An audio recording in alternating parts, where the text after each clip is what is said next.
Seek first the kingdom of God.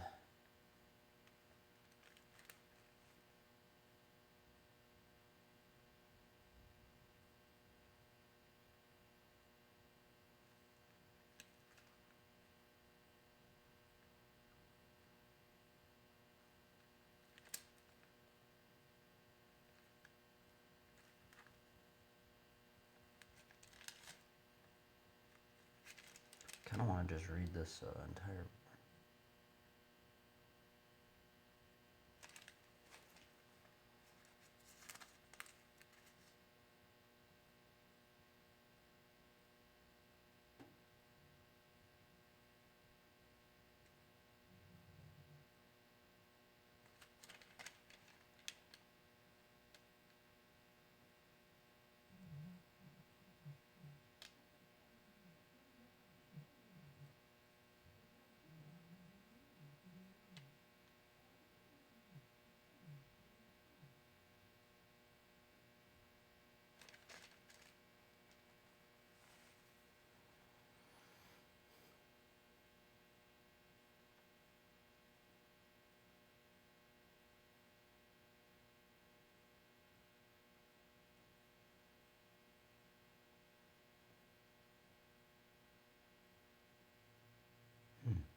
Yeah, I just have this. I have this verse underlined.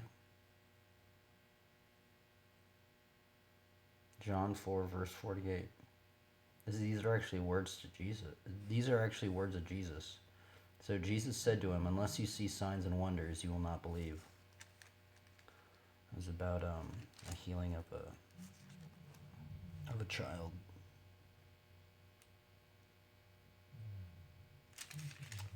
Very interesting one.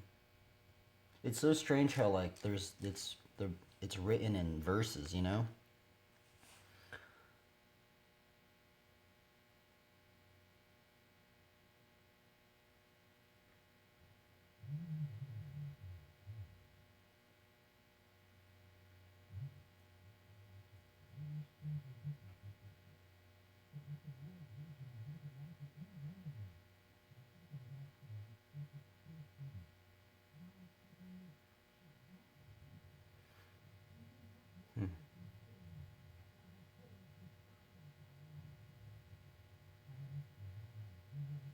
Jesus answered them. This is John 6:29. Jesus answered them, "This is the work of God, that you believe in him whom he has sent." So they said to him, "Then what sign do you do that we may see and believe you? What work do you perform?" "Our fathers ate the manna in the wilderness. As it is written, he gave them bread from heaven to eat." Jesus said to them, "Truly, truly, I say to you, it was not Moses who gave you the bread from heaven, but my Father gives the true bread from heaven. The bread of God is he who comes down from heaven and gives life to the world." Wow. And gives life to the world. So I should have underlined that right there. That's a heavy saying. Okay, so that reminds me, this verse reminds me, by the way, I just want to warn if you, I think I might just start saying this in the verse, in the beginning of the stream, as if you don't want to hear any, I do these like devotional things before my, before the streams to somewhat, I guess, seek first the kingdom of God. And I guess give glory to God. But if you're not in, if you don't want to listen to any of that stuff, I'd probably just skip over the next 10 to 20 minutes or so. Just a word of warning, I guess. But I just do this for my own, I guess, devotional. And to give praises to the Most High. In some degree. I mean, it's really cringy, it's really awkward, I'm not even going to lie. I mean, it probably seems super cringy and awkward, but you know what it is sometimes. I'm not, but, at least I'm trying. I mean, I guess that's something, Okay, so let's see here. For the bread of God is he who comes down from heaven and gives life to the world.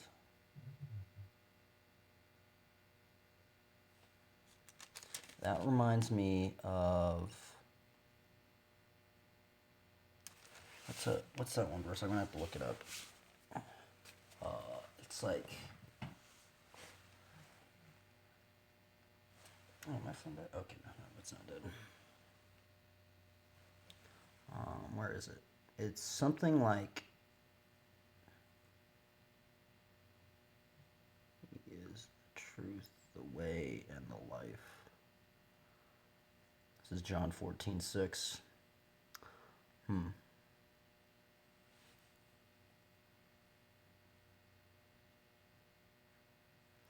Jesus saith unto him, I am the way, the truth, and the life.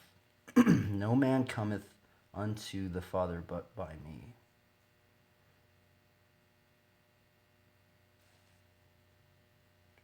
Six commentary.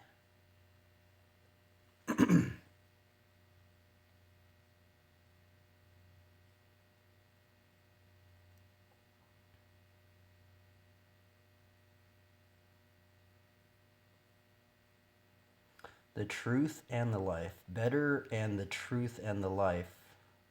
The thought of his being the way through which men come to... This is a commentary. What commentary is this? This is Ellicott's. I don't know why Ellicott's always at the top. Maybe it's because it starts with E. But let's just read. Let's just see what it says.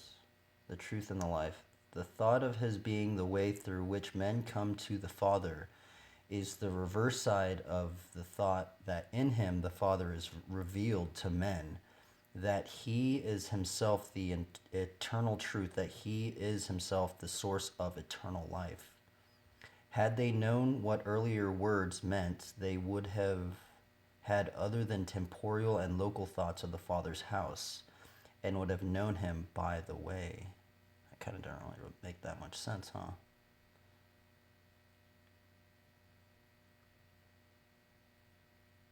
Okay, what about Matthew Henry's? This is Matthew Henry's commentary. Here are three words upon any of which stress may be laid. Upon the word troubled, be not cast down and disquieted. The word heart, let your heart be kept with full trust in God. The word your. However, others are overwhelmed with the sorrows of this present time.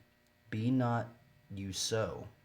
Christ disciple. That's such a strange. Be not you so. That's like, it sounds like a. That's such a. I don't.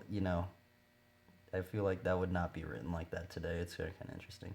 Christ's disciples, more than others, should keep their minds quiet when everything is unquiet.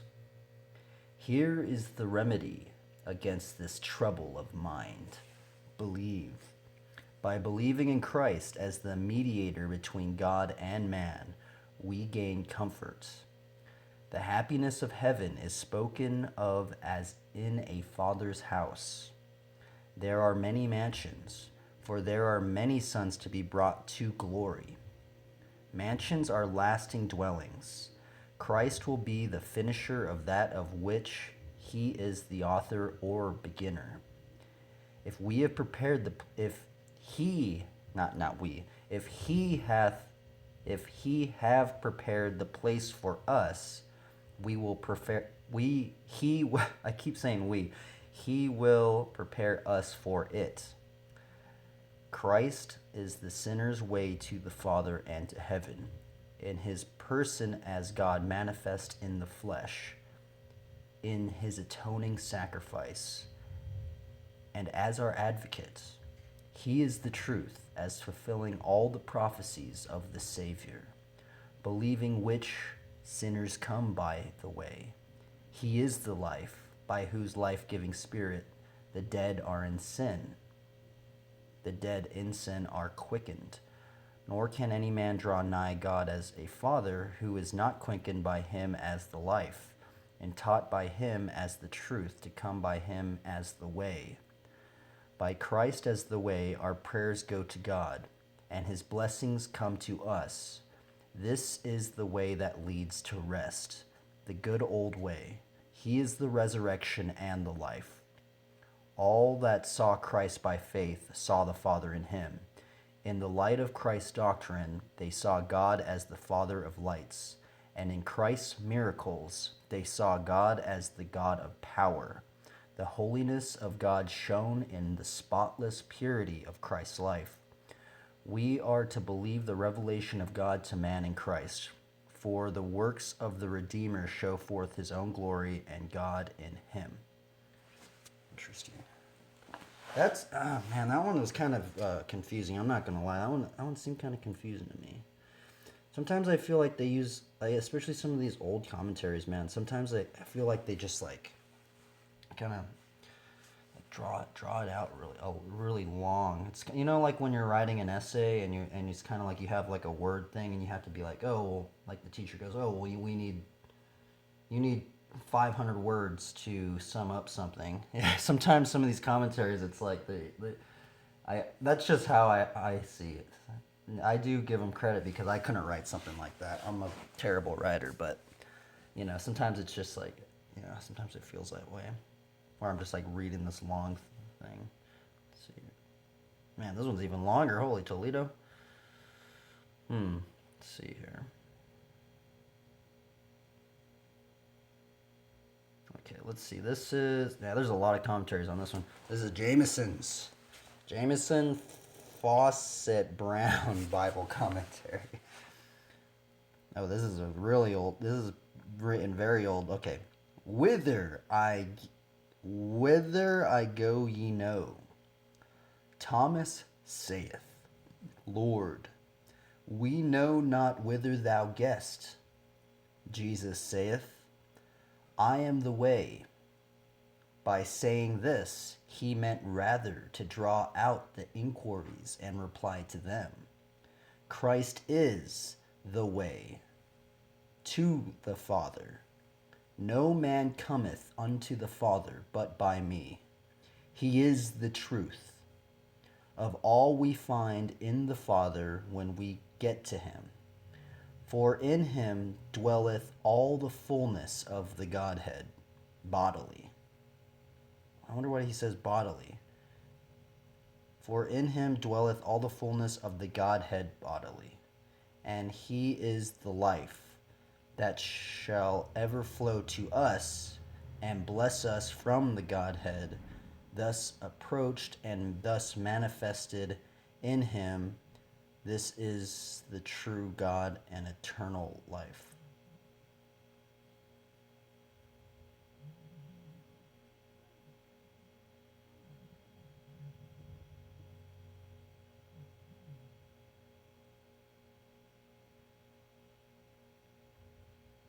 It's very interesting. There's a lot of commentaries on this, man. Very, very interesting.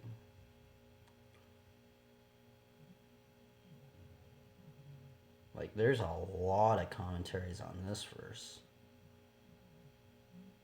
It's pretty gnarly, actually. I like tried to read like the smaller ones too. It's kind of gnarly.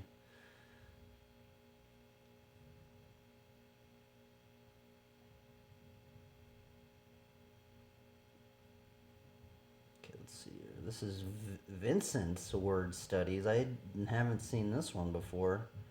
The life, not only life in the future world.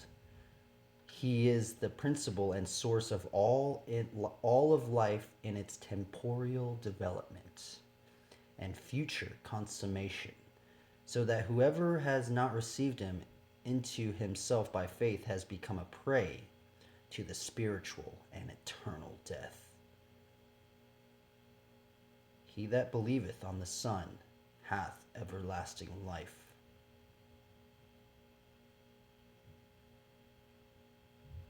I am the way, the truth, and the life. Without the way there is no going. Without the truth there is no knowing.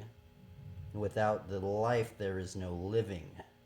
I am the way which thou shouldest pursue, the truth which thou shouldest believe, the life which thou shouldest hope for.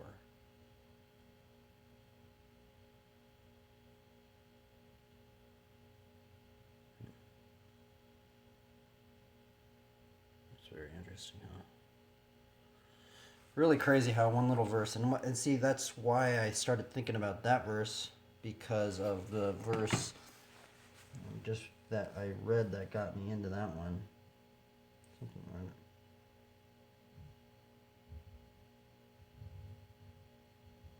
For the bread of God is he who comes down from heaven and gives life to the world.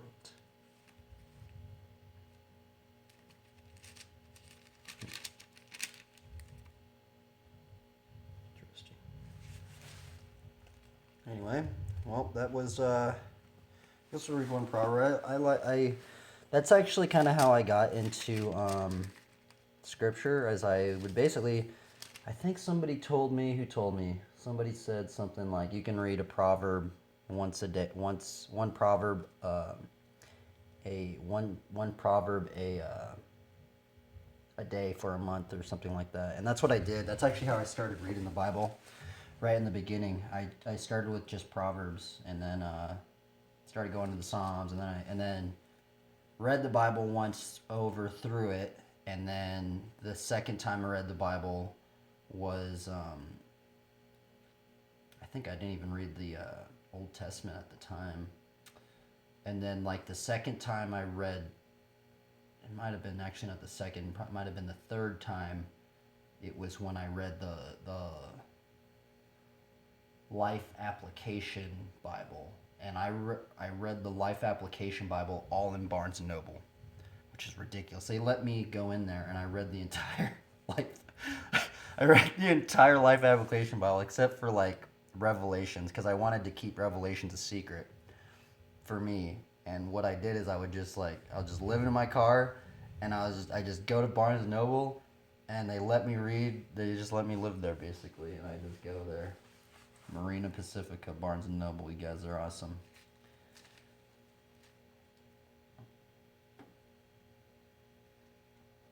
Okay, let's see here.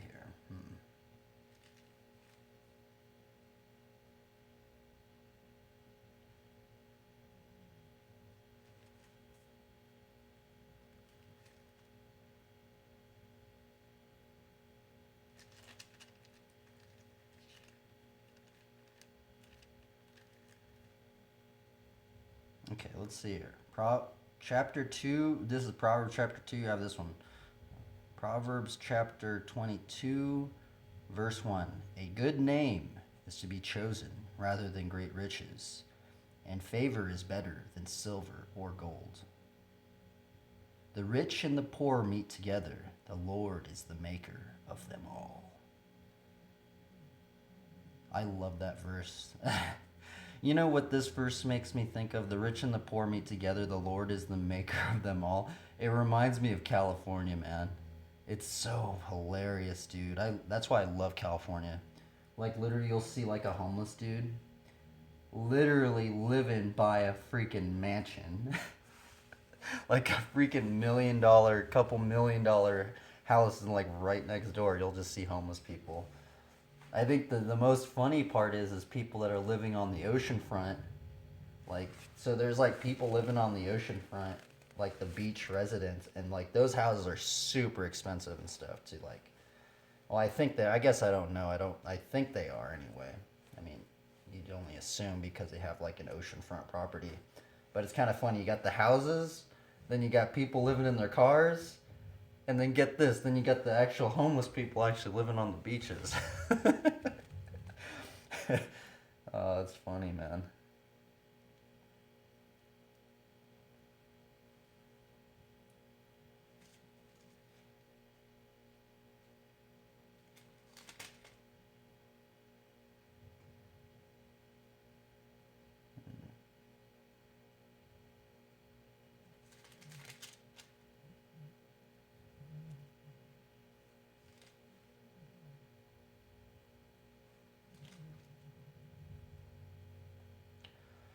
Well, this one I keep doing, it says commit your work to the Lord and your plans will be established. Proverbs 16, verse 3. Sounds really ridiculous, but like, that's another this actually is one of the reasons why I actually started, well, not only the seeking first the kingdom of God, but also this one as well.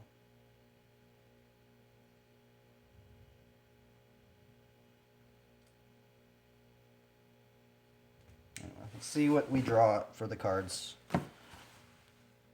Okay.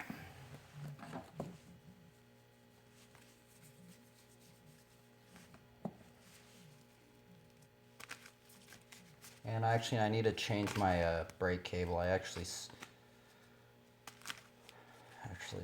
My cable's about to snap. It literally only has like 3 threads, my front brake cable, so I'm gonna have to fix that. Actually, probably should have did that before the stream, but oh well.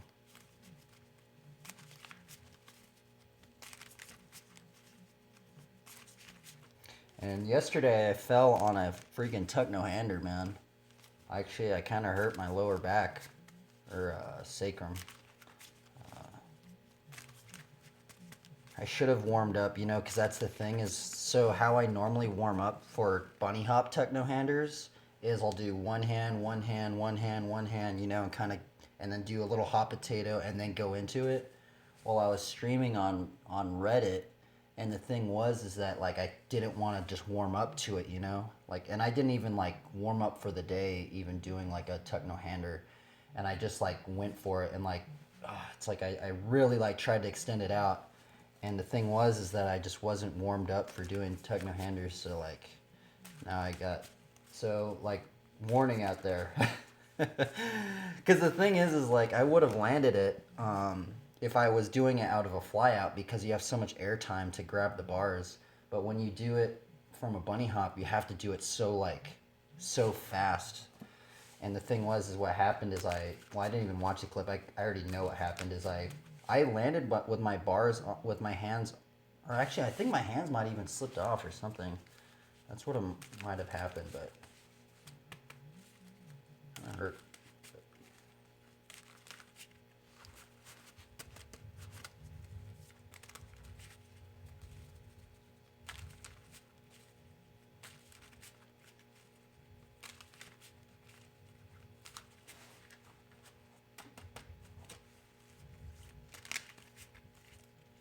I think today I might even just try and learn regular foot lard yards. I think I need to start learning how to scuff with my regular foot.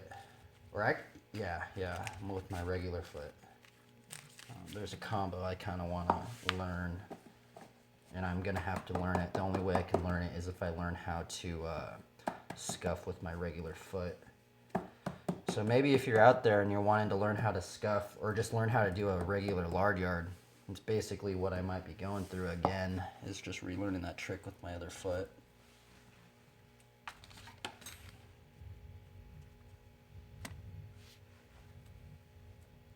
Okay, let's see. What will be the first card? Ooh, okay. Rafiq of the Many. Love the lion head in the background. Reminds me of the Proverbs of the righteous are as bold as lions. Kind of reminds me of the armor god. Many sigils, one purpose. That is the flavor text for that one. Got a plains.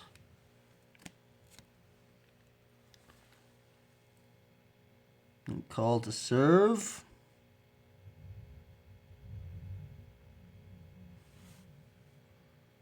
Grace is a gift, never a reward.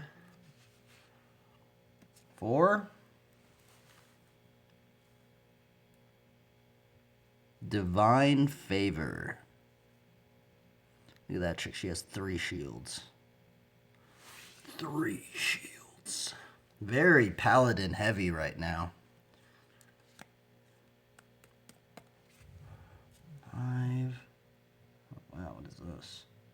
I forgot I even had this in here. I'm going to take this card out. Otherworldly Journey. That's strange. Maybe I will keep it in here.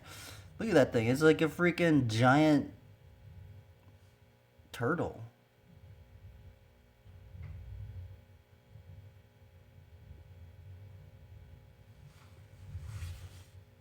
One, 2, 3, 4, 5. Soothsaying.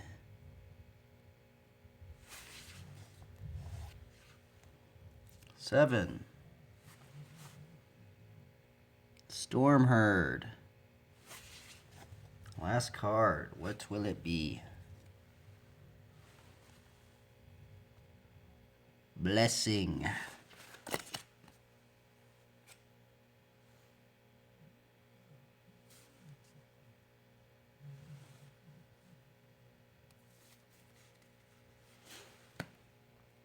Okay. Well, I need to fix my brake cable. I don't want to, but I need to do it. I'm kind of tired today,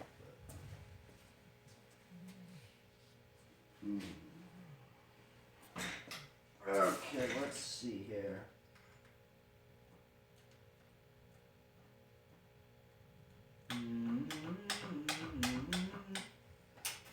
I guess I'll film it. I guess we'll film this, huh? Well, I think I might change my seat out too. I have another seat. Broken one.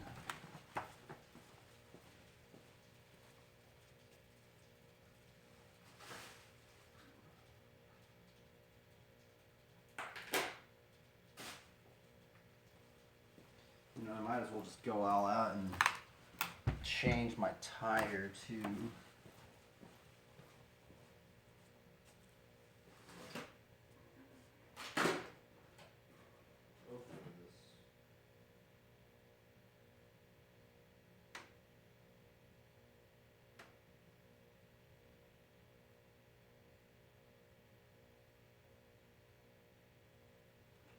One 125. Dude, I hope this is the same size as this one.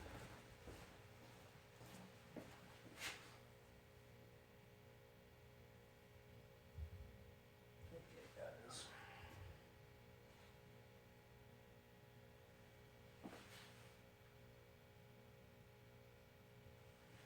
What the heck? That's so strange. This is a different company, and they're using the same tread on here. That's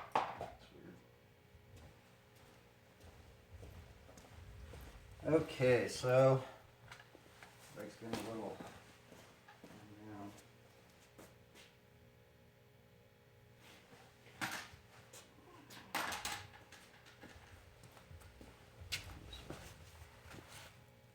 Oh man, I'm freaking sore today, man. Just chug some coffee.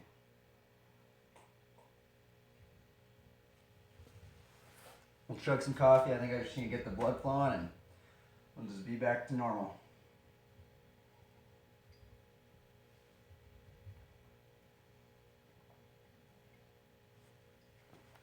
It's also probably because I fell yesterday. That's why I'm sore. Well, I know that's why I'm sore.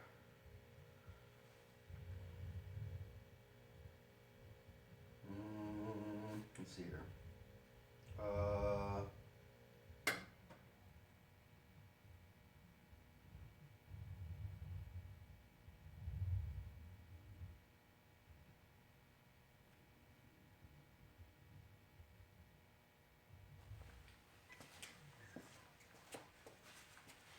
Let me bring this over here, and we're gonna do some bike maintenance. Man, I'm freaking hurting today, bro. Ah.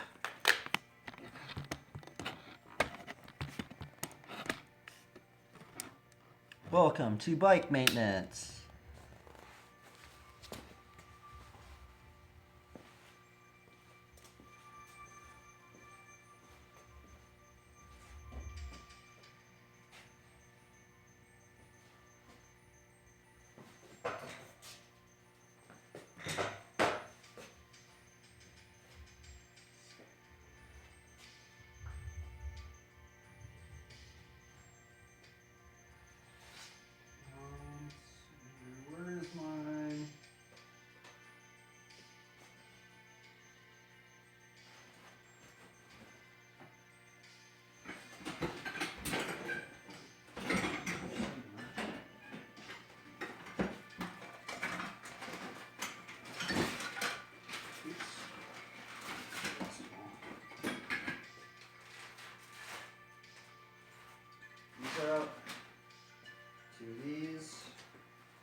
just gonna lay everything out, I think. We got that, we got 2 zip ties. I guess just lay everything out.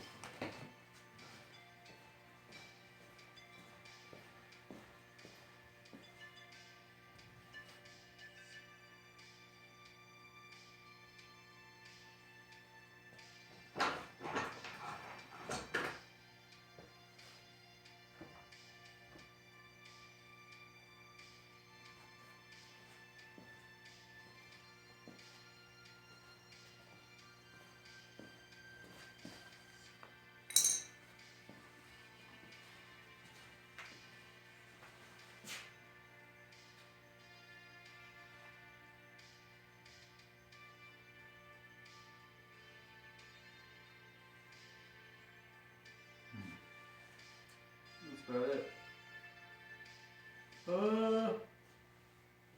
Okay, let's see here. Actually, I need my cable cutter.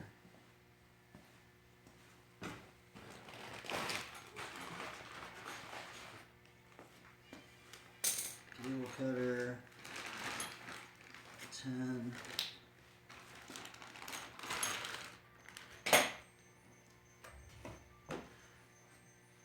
This thing. I guess we might as well just change the tire out first. So we'll just change the tire out first. Actually, I need my vice grip.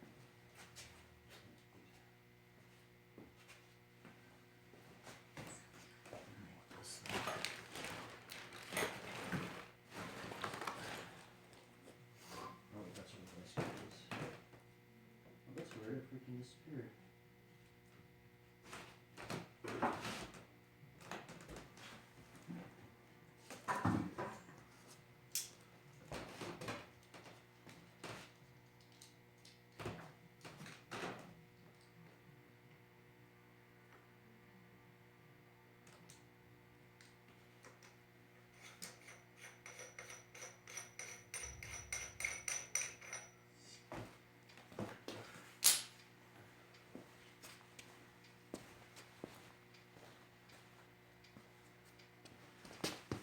Okie dokie.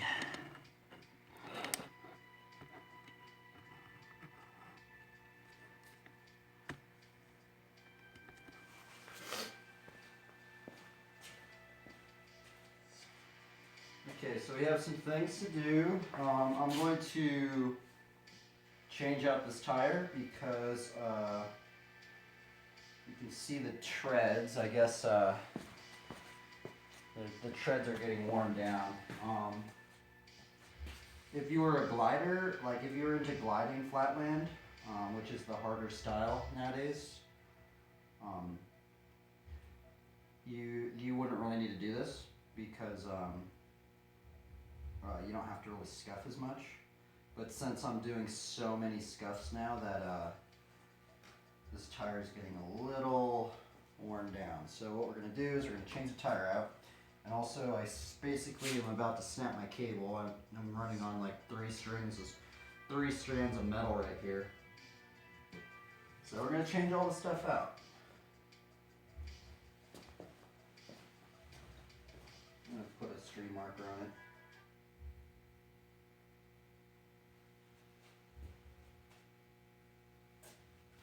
Put this out here too.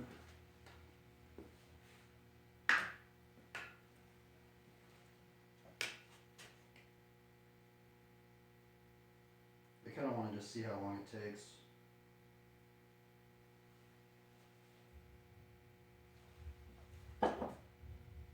Okay, let's do this. Okay, so we're gonna change the tire out first.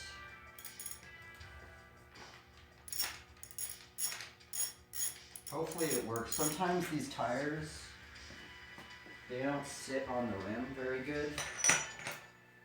So I will say before you start pumping them up, make sure that the rim bead is like really on there set. Man, dude, I'm like breaking everything, dude. Even these brakes are like broken right now. They're so bent right now, dude.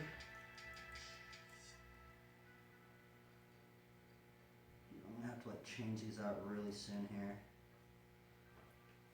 These things are shot now almost. Like they're so bent, it's pretty gnarly.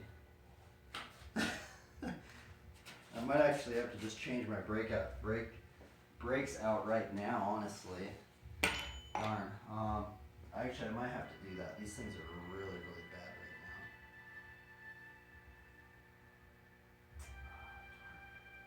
now. Oh well, I guess since I'm already doing this, I might as well just change the brakes out to, need to undo these ones then.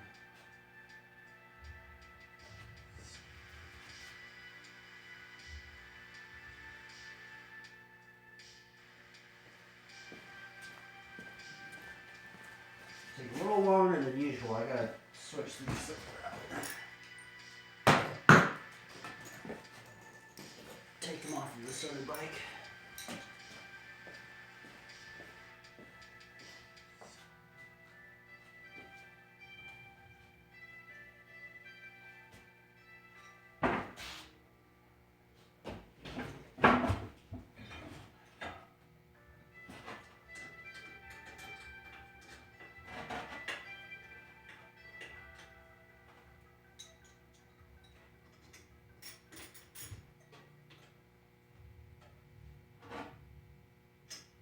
Screw it, I'm just going to cut them out. Just want to do it fast. Cut this cable out. Poof.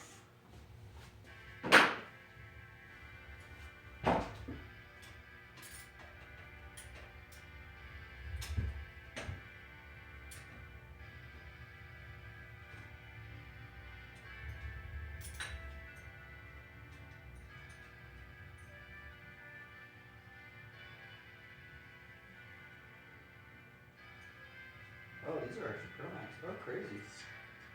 Brakes actually might work pretty good.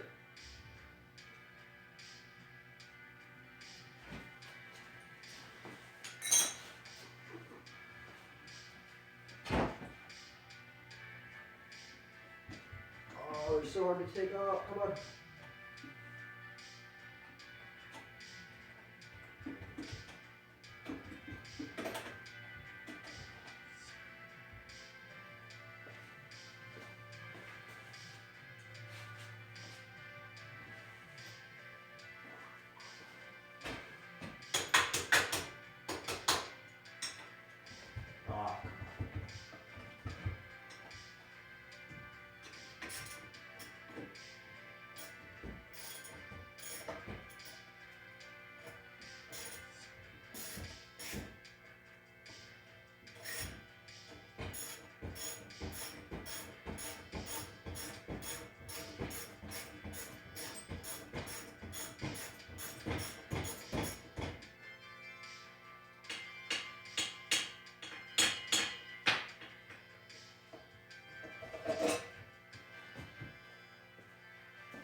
Okay, got these crazy old brakes.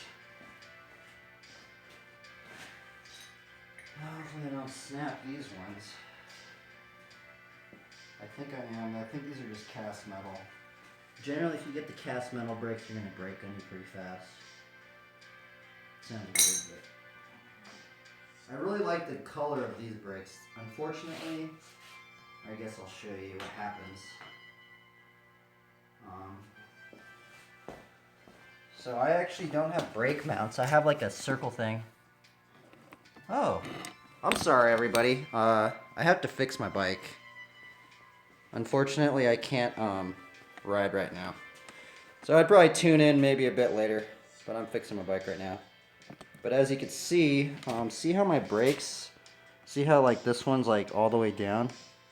It's because I bent the lever right here. Yeah, I apologize anybody that's watching. Can't ride right now. I'm having a bit of technical difficulties. I gotta fix my bike up because I also snapped my cable right here. So I gotta change my cable out. I gotta change my tire because it's really worn down. And I also gotta fix my seat. Apologies. Sorry about that. And I do appreciate the raid. Thank you. That's really nice of you. Very kind. What happened? I just went kind of hard yesterday. I did like a Reddit stream. By the way, if you're after if you want more followers or something like that, or not even more followers, more viewers, try the Reddit broadcasting, because dude, there was like so many people that watched yesterday. The discoverability on the Reddit platform's way better than Twitch. Yeah. So yeah, I just went really hard yesterday and like just messed up my bike gnarly heavy. So, and since I'm already like, I already have my bike apart, like I'm just like, oh, I might as well just do all the other things that I need to do and fix my bike. Do it all in one shot, so I don't have to do it later.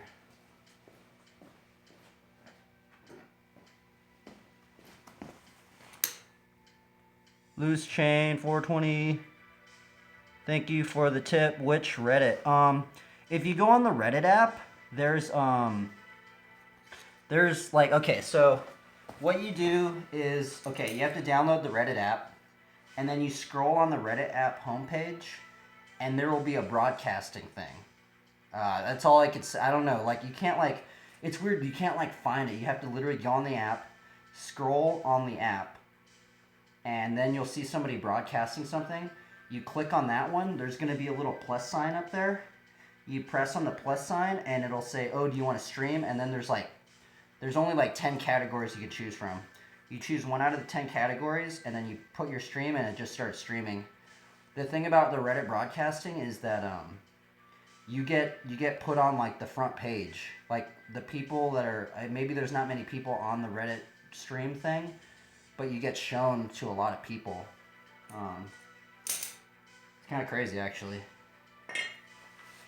Okay, so this is gonna sound a little weird. I gotta take the air out of my tire real quick. Sorry if it's loud.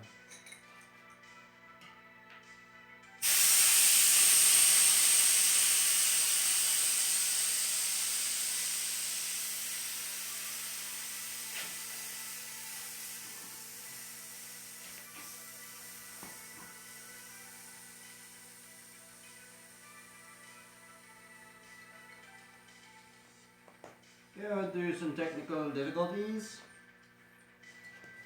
I guess you could see me fixing a bike.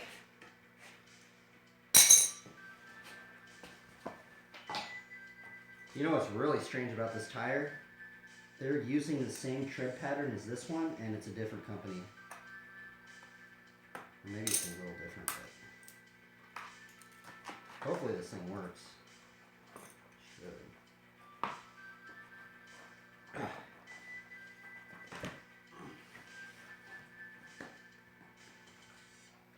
Ooh, look at that. Holy Toledo, a brand new tire.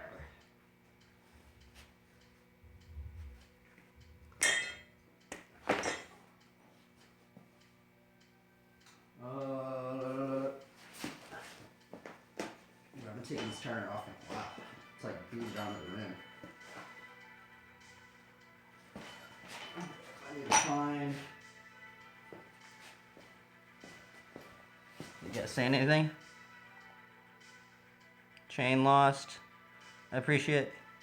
Do you have a fave BMX brand? I do. I guess I like all BMX brands, to be honest, because it all helps the industry. I will say, when I kind of first started getting into BMX, I started out with a S&M Dirt Bike Classic 18-inch because when I was a little kid, they were the only company that created like frames that were like a smaller size. So in the beginning, I started out with S&M, and then later on, and then I got into fit, and I had a lot of Mikey Aikens frames and Chase Hawk frames.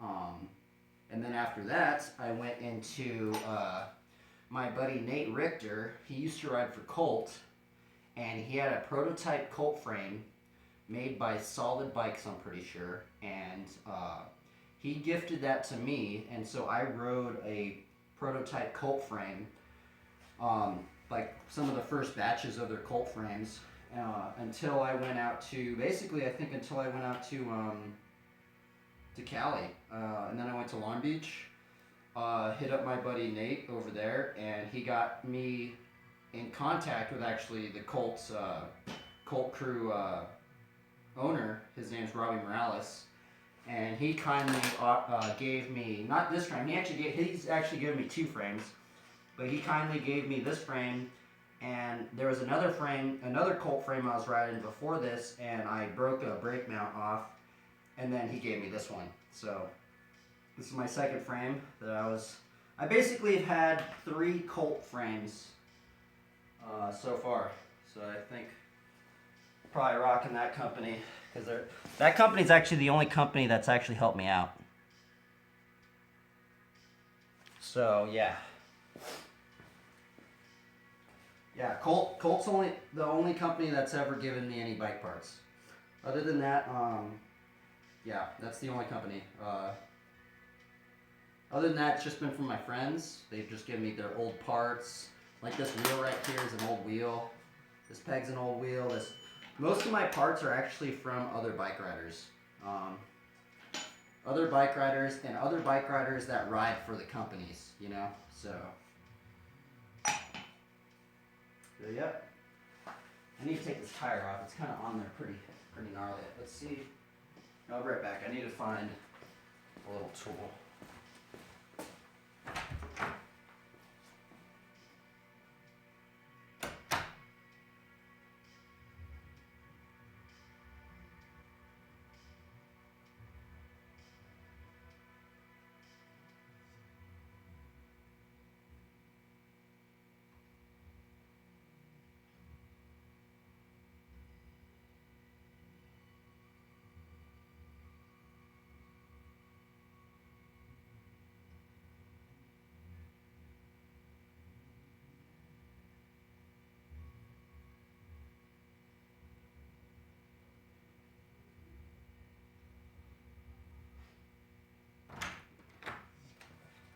Apologies for that. Had to get a tire lever. How many years do you ride the BMX bikes? Oh man, I probably couldn't even say it. I started riding, so my dad got me my first BMX bike when I was 4 years old. So I've been kind of riding since I was 4, I guess, and then but then when I was like a teenager, I took maybe 2 or 3 years off, cause I started getting into partying and stuff like that, and it kind of got me away from riding the bike, which I wish I never would have gotten away from the bike. But then other than that, I've been just kind of riding ever since. For some reason this tire is really hard to get off.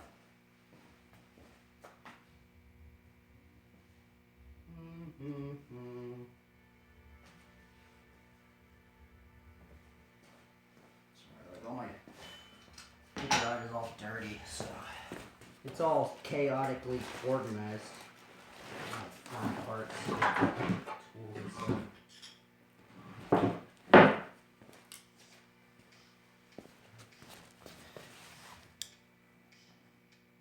So sweet of your dad. Oh yeah, for sure. Partying can be distracting. Oh yeah, indeed.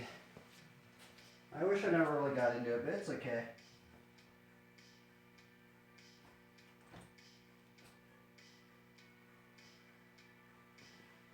I mean, parties are still good, don't get me wrong.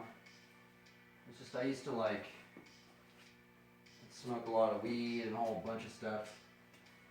Not bashing on that, it's just it kind of got me away from the bikes.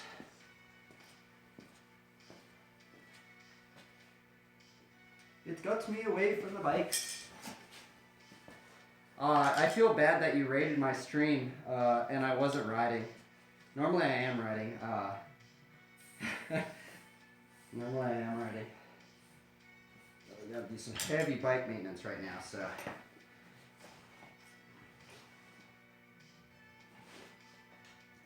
How do we get this thing to work? I've actually never really used a tire lever before. I'm gonna just use a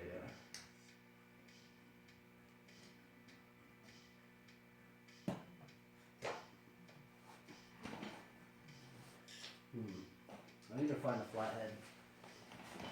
Where is the other?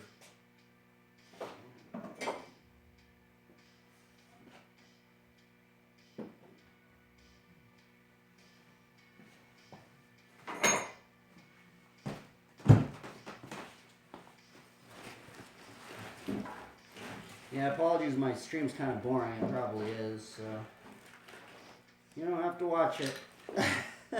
I'm just documenting all this stuff, so.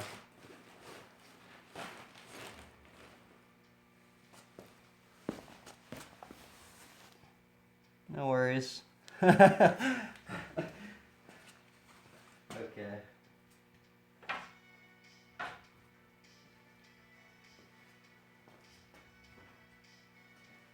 There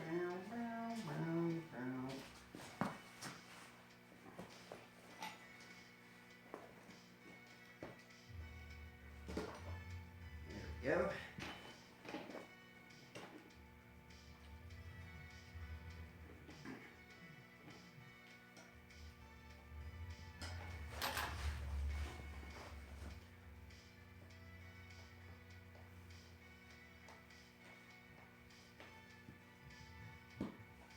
I feel like I'm always gonna. Oh, shnikes, that's exactly what I thought I was gonna do. I always think I'm gonna snap these tire levers. And look at that, I freaking did. It's so weird. They make these tire levers out of plastic, and I just snapped that thing in half. Like literally, I called it out too. I was like, oh, dude, I think I'm gonna snap this thing. And I did. I gotta find a flathead. Where is it? Oh, here it is. There we go. That's what I was looking for.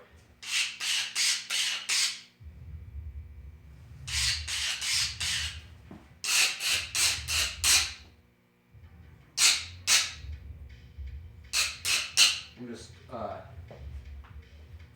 making this a little smoother.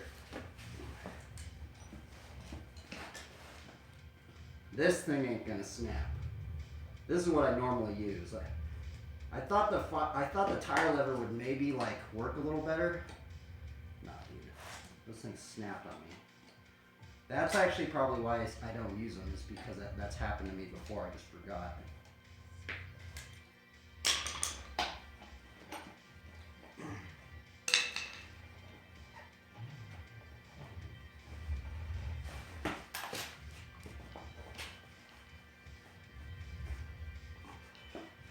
These tires aren't this hard to take off for some reason. I think it's just because it's so old now.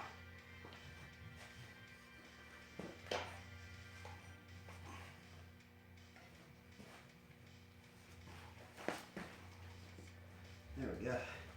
Once you get it going, it's easy. It's just that first little initial push off. It's hard. It can be hard sometimes.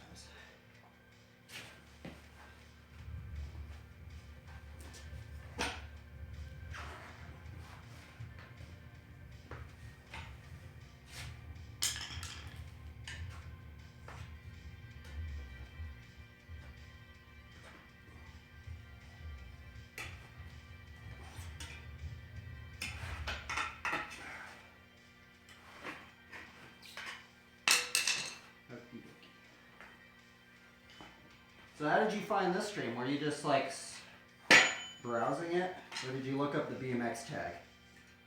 I'm always kind of curious how people find the stream. I think most people find the stream just by browsing it.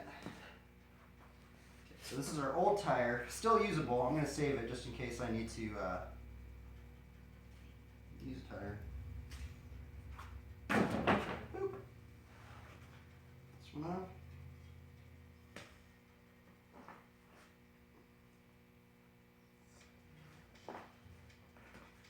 This starts weird.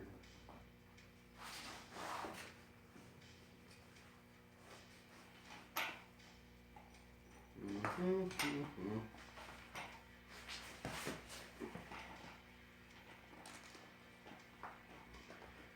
I guess this tire is a little different. Feels a little different.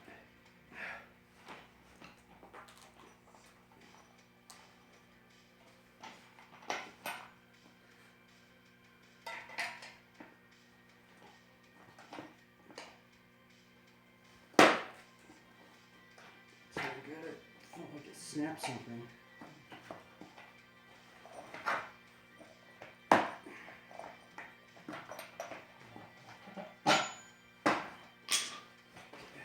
That. Just this thing.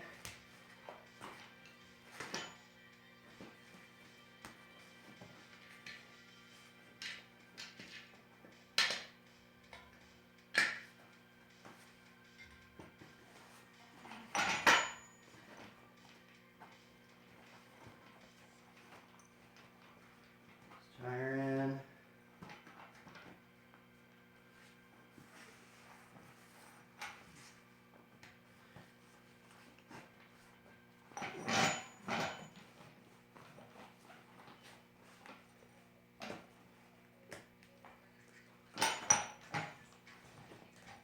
Normally I could just do it with my hands, but lately, like, I think these tires are made out of something different, so it's a little hard to get them on. I think this one I can just do it with my hands, though.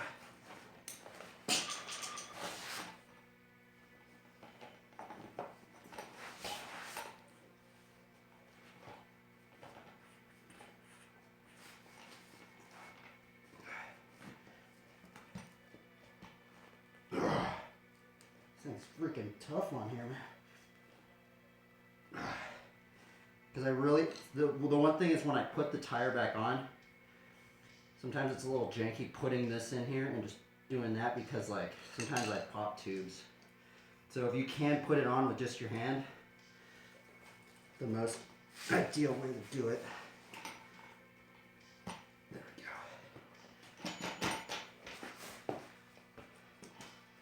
And just make sure that sits on the rim pretty good. See if I can chat. Okay, let's see here. I have anxiety issues. I don't know if I could drive that fast and do tricks. I was working out and then I saw you in this health and fit. Oh, okay. Cool. Sorry if my stream's kind of boring right now. Just a lot of bike maintenance. I'm trying to do this fast, but I actually have a lot of stuff to do. I have to do to my bike to get it to work. You know, well, if you're still in here, I think actually for anxiety and stuff, and or depression, sadness, anger, I think just laboring your body's the best thing to do. Just laboring the body, you know, because sometimes, like, I feel like people have a lot of energy, and sometimes that energy can convert it into, like, anxiety or restlessness or, like, sadness or even anger. And the thing is sometimes maybe people don't realize they have so much energy still in them that they can expend, you know? Because there's been many times where, like, I was angry or I was depressed or I was in anxiety, and what I did is I just rode my bike until I was so tired I couldn't, you know, think about those things anymore because I was just so tired. You know? So I think sometimes exercise is the best medicine.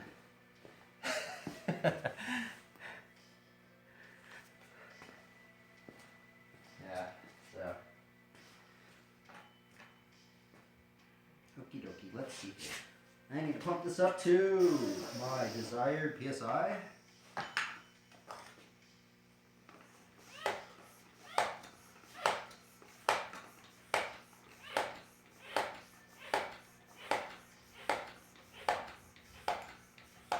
But yeah, there's actually a pastor. I'm still watching this, or it just doesn't really matter. But there was this pastor in I remember him saying something like, anxiety can be thinking too much about the future. Depression can be thinking too much about the past. And peace is trying to find comfort in like the present moment. Something like that. I'm probably butchering the words, but it said something like that. Kind of remember it though. Okay, so got this. Another thing, what I'm going to do after I put these brakes back on, I generally sand the first layer off of this tire, because if you can see, there's all these little knobby things, and there's also like this film coating on some of these tires, and I like to sandpaper that off so it's a little bit more grippy. Okie dokie. That's a very beautiful saying. I like to think so. Yeah, I think, I don't know, if you meet other people that are like in anxiety, or they have depression or anger issues, I literally think exercise is probably the best thing to do. Like, you know, like exercise to the point where you just become so tired, you just want to pass out, you know? Like sometimes just do that, you know, every time, and then it gets to the point where, you know, I think that might be a good thing. But for me, I don't know, I feel like you could do it with anything. You could do it with running. You don't have to be working out. You could do like, you know, running. You could skateboard. You could ride a scooter. You could do rock climbing and stuff. Man, my hands are super dirty. Okay, what am I doing here? I'm going to change out my front brakes. Oh. Let's see here.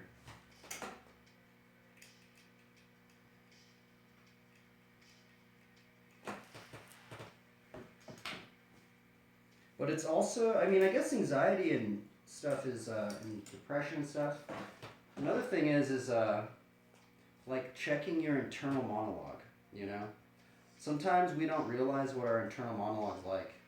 I don't. Well, actually now I try and keep a checkup on it, but sometimes unknowingly our own words, our own word vocabulary, I like to call them spells, because you know how you're spelling words? Like I treat them as like an RPG game, and sometimes the spells that we unknowingly use can kind of drive us into negative thought patterns. Because I think I did read something about some sort of placebo effect. There's some sort of placebo thing where people that think that, you know, that they're gonna like win, or people that are gonna like, you know, land something instead of being very pessimistic and doubtful. Like I think that subtly influences certain things of like reward factors in the mind. Because sometimes, that's the other thing, is you gotta be careful of like the mindsets on the internet, I feel. Because there's a lot of toxic stuff on the internet. Unfortunately. And sometimes people don't realize that things are toxic. You know? That's actually a big one. Like, that's something that I don't even realize too. Sometimes I have to be like, whoa, man, like, a lot of these people are really, really negative. And they don't even know that they're negatives. You know, sometimes it's like that. You know, sometimes people think it's normal, but then some people think it's like like they don't realize it's just super negative. And I like to see it as an RPG game, and sometimes people don't realize that they're just casting negative spells, and it's affecting their internal monologue and how they perceive the world. Sorry, I've just been rambling. Let's see here. When are you ready to ride the BMX bike? Probably in about maybe an hour or two. That's a very beautiful saying, facts. Do you also have other nice hobbies like BMX? True, haha. Games are so salty for no reason. Happens sometimes. Oh yeah. So I think the one thing about like what's really weird is I feel like we almost kind of like live in the age of like what would you call them? Like the age of masks or something. I don't know. Where like you can kind of hide behind avatars, and you know when you're hiding behind avatars, you can say whatever's on your mind, you know, without like any repercussions. Because like I feel like if some people were to say some of the things on the internet in front of people's faces, like they'd probably get in a fight or something. You know, they'd probably, I don't know, some altercations would happen. But the thing is, since people can be like behind a screen, and there's like a safety comfort thing of being behind a screen, so people can just say whatever you know. You can say whatever you want, and they're like, oh, well, I'm never gonna, you know, I'm not gonna get hurt. This guy's not gonna fight me. I can just keep triggering him or whatever, stuff like that. But unfortunately, it's kind of like a vicious cycle, I think, because I think the people that do that kind of stuff, that's happened to them.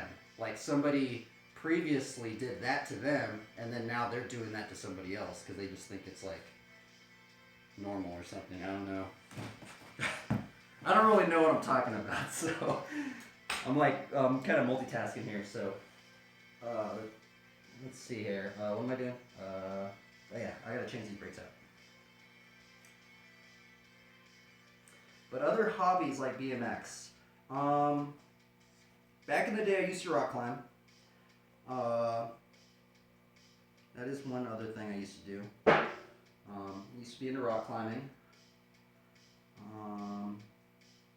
Yeah. Sorry, I'm kind of like thinking here. I gotta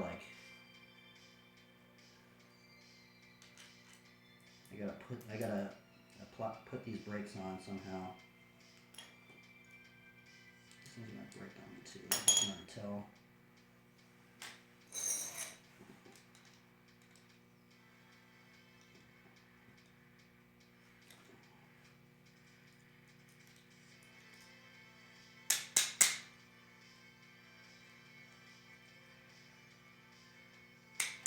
You know what's weird is I feel like I was actually really surprised when I went on the Twitch thing and I saw like, cause you know it's on this one's on the health and fitness one. I'm surprised that there's like not more people on this section, because like you could do so many like calisthenic stuff just not at a gym or anything. I think that's another thing that maybe people get tripped out on is like going to the gym. You know, because sometimes people don't want to be in front of people. And so, it took a long time to get that thing out.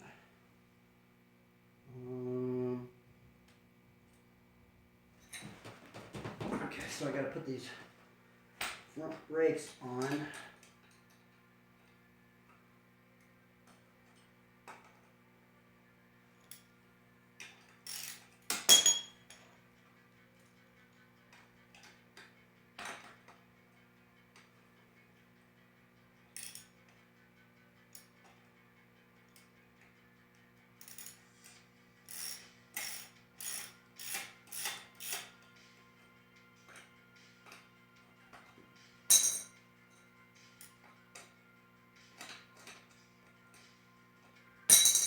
Well, I guess, you know, I also do like Shepard slinging.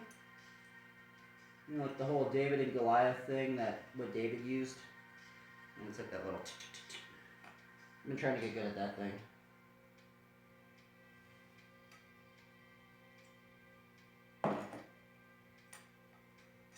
Boom. Okay, we got that one off.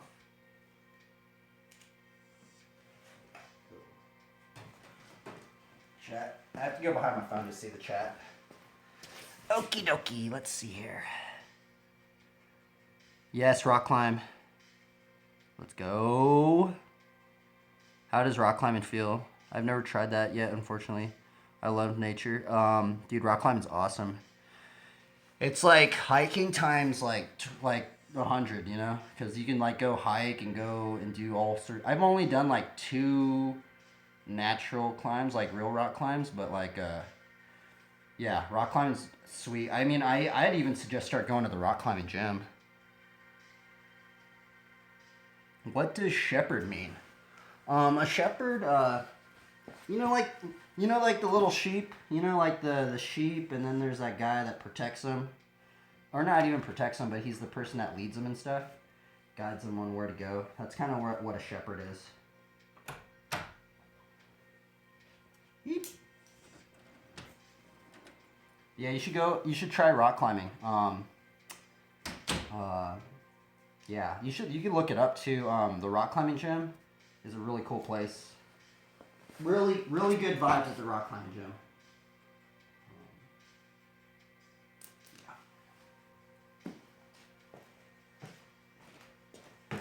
Really good vibes at the rock climbing gym.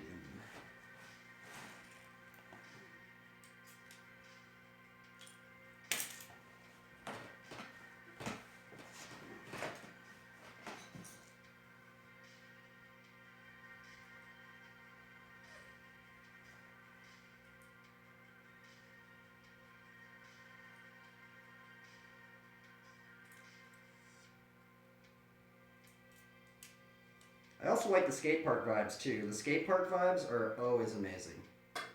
Always a good time. I guess there are some sketchy skate parks. But generally, like the skate park scene, I always love. Like everybody's always supportive generally. I want to say generally because there are sketchy things that go down at the skate park too. But it's just always like a good camaraderie. Every time I go to the skate park, I just think of like camaraderie and stuff like that.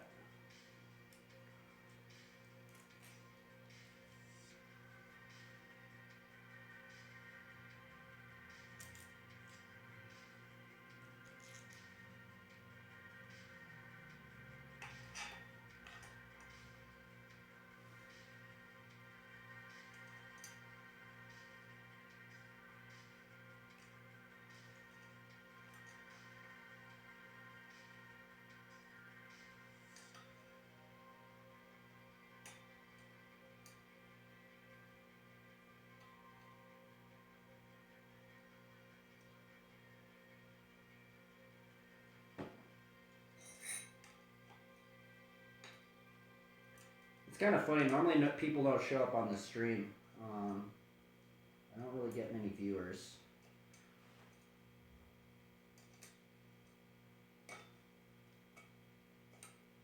It's just a little awkward, I'm not gonna lie.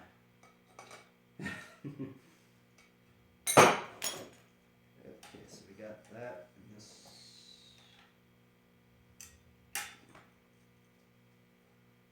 Take these off.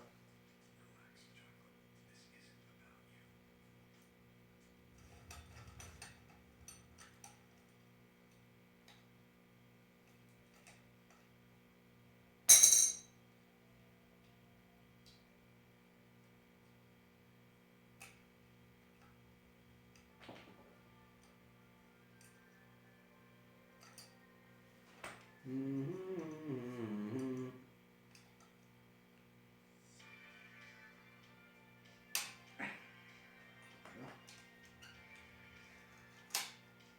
Actually, I need to put some oil in there. Okay, let's look at the chat. Rock climbing, I should really do that. Oh my god. Start is always difficult. Oh yeah. And I have my viewer count off. Otherwise, I get sometimes insecure. Oh, interesting. Yeah, I forgot you. I don't even know that you could do that. But I love to when people chat. How often do you repair your BMX? That's a good question. I'm gonna have to say once every 2 weeks. Generally. So you kind of caught me on a kind of a rare occasion. Yeah, I've actually broken many parts so far on stream. Yeah, it seems kind of janky actually. Let's see here. Oh, this will work.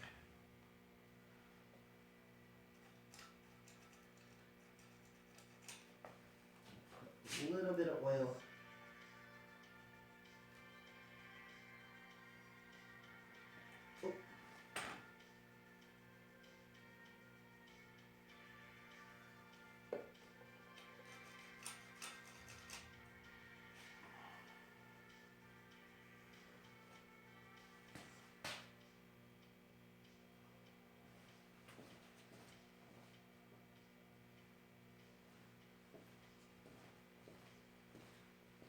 Okie dokie.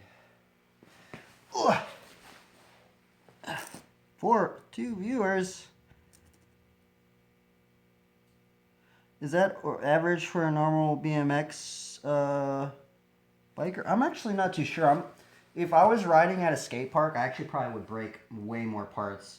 So because I'm riding flatland, it's kind of a little less taxing on the bike. So yeah. I don't break as many parts on the bike.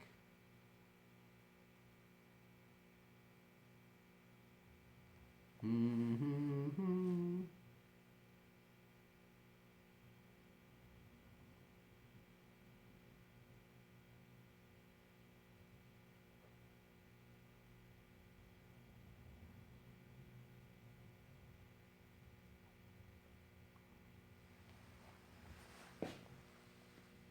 You must drive to the edge. Maybe. I mean, I don't know. I try to. I guess that's the one thing is I do try to do that.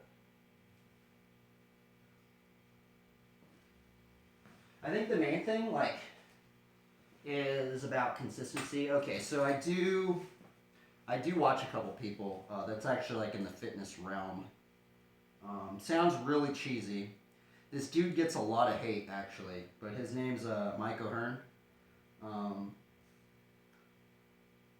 Mike O'Hearn, he's pretty consistent at what he does, and the one thing that trips me out about Mike O'Hearn is he's super old and he's still really in good health. So watch that dude. I watch Elijah Long.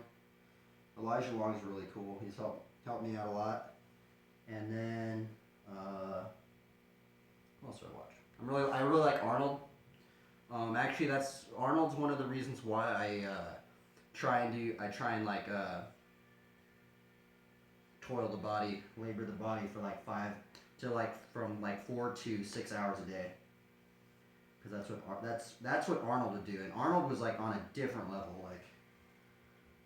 There was so actually Elijah Long he did some video about Arnold and how Arnold he people say Arnold would work out for 4 to 6 hours a day for 6 days a week.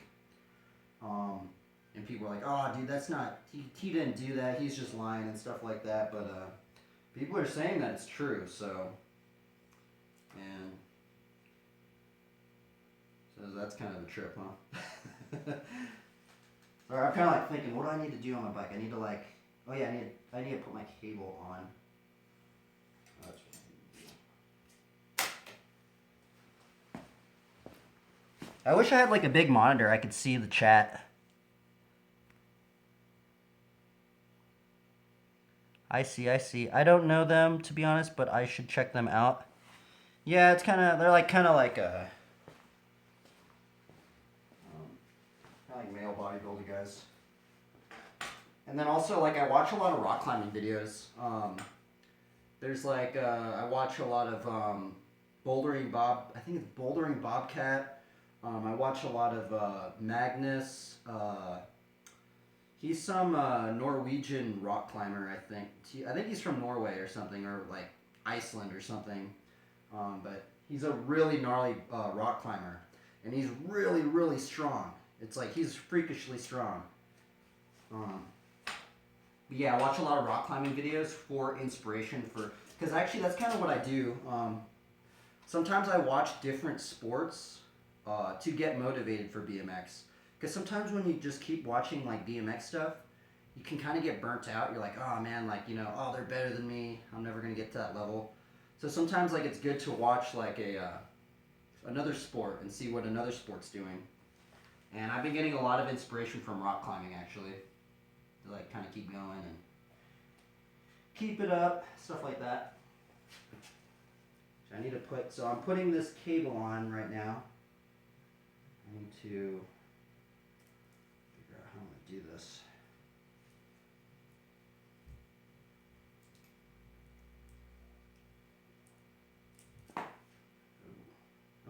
cable's gonna fit. I guess I could just take this cable and use it. Huh. I need to find another cable. Oh, that doesn't work.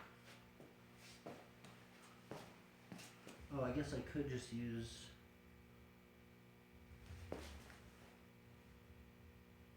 Sorry, it's a little odd that I have to like fix my bike right now.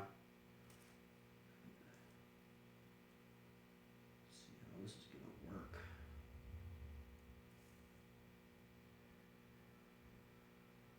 I might be able to cut this cable, my old cable, just a little bit more, and then use this cable right here. Let's see if we can do that. I don't know if it's gonna work, but it might.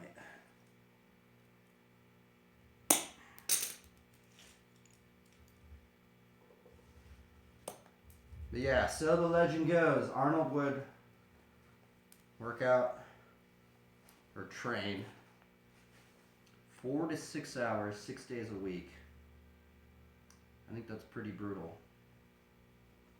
I guess it's not really that brutal, honestly, because that's what a lot of Olympic athletes do. So, it's not only Arnold that's trained that much.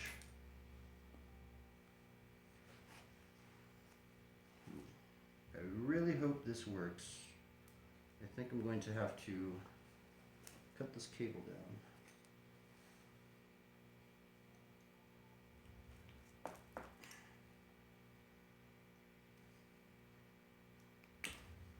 Darn, I just broke it.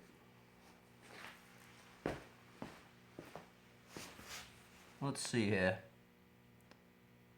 Yeah, it's pretty gnarly. Pretty gnarly. Why can't I find a cable that works?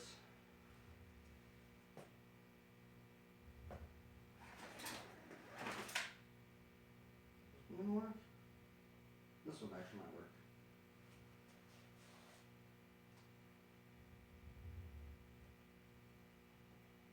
Okay. I think this one might work.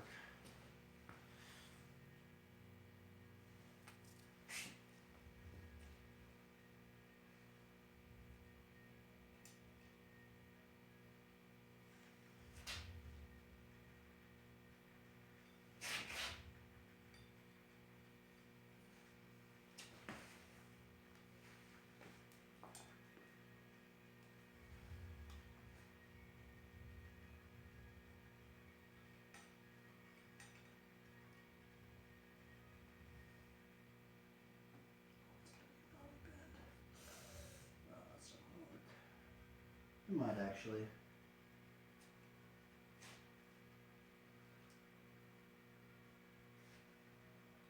Give it a try.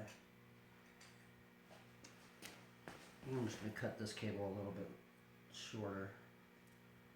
Use this one.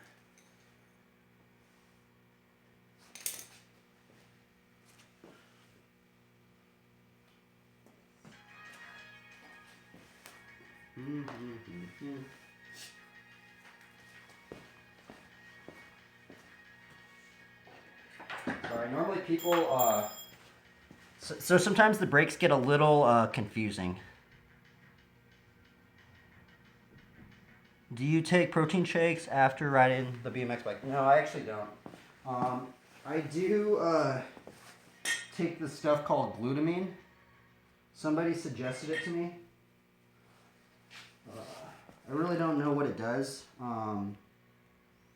It's some sort of amino acid. But I do take glutamine right after. It's like a recovery thing. I probably would do the protein stuff, but man, I really don't like the taste of that stuff.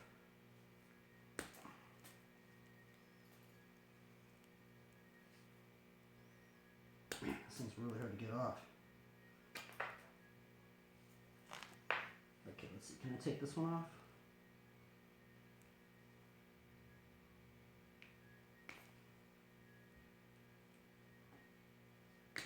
I'm going to have to find one that fits on here.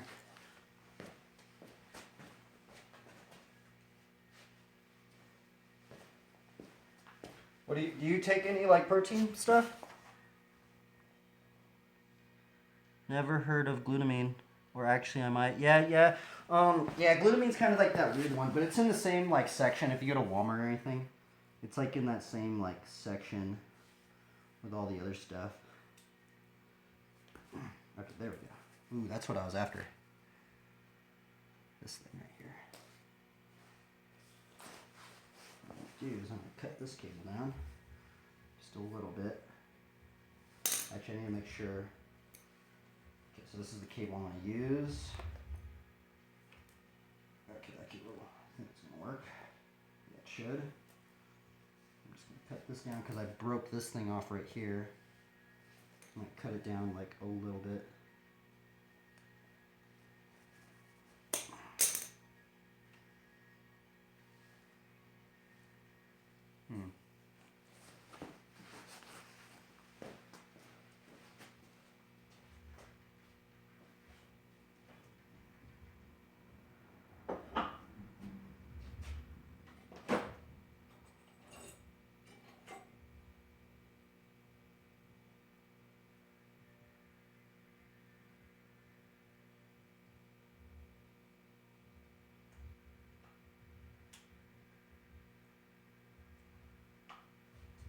You know what's crazy? I actually know how to think about it.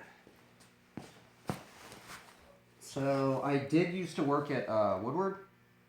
I don't know if you know where that place is, but there. So the lore on Woodward is that Woodward actually used to be a gymnastics camp before it became an action sports camp. Well, I think they still do gymnastics there, but there were some Olympic athletes that I got to observe and be around when I was working over there. And what's crazy is like how strict they kind of were with training. Like they were really, really strict. They were so strict to the point like when you went into their little condo thing that they had, they would like tell you to put your phone on, like right when you walk in you had to put your phone because they didn't want people taking pictures of them like drinking and stuff. And they would eat a bunch of food. Where is it?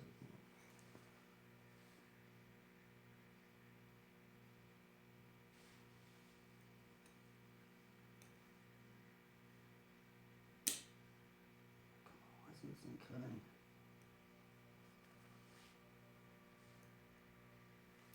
There we go.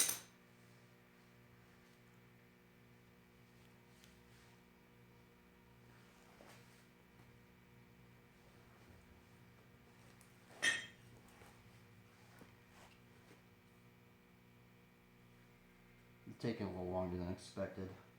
Just because I had to do so much more today. I had to like... There we go. Got the cable done.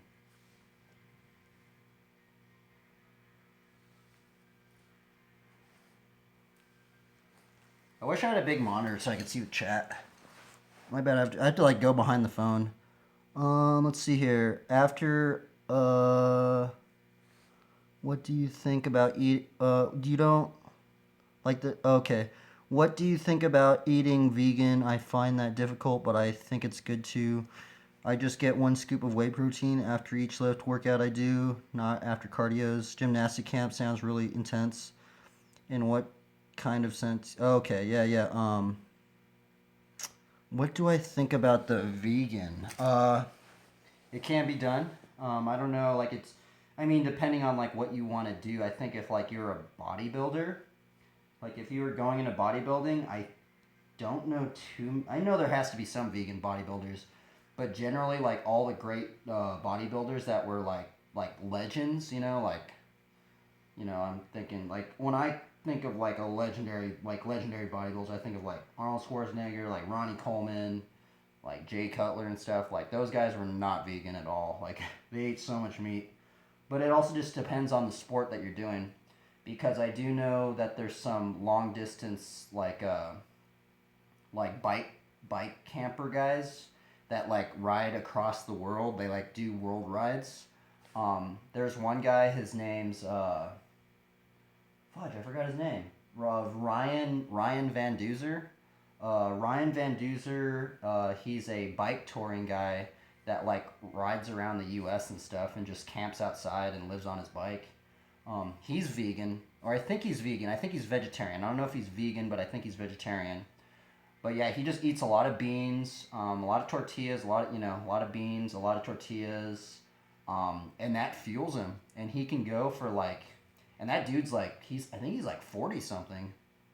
So if he can do that while being vegetarian, but it's also he's not trying to like gain weight. He's like not trying to like gain mass. There's like one thing of like getting the energy that you need, because like certain sports, like you know how certain sports you need like a straight heavy carb overload, and then certain other sports, like I know like bodybuilding, they go like less carbs and like heavy protein. So it's like it depends on what you want to do. Like what sport do you want to do? But it's also like it's kind of just like I don't know. A lot of people don't even really think about it too. Like I know a lot of people in like the BMX scene. I don't even think they really even care what they eat. They just kind of they just ride,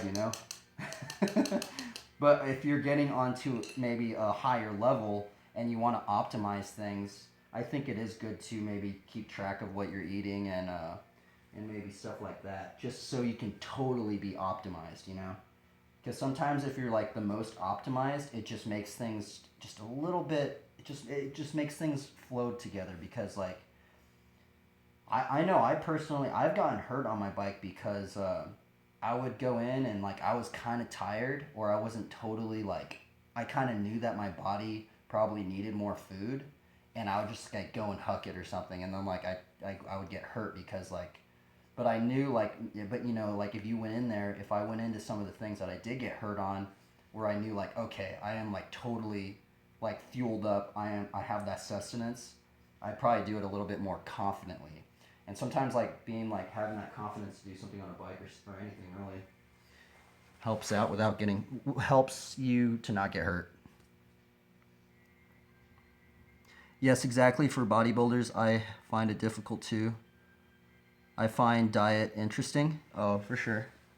Yeah, generally, what I do is I just try. Generally, as long as I have a really big breakfast, everything else kind of follows through. If I don't eat a breakfast, I generally can't ride. I can.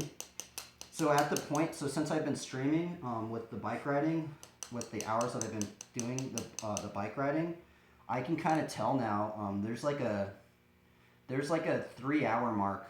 If I'm riding and I ride for like 3 hours, like not really straight because I do take a lot of breaks, but I can tell, like I can actually tell when my body like is starting to like lose gas in the tank. It's like I need fuel to keep going.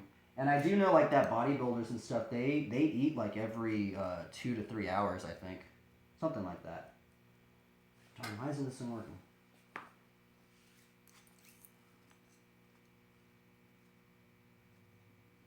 I'm gonna push this one. There we go. Okay, let's get this going. Let's hurry this thing up. Put some oil on the cable. But yeah, I remember when I was at Woodward and I saw like the Olympic athletes, they would eat so much. Like it was crazy, like how much they ate. Like you'd see like a little gymnast and they have a pile of food, and you'd be like, what in the world? You're eating more than like the biggest dude in the room. It was ridiculous. I was like, holy Toledo, man. So yeah. But Olympics are on such a different level. Like even if you saw like, I mean, people joke about it, but like Michael Phelps and stuff, like how much he ate. I think he was like on like when he was really, really training for the Olympics, he was like on like a 12,000 calorie diet or something, because he was training so hard. And the thing is like, that's probably, if you want to clock in those hours, I wonder how many hours he was actually training for. That's actually what I want to know. How long was he training for every day to demand like that many calories? It's just ridiculous, little sidetracked. I need to put this in here.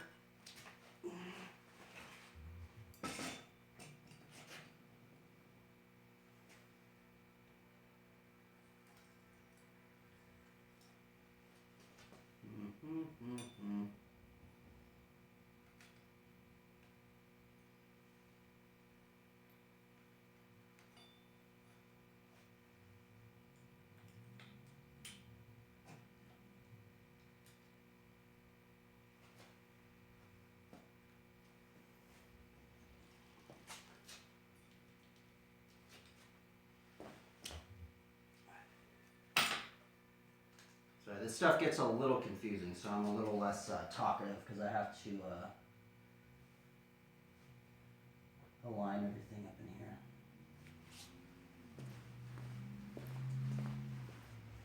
Let's see here.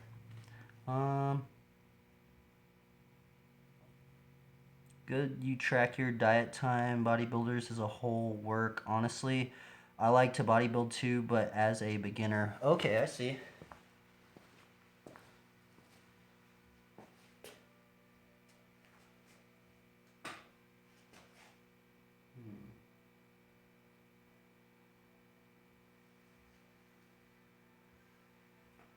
Yeah, if I wasn't riding BMX, maybe I would be more into that kind of stuff, but I basically use all my energy on the bike right now.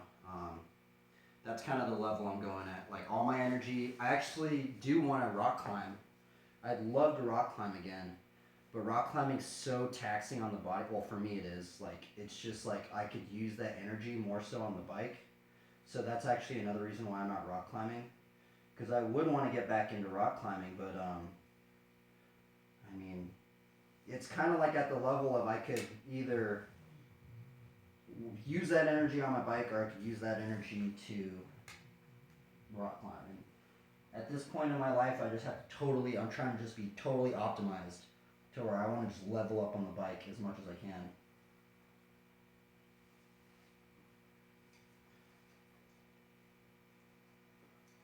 Okay, let's see here. Let's put this through here.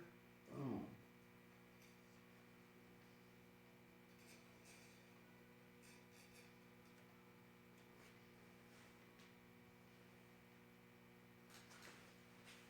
But actually, actually the funny thing is so actually I used to live in Long Beach, and actually my buddy was a bodybuilder, and I got to hang out with him, and just hanging out with him, he kind of changed my approach to certain things I even do on a bike, like training regimen and intensity and stuff like that. Really cool dude.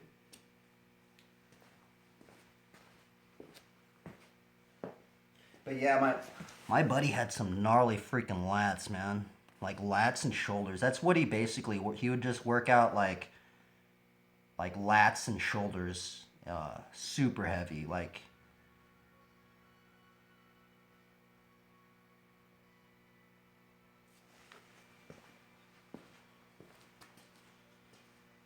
lats are hard to get. Okie dokie. Let's see. What am I doing? Put our wheel back on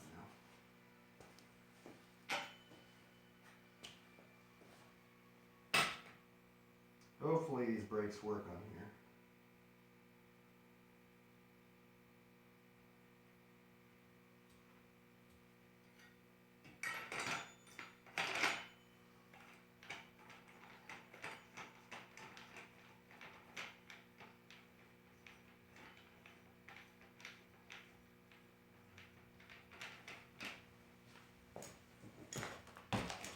Okie dokie.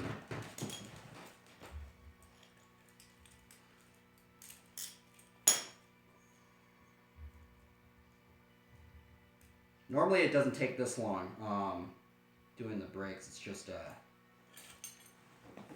I've literally had to change so many. I had to take these brakes off, change my tire. I gotta maybe fix my seat. I'm almost about done though.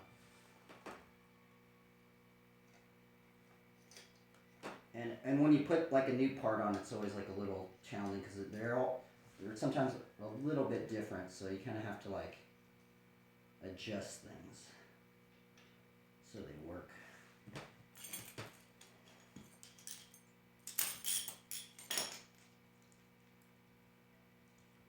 But I mean, here's the other thing is I really don't even work out. I mean, like I don't really use like weights too much.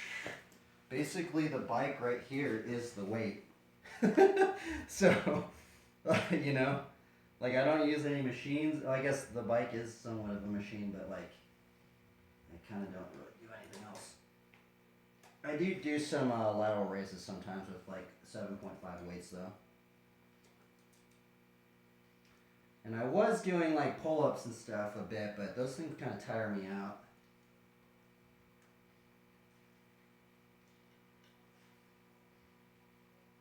Okie dokie. So I need to pull this cable through, and I need to put tension on it. And it might almost be done.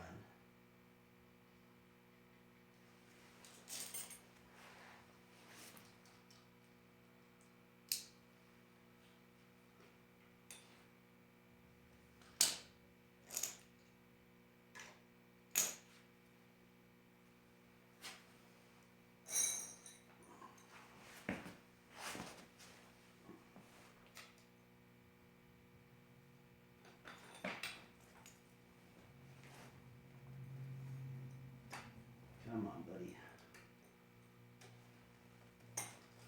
So these things are gonna work.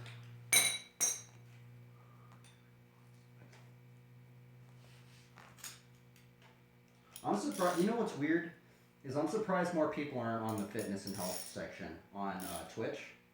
You'd think that there'd be so many more people, you know, like so many more people. I thought like it's kind of strange that that section is like actually one of the smallest sections.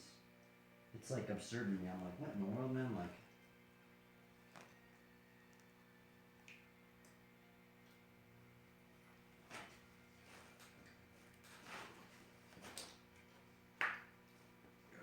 let's see here.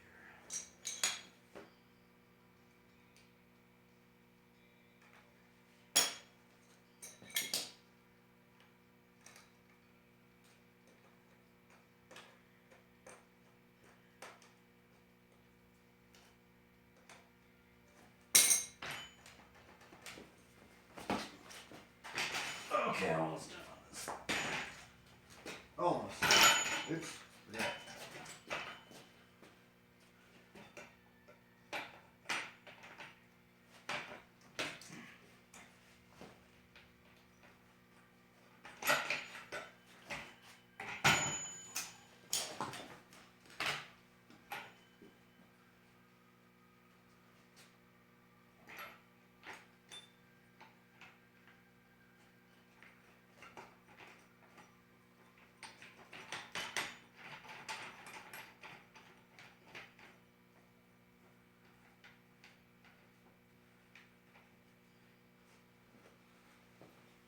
Yeah. Let's see if there's any more questions.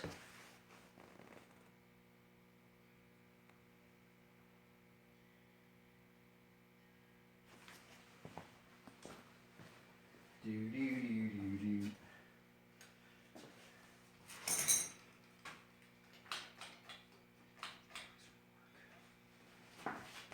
I really hope these brakes work anymore.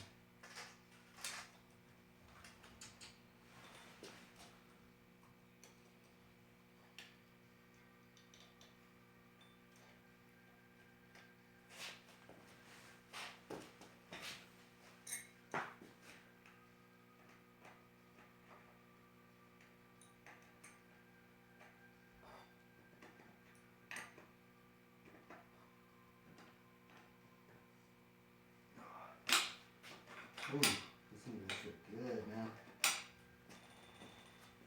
I gotta pull them down just a little bit more.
done. It's kind of ridiculous how long this took, but I'm trying to be pretty exact with this stuff.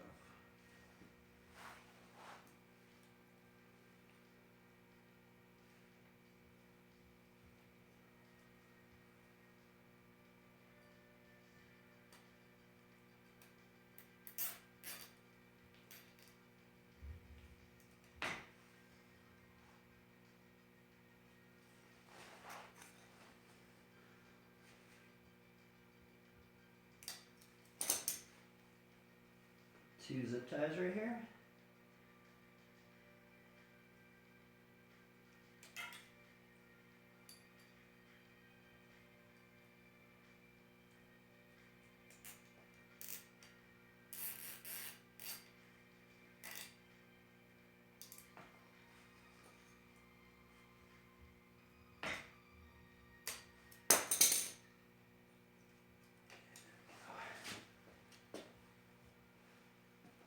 Tighten this wheel down.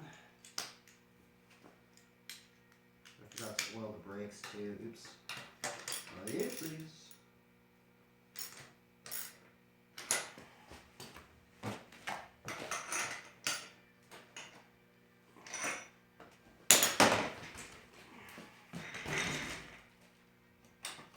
Ooh. Solid brush.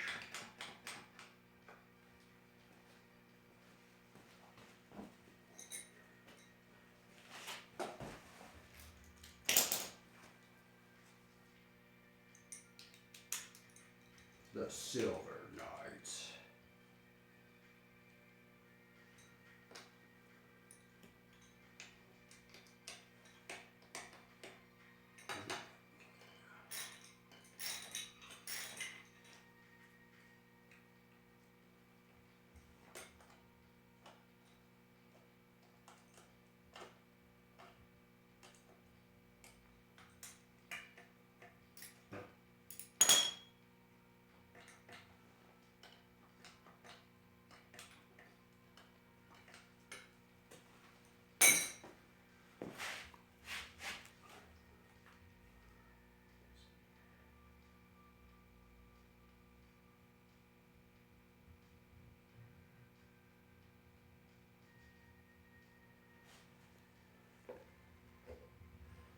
Okay, I think I fixed it up. This looks like not tension on this side.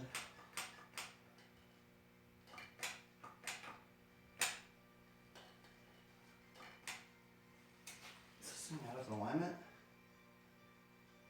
It is.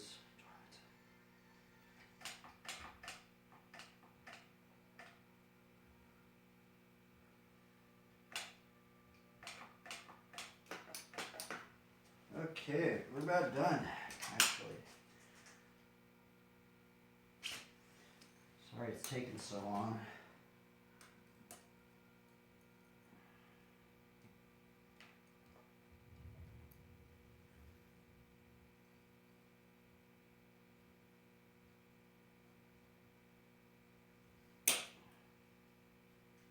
Keep everything up. Okay, let's see if we can recycle this.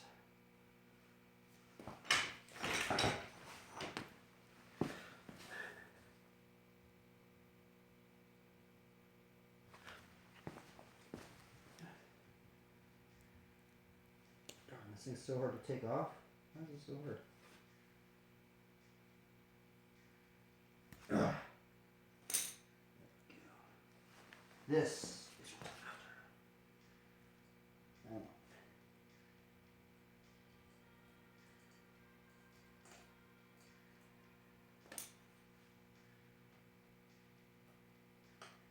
Ugh.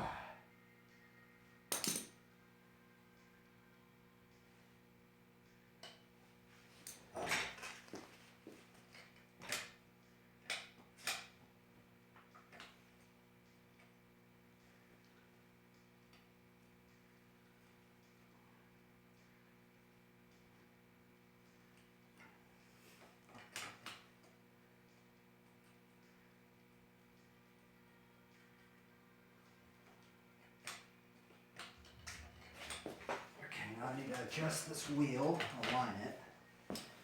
There's so many things. This is why people don't run brakes, is because it just takes kind of a bit of time. I mean, it doesn't take that much time, but it's like still, it's just kind of a hassle. People don't like to do it. I kind of find it a little fun. It's kind of like level.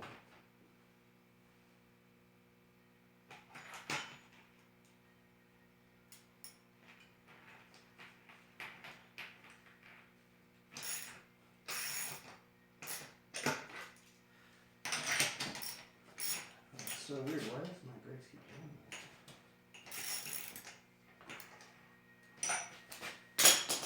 It wasn't true or something.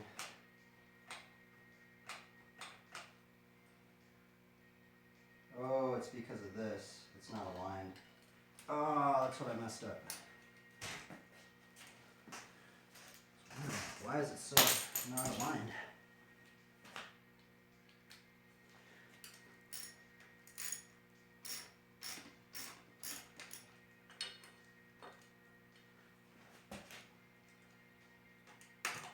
Hit that in the middle.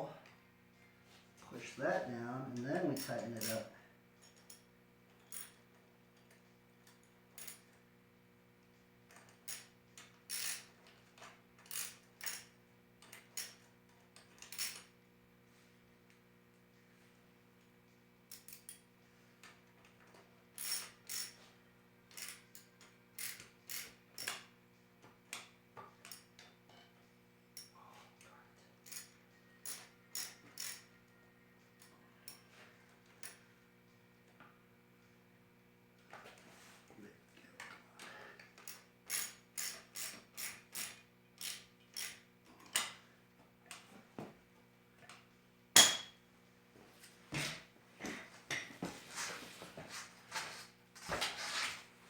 Okay.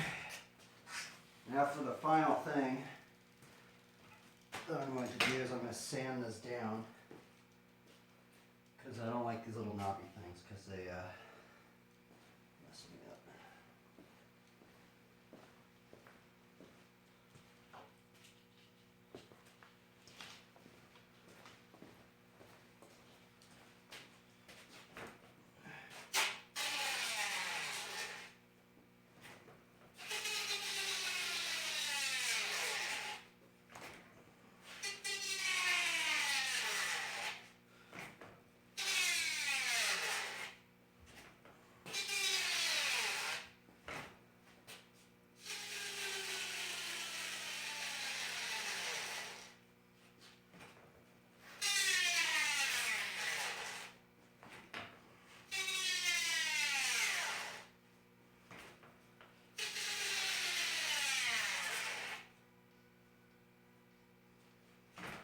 Just trying to take off the film.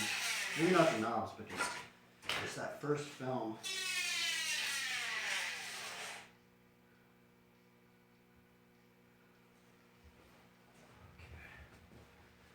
Oh, there we go. That took a while to do. Yeah, should I put on my other seat? I might put on my other seat, but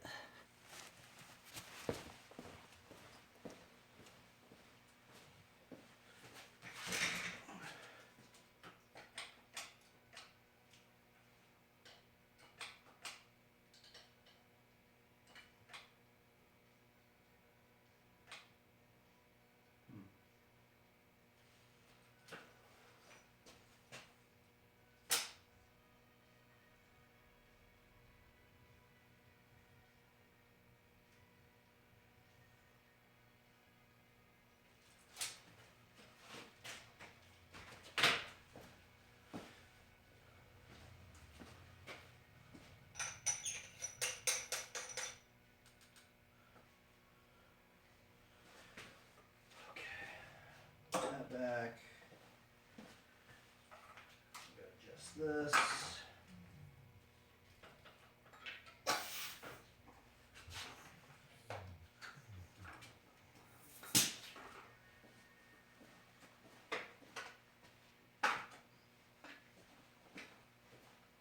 We were going to put the seat on, but we're just going to do that later. Now let's put all these things away.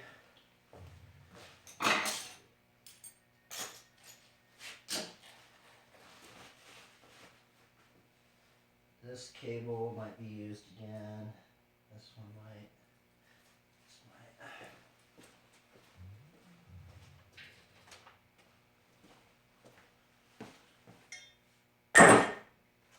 This thrown away.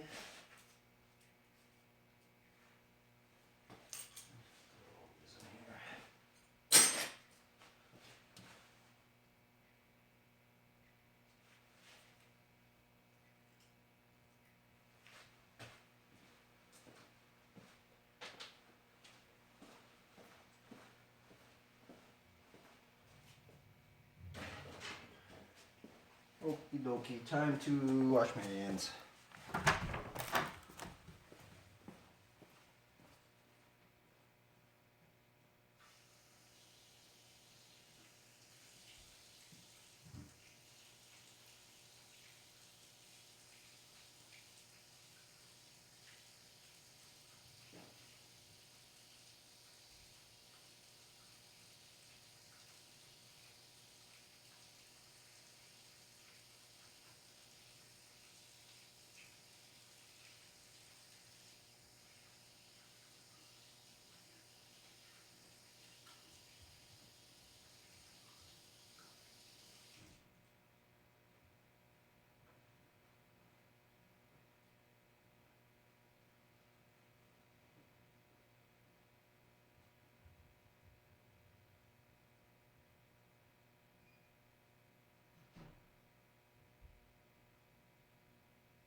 Beep, beep.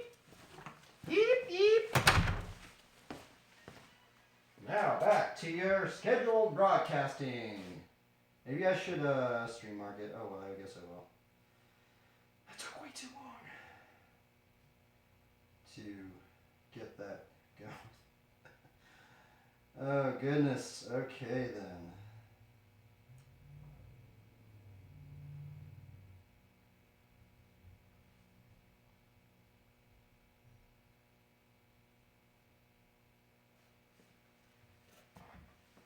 Let's see how this is running now, man.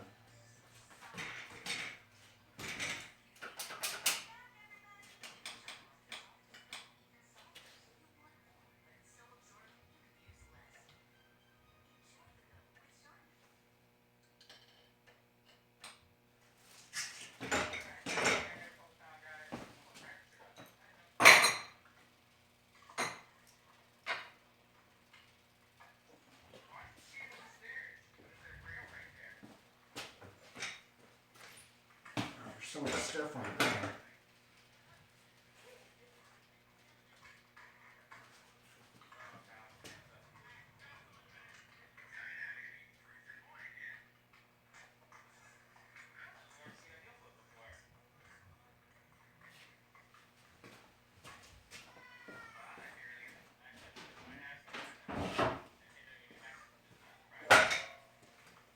Okay, we'll start it off with... Oh, why are these brakes feel all weird?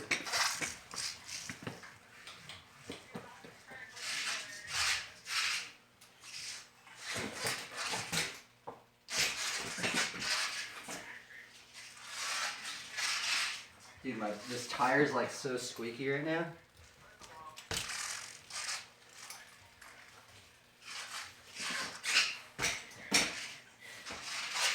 Whoa, dude, this tire feels so weird. I literally need to like shave it down. That's another reason why it's like slippery.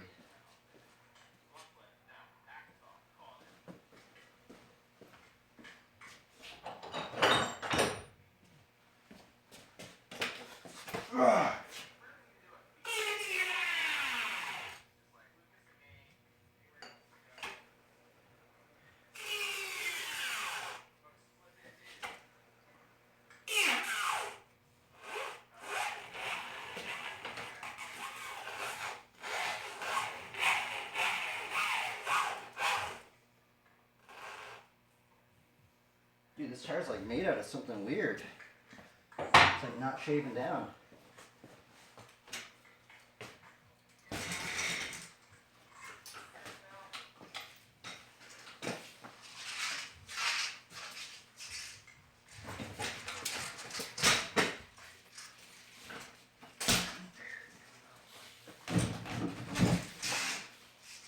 Huh. I don't know why this tire feels off.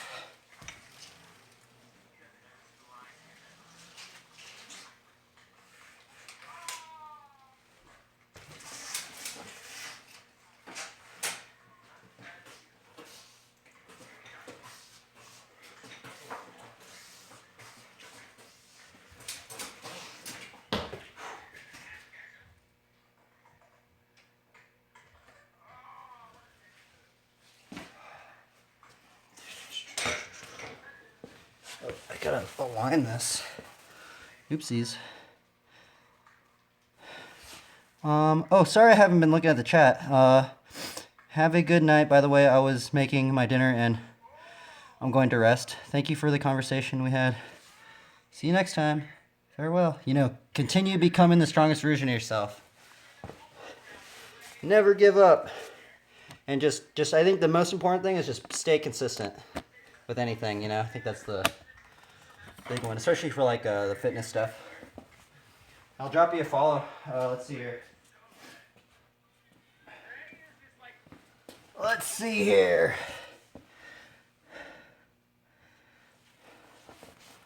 This person's name.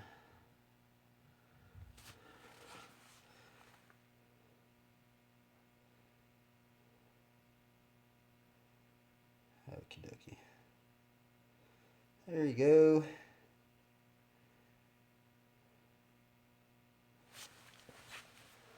Okay, time to get back to the grind. For some reason my bike's feeling a little odd right now. I don't know why. I guess it's just because I put all these new parts. Every time I put new parts on, it's a little odd. Just a little odd.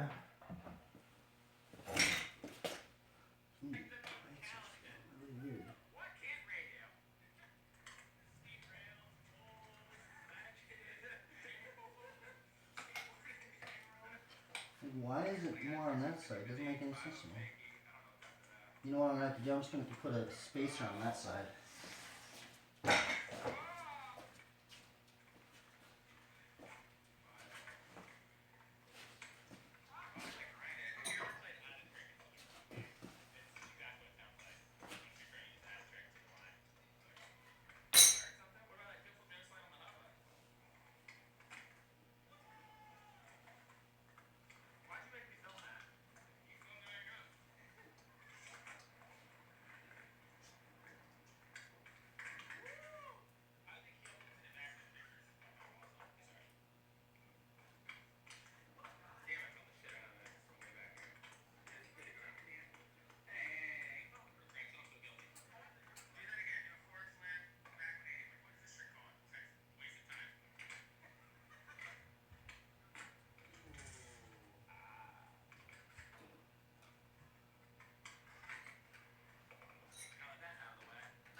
That's more like it. Dude, I really hit my lower back pretty hard on that check my hand yesterday.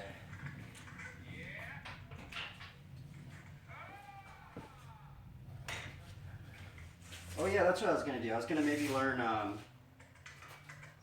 regular foot lard yards. So this is a regular foot lard yards like this. Oh my goodness. It's gonna take forever to learn again.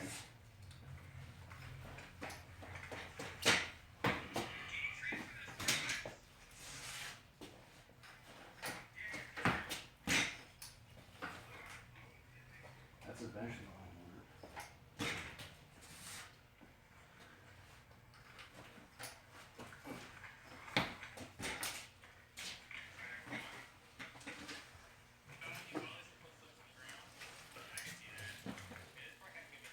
Okay, I need to do 2 fire hydrants before I continue the next level.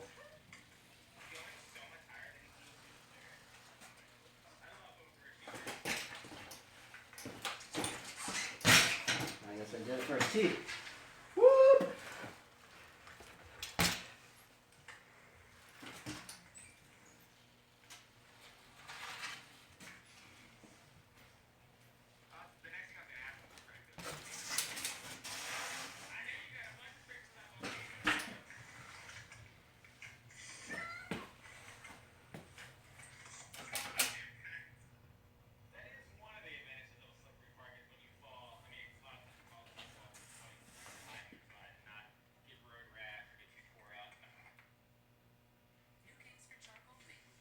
I think this. Oh shit, this thing wasn't even on. I was like, why is that thing not working? I didn't even turn it on.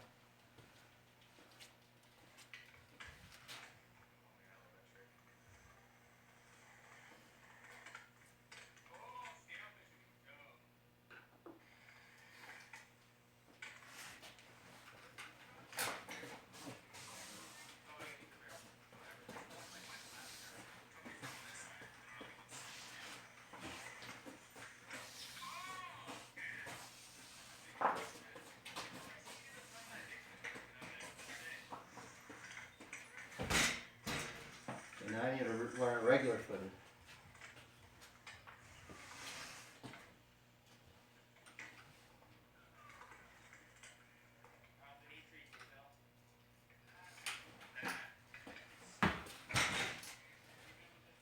Why can't I do it with my regular foot?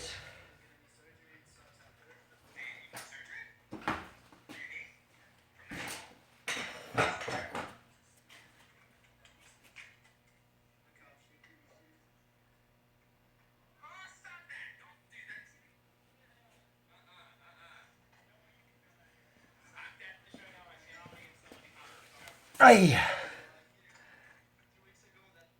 Let's go. Are you still in here? I thought you left.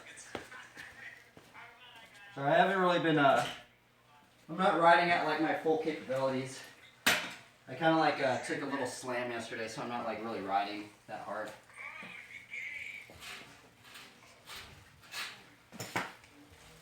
But I probably can still do this one.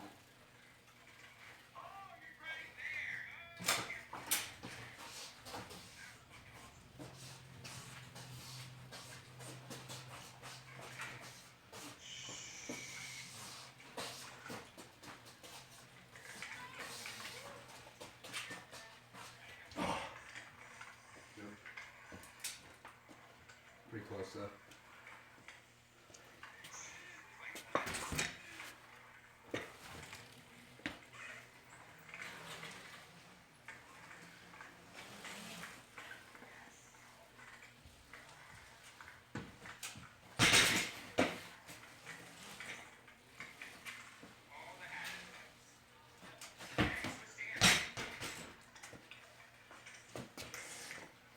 I like fell on my lower back yesterday. When I was doing the Reddit stream, I did like a techno hander and I freaking fell on my lower back. It's a little sore. So I'm not like at full zeal.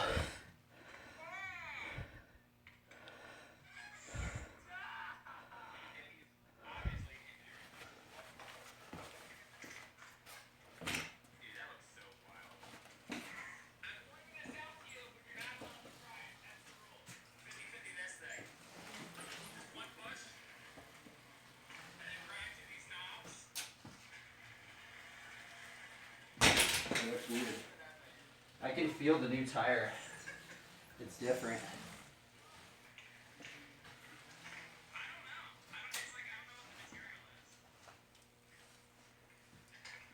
Strange. I think I'm losing PSI. I wonder if I got a hole in this tire. I'm losing PSI.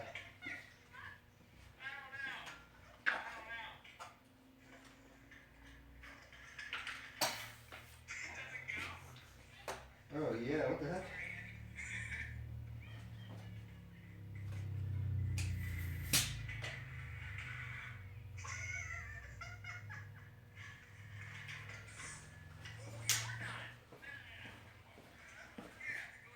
Darn, I think I might have popped my tube.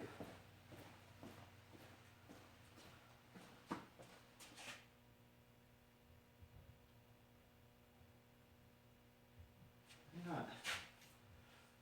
Huh, I wonder why I lost PSI.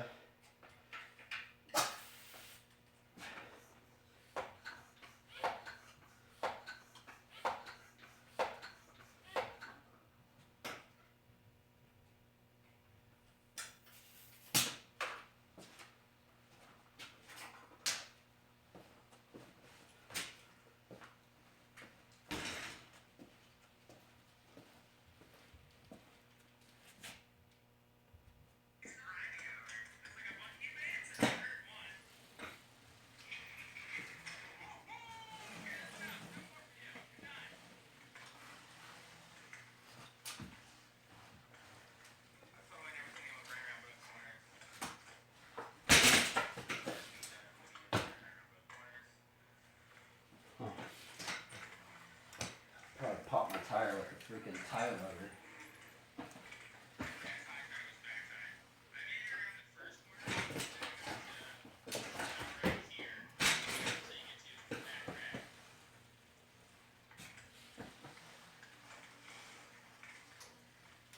Beep, beep, beep, beep, beep, beep.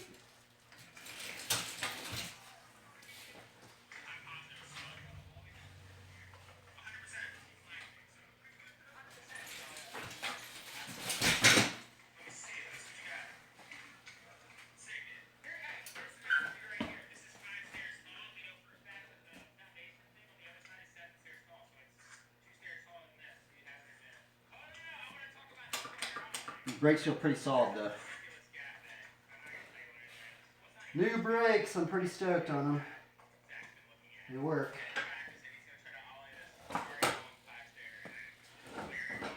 The brakes work.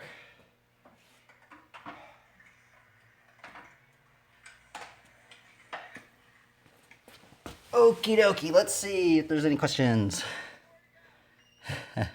How much hurt your lower back now? I mean, it's not like terribly pain. It's just to the point where I don't want to fall on it again, you know? You know, like those injuries where, there's like the injuries where you can't ride because it just hurts. But then there's those injuries that make you a little bit more hesitant because if you fall back on that injury, you get a little tripped out. That's kind of what it feels like. Yeah, I'll get better. It just kind of irks me a little bit. I don't like, I don't like being hurt, you know? Especially when I'm like trying to be, top of my game or something.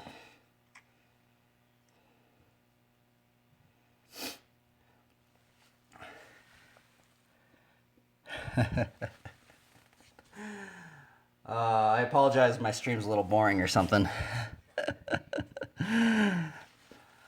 So here's the thing is that, so I've been like treating the stream. One of the reasons, I have many reasons I kind of got into streaming, but the other reason, so this is my main phone. It's a like 32 gig, like iPhone 7.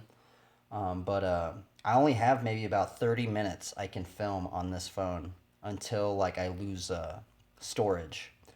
Now the thing about streaming, it kind of got me into streaming because like I'm treating streaming as like an unlimited external hard drive, which is really crazy.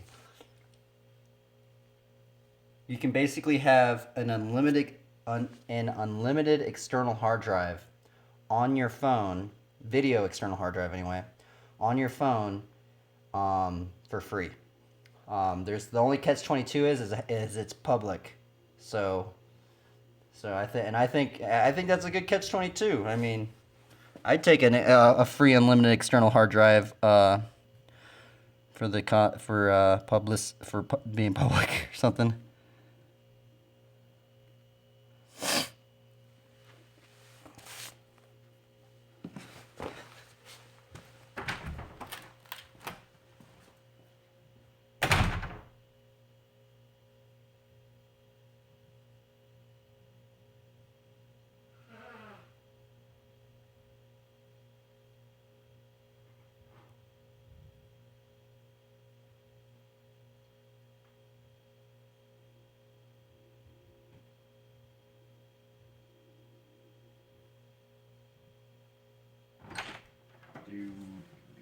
I need to get like a fan or an AC.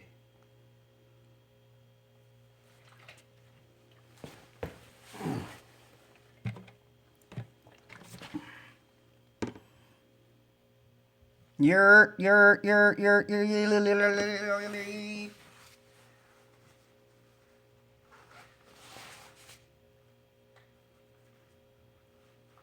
Streaming's a trip, though. You know what? Streaming kind of keeps you more consistent, too.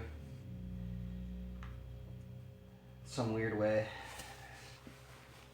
It was really awkward at first streaming. For me, it was really awkward streaming the game because I actually, before I started doing the bike streams, I did World of Warcraft streams. And the thing is that it was really kind of awkward sometimes because I would have the camera on my head and I didn't have any viewers or anything. So I'd just be sitting there in the dark and silence, just like. But I'm eventually going to get back into doing the Warcraft streams. I'm just taking a little break. Let's see here.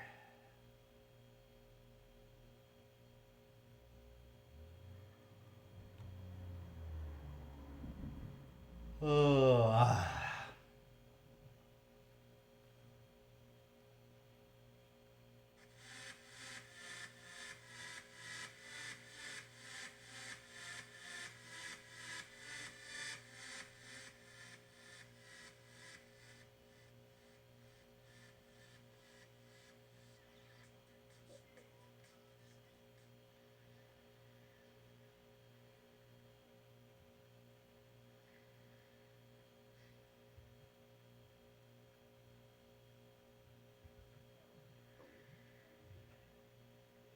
Wow, that was gnarly.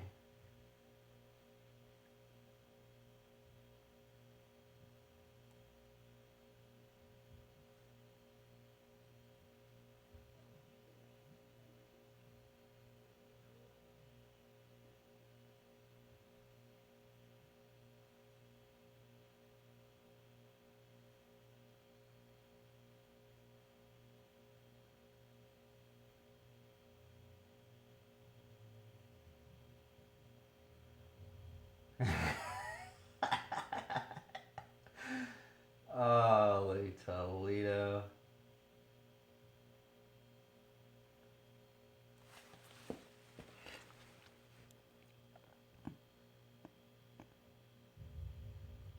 Okay, farewell.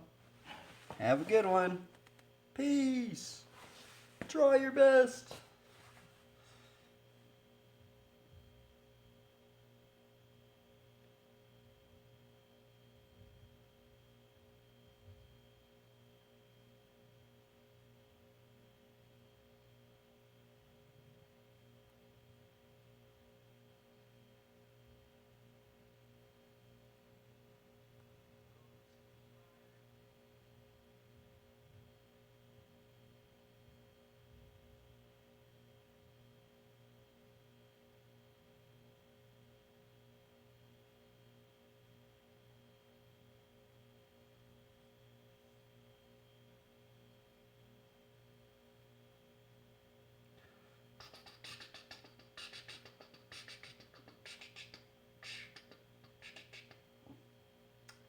Let's see here. Darn, it sucks that my stream got cut off yesterday. I kind of want to do a Reddit stream, but man, like, I'm not gonna do it. It's just, I'm not in the right physical exertion to do a Reddit stream right now.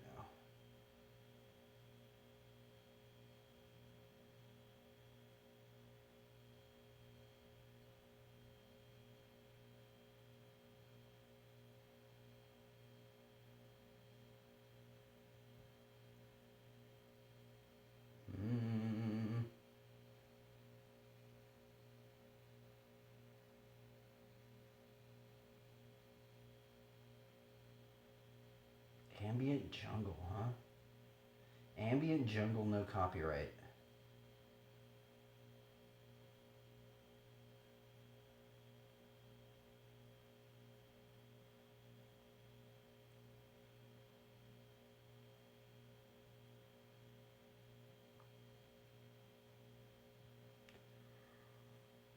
Oh.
Fudge.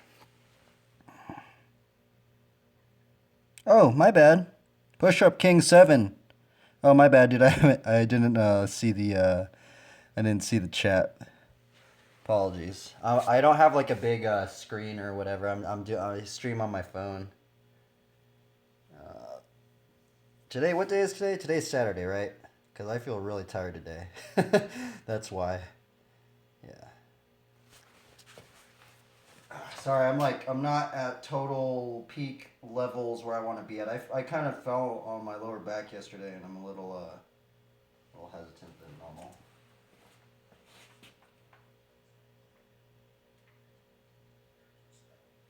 I gotta get back to that now. I think I have a hole in my tube too, unfortunately.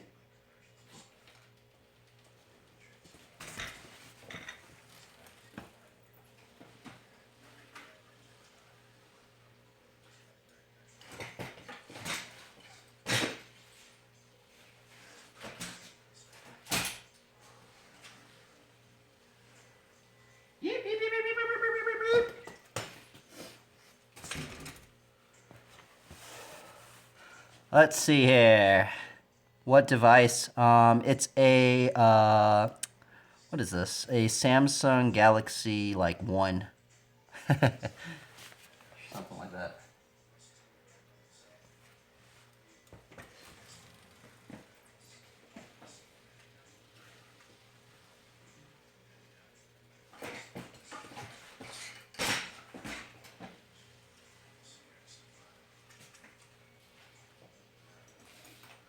Oh, that's what I need to practice. Swivels.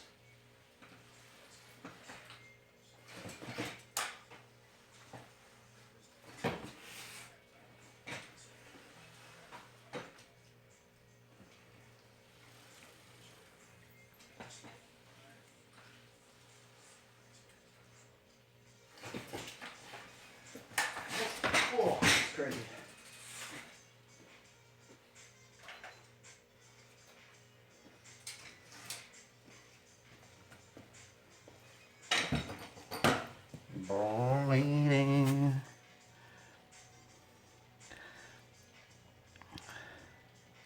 That deserves more views. I stream on my iPad. Oh, that's sweet, dude. I didn't know you could stream on. Oh, I guess you can stream on anything with a camera, huh? Yeah, I have, like, well, the thing is that, like I do have my Instagram and stuff, and I could, like, promote my stream on Instagram. But it's kind of weird because I have, like, a bunch of people that follow me that I kind of know personally. And I feel like, I don't know. It's one thing to have people, like, that are random watching you. But when you have people that actually you know in person that are watching you, it's a little different, you know? It's a little, it's a different level. I'm fine with people I don't know watching me. But when I have people that I know watching me, that's when it gets really awkward.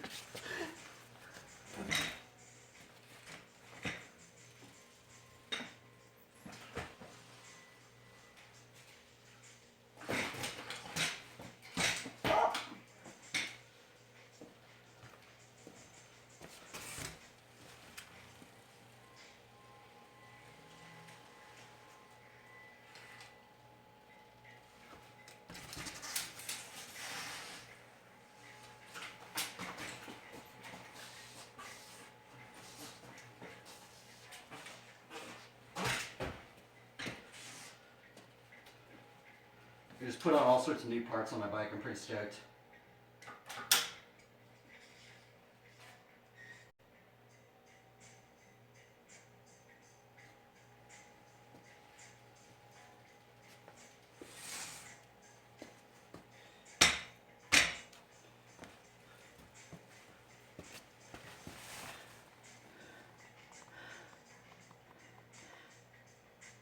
Shouldn't you be wearing a helmet? I guess flatland's not as dangerous. I probably should be wearing it. I mean, I guess not many flatlanders really wear helmets. If I was doing like more jumping stuff, I probably should be. Friends as an audience on Twitch is so cringe. I actually haven't had that yet, but it would be kind of embarrassing. I did 40. Oh, wow. Holy Toledo, bro. That's gnarly. Now doing pull-ups. It's day 4 today. Dude, that's awesome, bro. You doing those wide grip pull-ups, man? Dude, your lats are gonna grow, like, I bet all gnarly. Those wide grip pull-ups.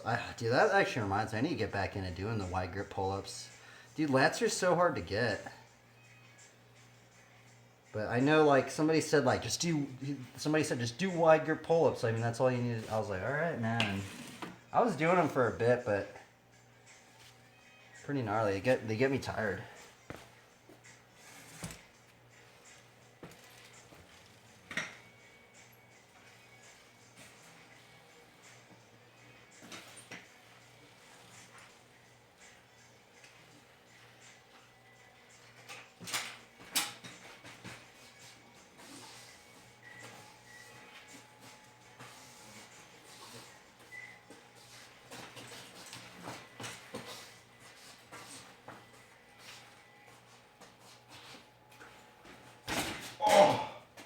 Almost.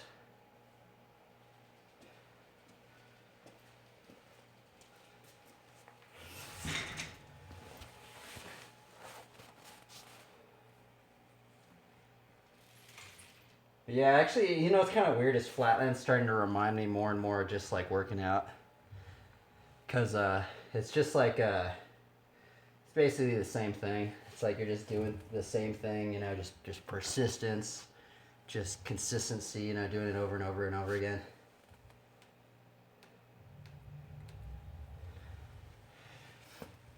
Let's see here. And at 6 p.m. my time, I'm going to do 169 pull-ups and gonna stream. Oh, dude, that's sweet. You're too young to Are you doing are you doing a certain type of pull-up, or are you doing like all pull-ups, just all variations? Have you ever gotten into rock climbing, dude? Dude, rock climbers. Freaking sheesh, dude! Freaking rock climbers are the gnarliest people that do pull-ups. It was actually funny. There was actually that thing of Some of the rock climbers make videos of like, you know that thing where you have to hang there for like, or you have to do like 100 pull-ups or something like that, and you get like $100. Like rock climbers would go there and they just like dominate it. It's kind of funny.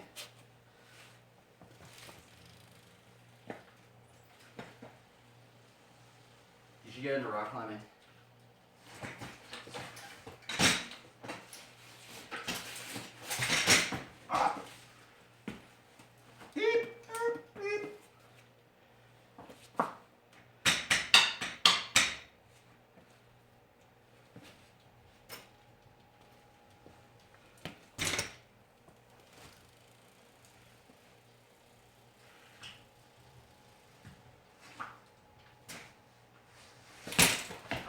Creeps me.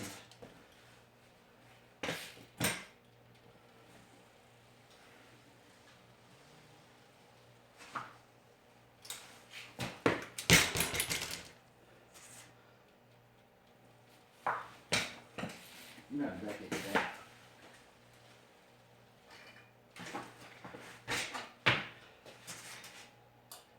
Ooh, that's really loose. Tighten this.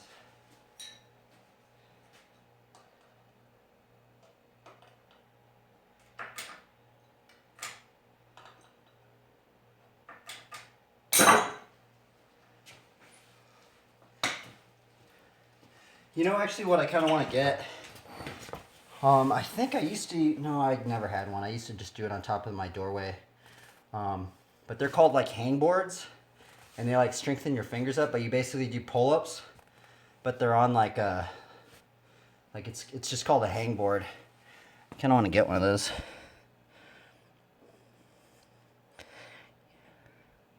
I'm doing what I can to do. Yeah, that's insane. I'm old enough.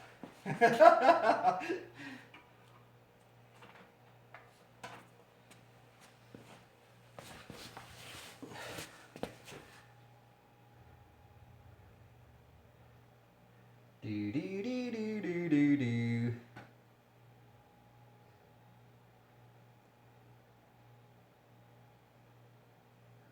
Let's see here. What am I doing?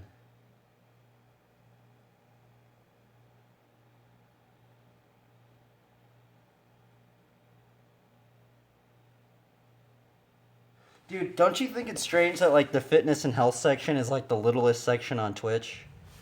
Or I find that completely weird. Like, you think that there'd be you think that it would be the biggest section, you know? Because like you could do like a whole bunch of stuff at your house. Like, you think other people would be motivated to do it? That's kind of what I thought. Like when I was gonna stream, like I thought I was gonna stream BMX. A whole bunch of other people were gonna start streaming BMX or like, you know, stuff like that. And like nobody's really doing it. I'm like, where is everybody, man? Where are they all at, man?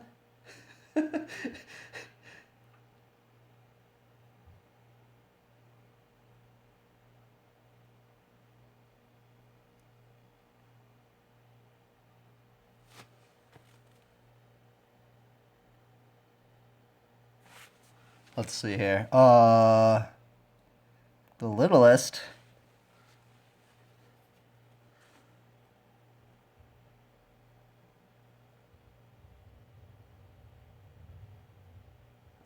I'll give you a follow, bro.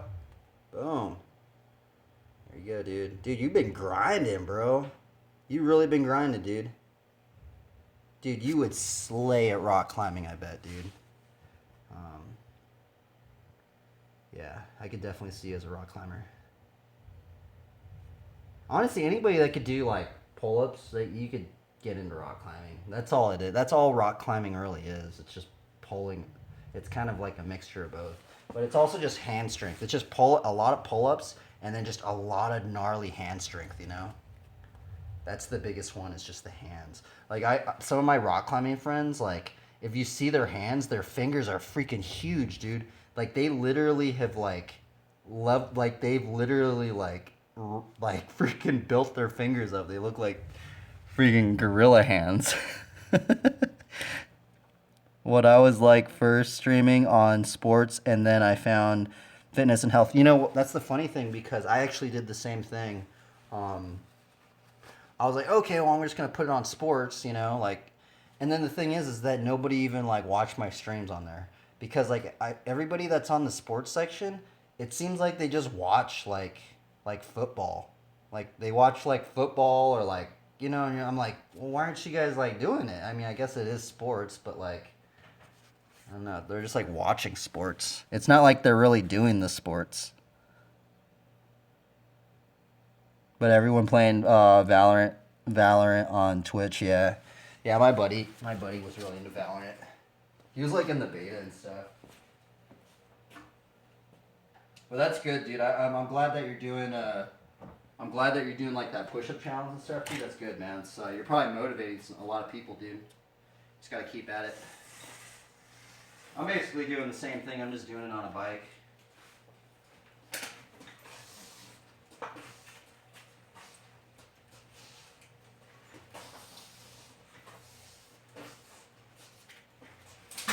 Ow! There, my wrist right there.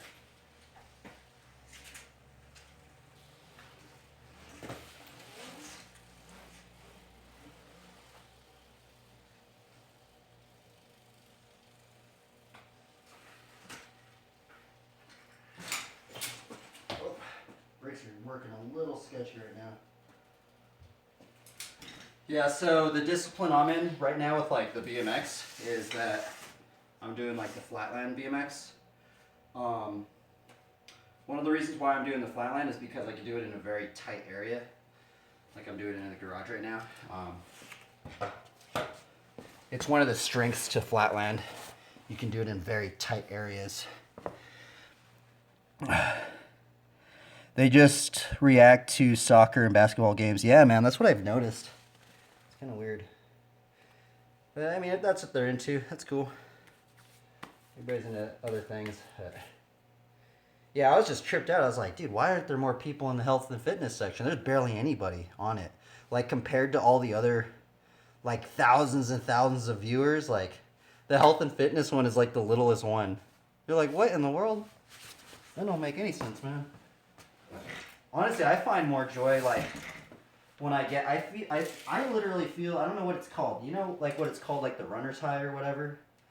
I think you can get that in any exercise. Like there is a little like endorphin release when you do any sort of exercising.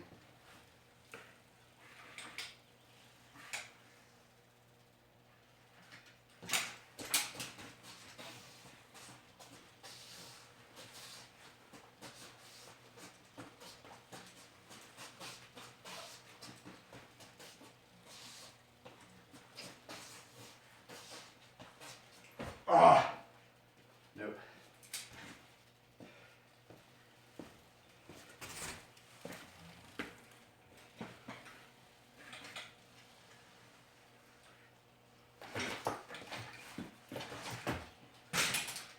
Hey, can you do the flagpoles? You know the flagpoles where they hang on the. I might be able to do it now. I've actually never really learned how to do it, but do check this one out. You might be into this one. This one's kind of more of like a fitness trick. It's like a flagpole on a bike. Oh. It's hard to land though, but some people can like really bring their legs up. It's really crazy. But it kind of hurts my chest a little bit.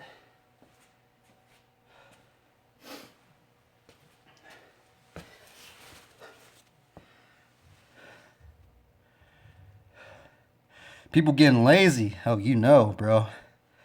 You know. Yeah,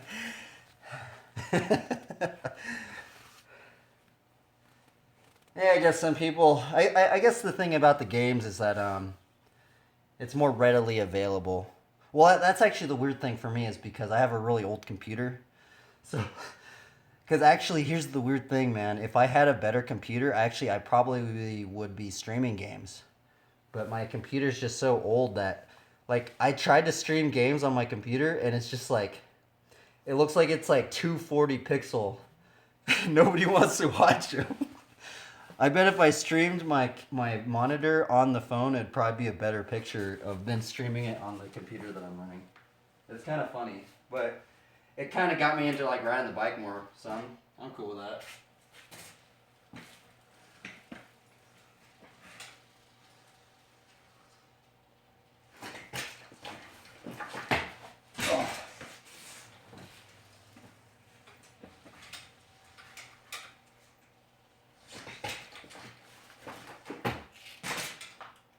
That's how I need to treat, like how you're doing the push-ups. That's how I need to treat this trick that I'm doing.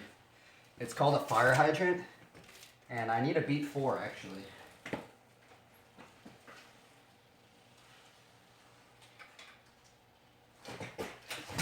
Oh! You really lose any time in it.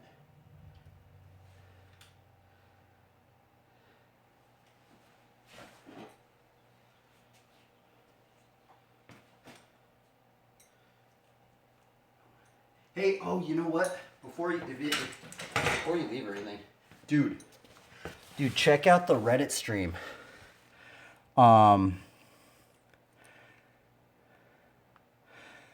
That's sad. We should try to do. What is STH? What is that? Everyone streaming games. Dude, have you seen the Reddit stream? Dude, look up the Reddit stream. If you download the Reddit app, what's it called? You have to go on the app and you have to scroll down, and you're gonna see somebody doing. It's called broadcasting, Reddit broadcasting.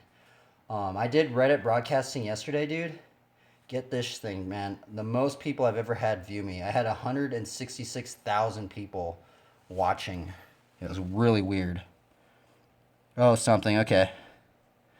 Yeah, dude, check out the Reddit stream. I've been seeing actually a lot of the Twitch streamers. They're doing Reddit. They're doing a Twitch stream while they're doing a Reddit stream. I was doing that yesterday. But yeah, dude, the Reddit stream's gnarly, dude. So many people start watching you, dude.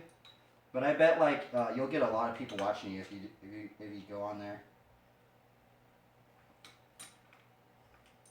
I need to fix my bike right now.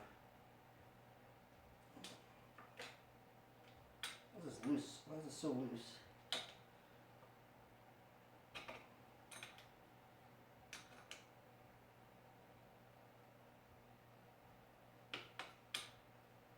It seems like stripped out.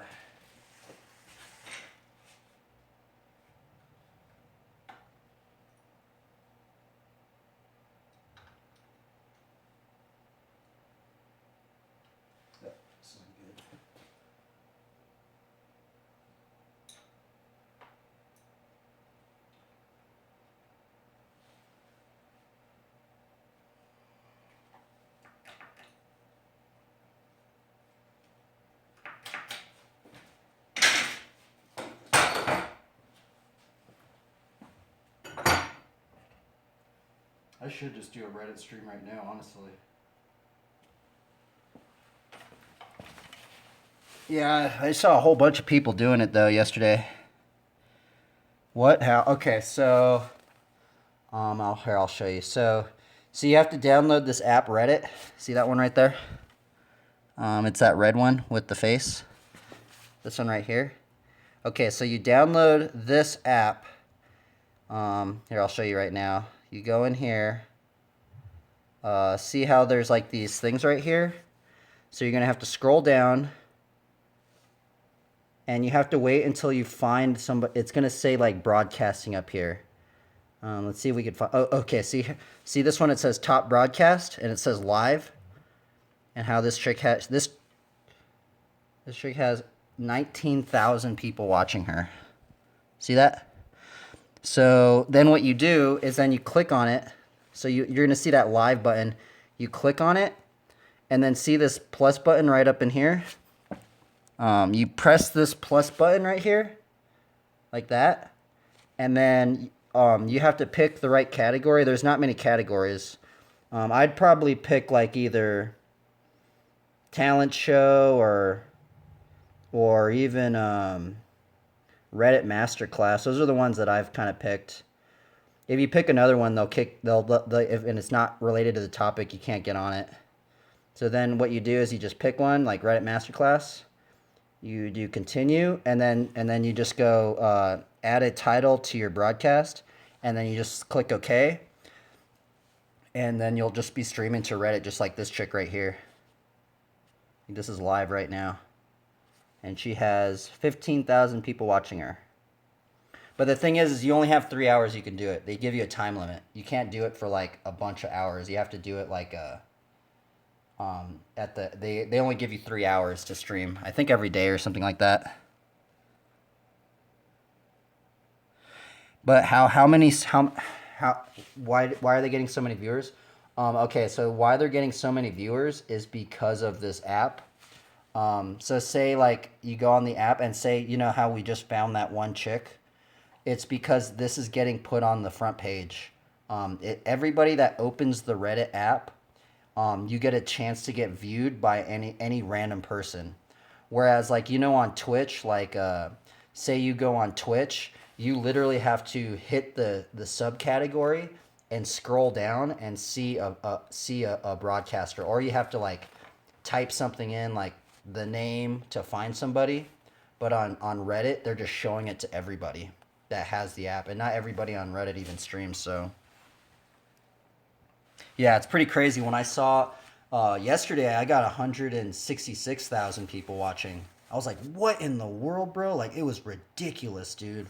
I was like, holy Toledo, man. Like there were so many questions, like, I couldn't even, like, answer them. I was like, holy moly, man, this is ridiculous. Reddit's way more chill. I mean, Twitch is way more chill. On this stream, anyway. Like, this is kind of more just training. Reddit, when I'm doing the Reddit stream, I feel like I have to be, like, on it. Like, I have to, like, entertain people. This is kind of just me, just like, you know, how I'm normally kind of just chilling and writing stuff. But yeah, it was crazy yesterday. I was really surprised. Oh yeah, another thing I will say, in order to get those views, so I did somewhat of a longer stream. I think I streamed for like 2 hours. Because if you only stream for a little bit of time, you're not going to get that many viewers. But you have to like stream like past like the hour mark. I think maybe like past the hour mark, you get like pushed up on the scene thing or something like. I don't really know how they do it, but I don't know the algorithm that they're using. But I think I think the people that are streaming for longer periods of time, they get pumped up to more people viewing them.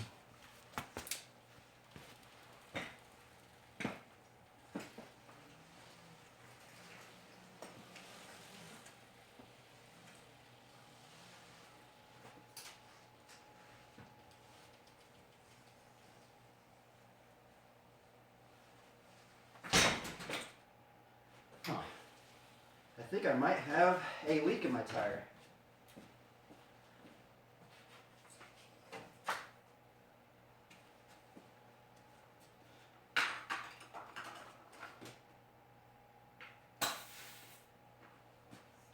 Oh, I do have a leak in my tire. I'm going to have to change this tire out. Fudge. Right when I thought I fixed this bike up. I'm going to have to change this tire out. The tube, I have a leak in it. Let's see here. And how did you get so many viewers? What did you stream yesterday?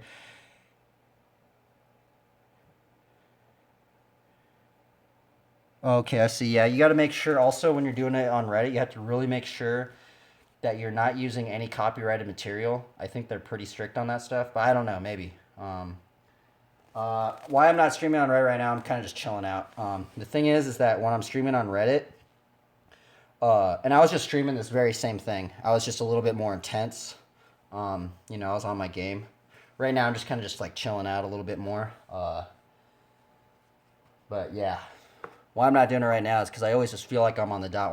When I do the Reddit stream, just people just start showing up, like floods of people, and you're like, oh man, I gotta like answer their questions. I gotta like, you know, do all sorts of that stuff. It gets kind of heated. But actually, I need to change my tire out. I have a leak in my tube.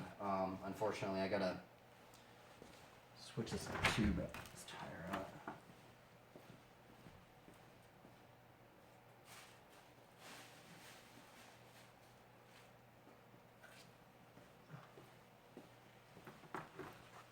Sucks. I don't know why I have a leak in my tire, but I do. I knew something was. Maybe I don't. I don't know. Let's see here. Oh, I do, definitely. That definitely went down. So I gotta fix my bike up again.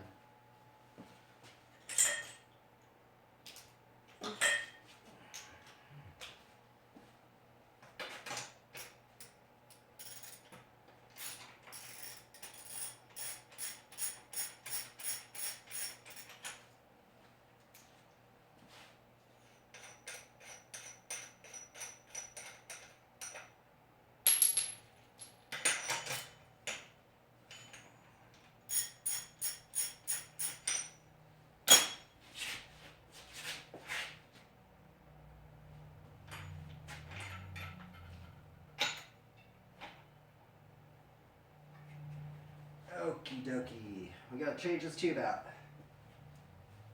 Oh, that almost fell. Why did I pop this tube?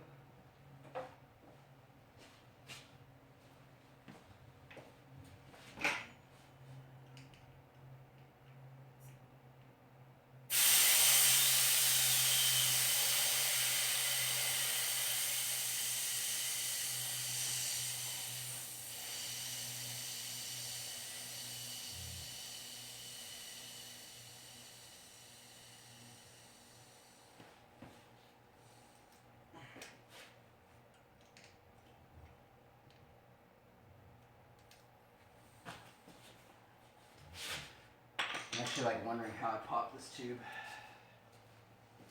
Doesn't make any sense to me. It makes no sense to me.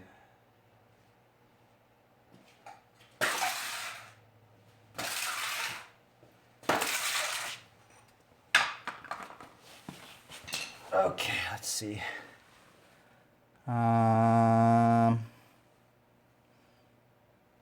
It is not better to have a lot of viewers instead of literally no one. Even as some more stress. Oh, I mean, that is true. That is true. But also, it's like my bike's kind of like messed up, and it just feels weird having a lot of viewers. Honestly, normally nobody shows up in the stream that you're watching right now. I've gone weeks without people really showing up. Well, I guess no, normally like maybe one person shows up, but like there has been like weeks in the beginning where like not one person viewed this stuff. It was kind of fun. I kind of liked it like that because like there's no stress at all. Oh darn, that sucks that I gotta take this off again. I'm gonna find another tool.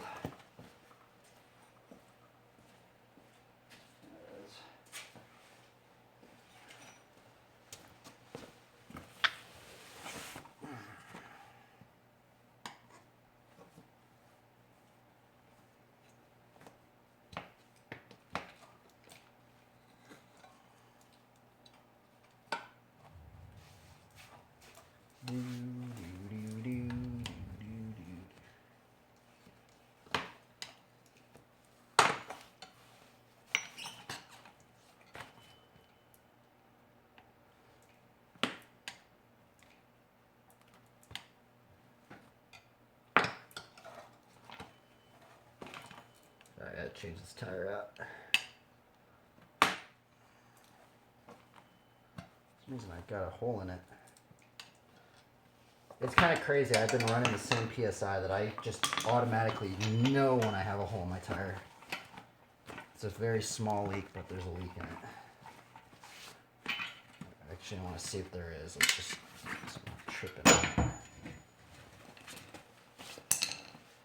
Let's see what it is.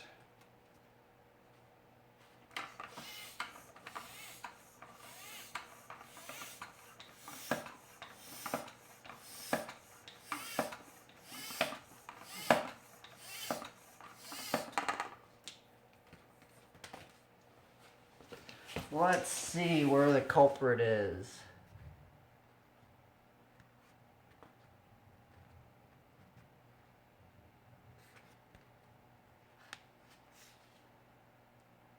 Strange. I don't even see a hole in here. Oh, here it is. Oh, no, wait, that's not it.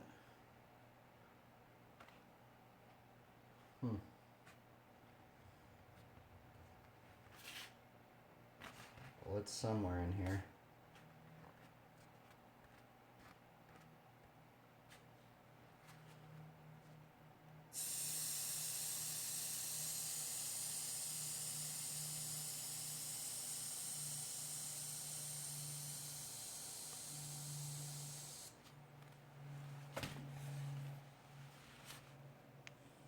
Gotta go sleep.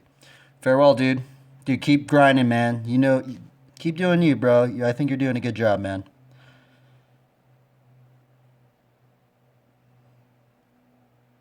Yeah, buddy.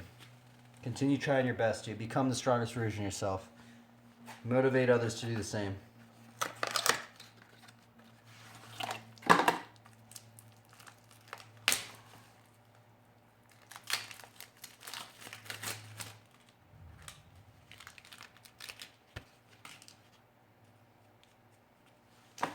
Let's see, I'm wondering if there's a... Oh, that's why. There's this in there.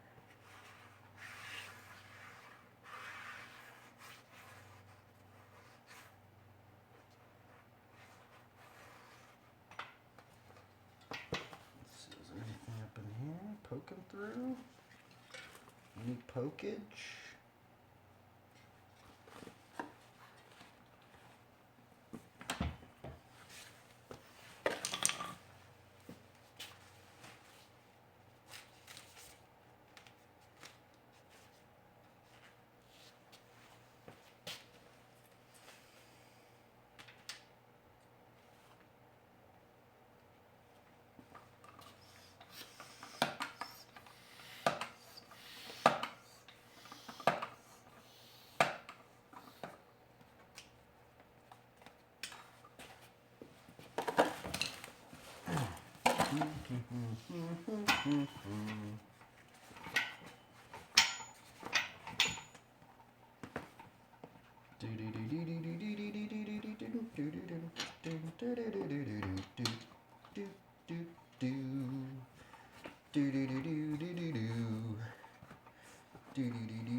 Oh man, this is always challenging. I have some dark things on.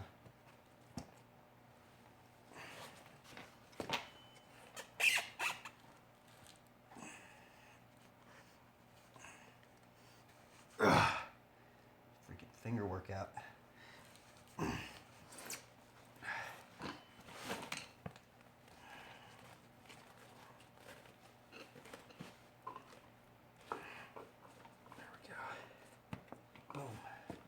Boom, boom, boom, boom, boom.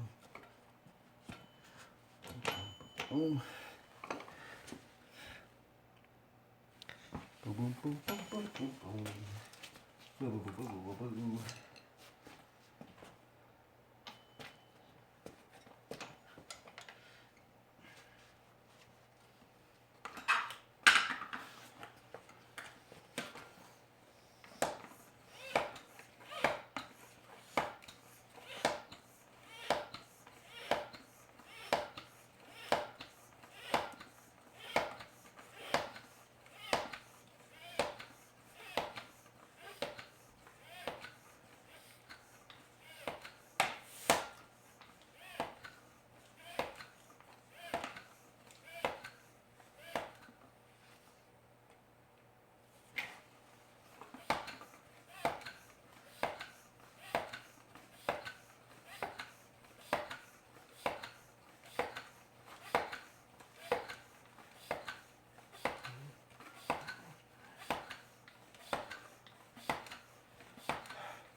bike today.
Oh.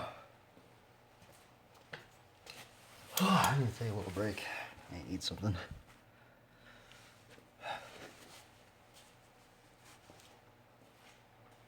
I guess today was a bike maintenance day. Bike maintenance day.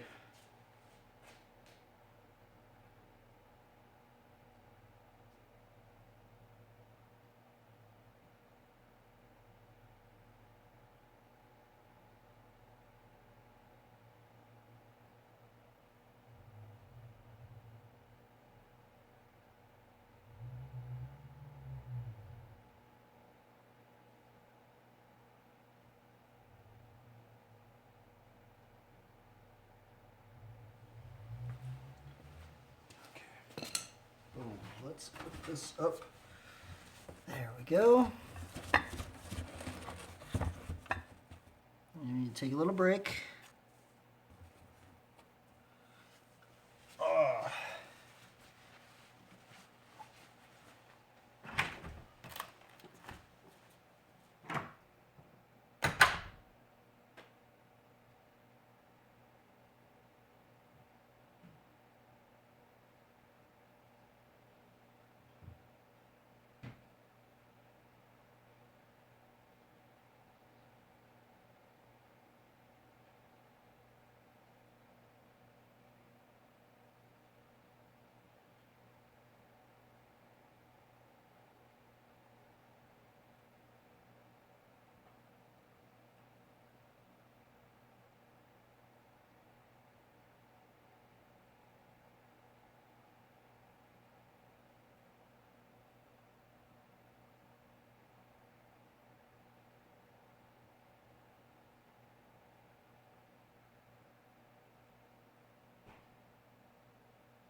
Okie dokie, we're back.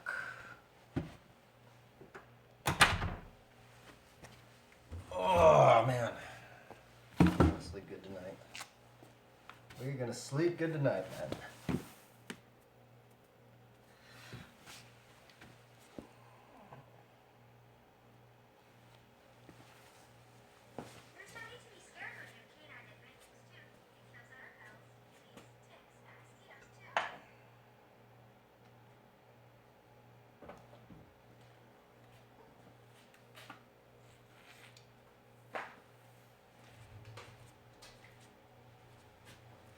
Is this tire going low again?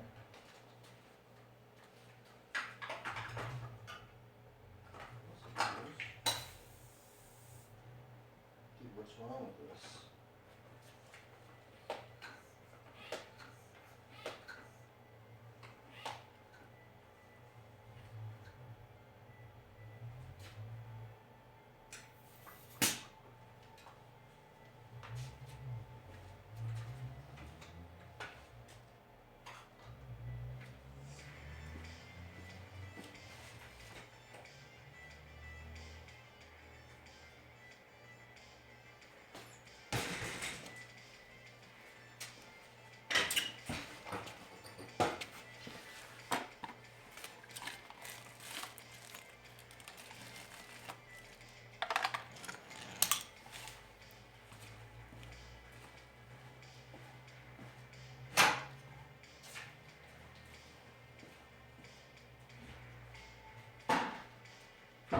I'm just gonna practice some regular foot large yards for a little bit.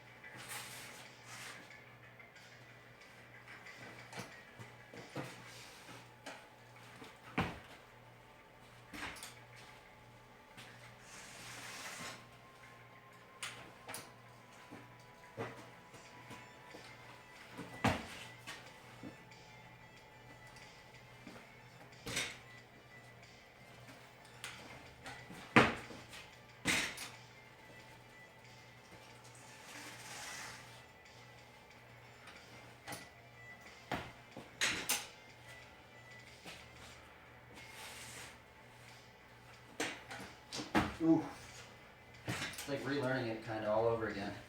But it's a little bit more, I feel like it's almost relearning it all over again, but I still kind of know what to do, so it's like, I'm like a little bit ahead than normal.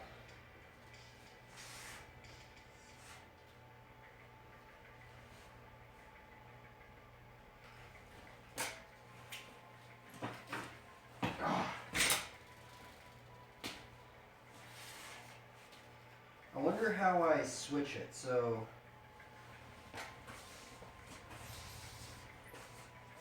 I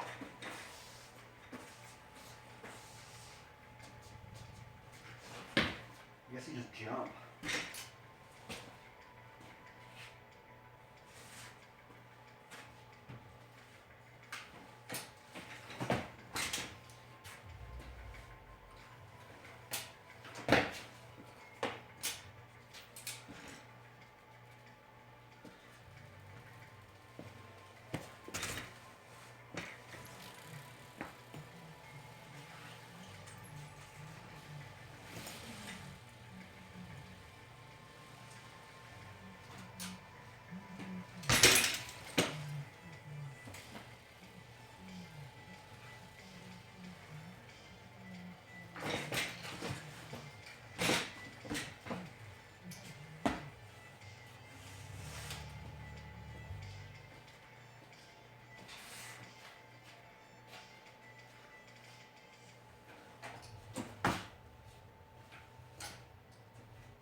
Why is it so hard? You should be able to do it. Are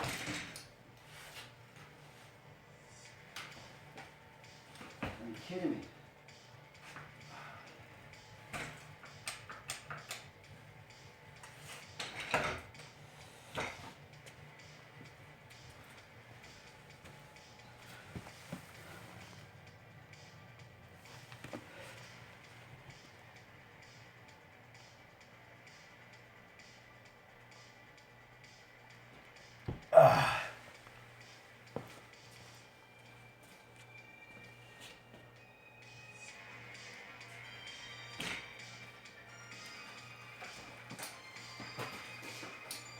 Oh, I'm just gonna right there. You just gotta like, just go with it.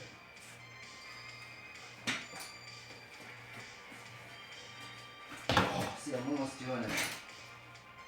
You just kind of have to like really go with the momentum. That's all it is.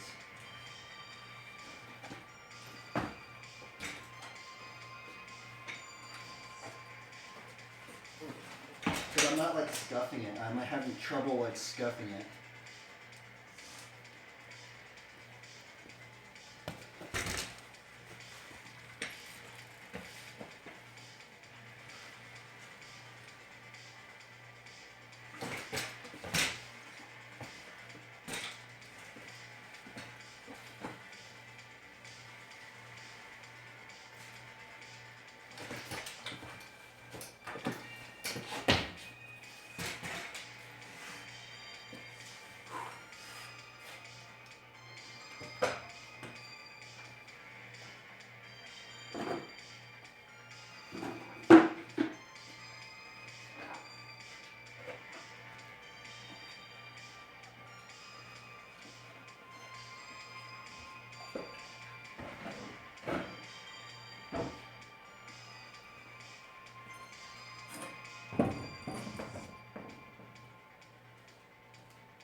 Woo!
Listen to these tires, we're gonna get much more.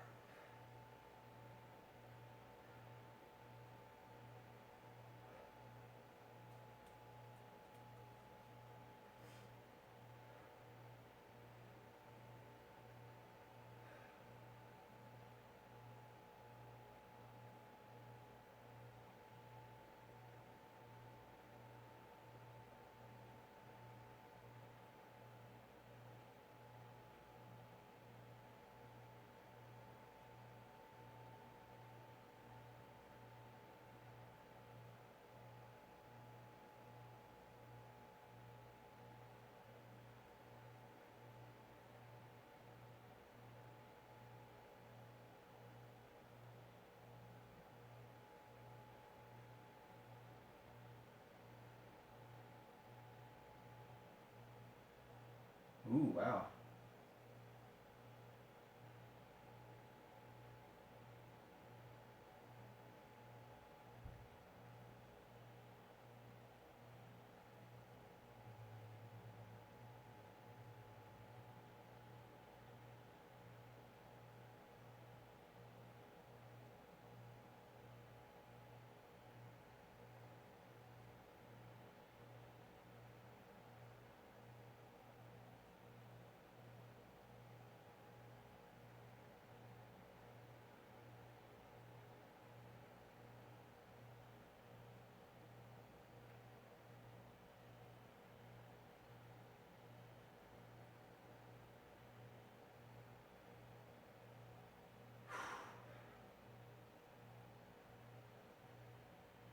I'm tired.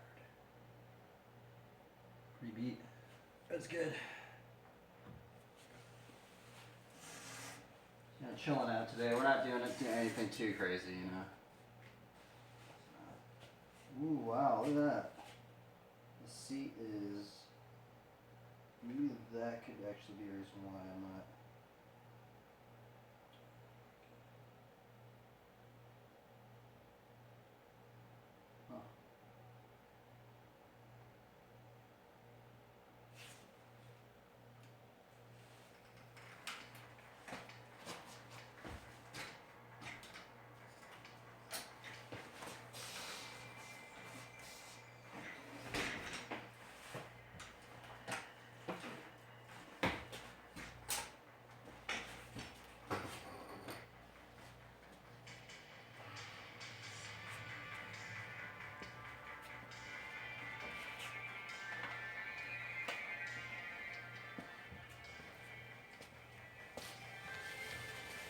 Huh. Oh, well, there's actually people watching me. That sucks. Because I'm really, really tired. I mean, I'm not tired, but like, I've been doing this this is day 6, so tomorrow's my rest day, so kind of like, and I got kind of hurt yesterday, so I'm not at like peak performance level. But I would like to be at peak performance level, but I guess now that I have people watching me, I guess like I'll try and ride a little bit better.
slipped.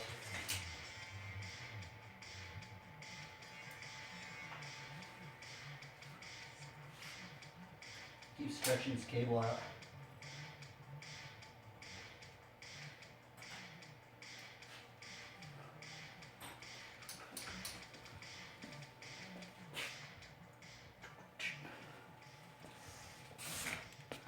It's kind of strange, like people start watching the stream at odd times. Like when I actually ride really, really hard, people don't watch the streams. And then when I don't ride hard, it's like that's when people watch the stream. It's kind of funny.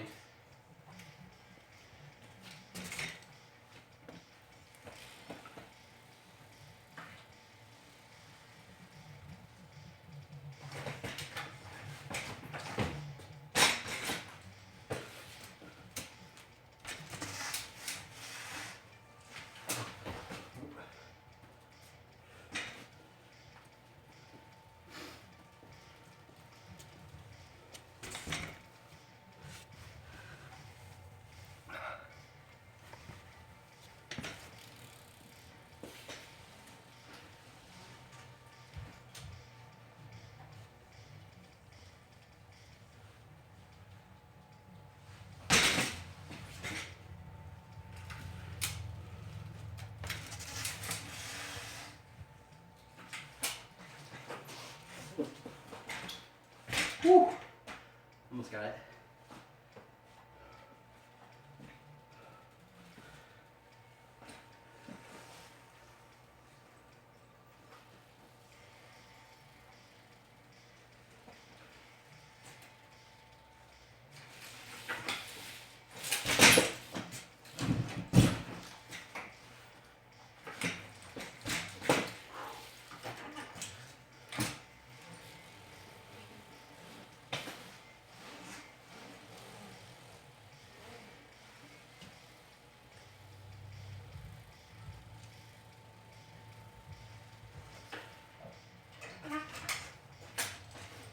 Ah.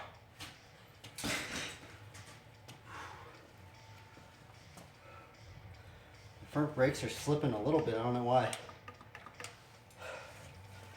Something's wrong with them. I think I might have to get some new brake pads. They're like slipping just a little bit. I can feel it. It's messing me up.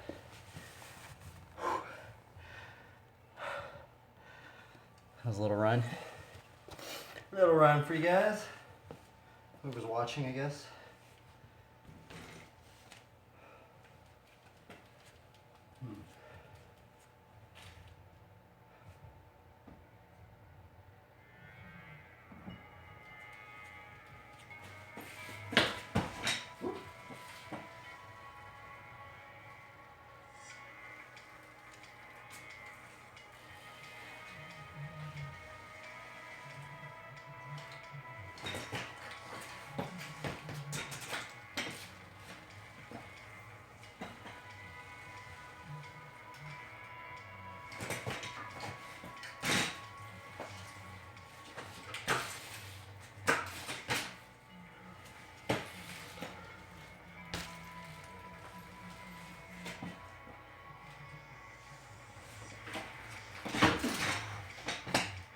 I don't even know what I'm doing anymore. Messing around. Messing around.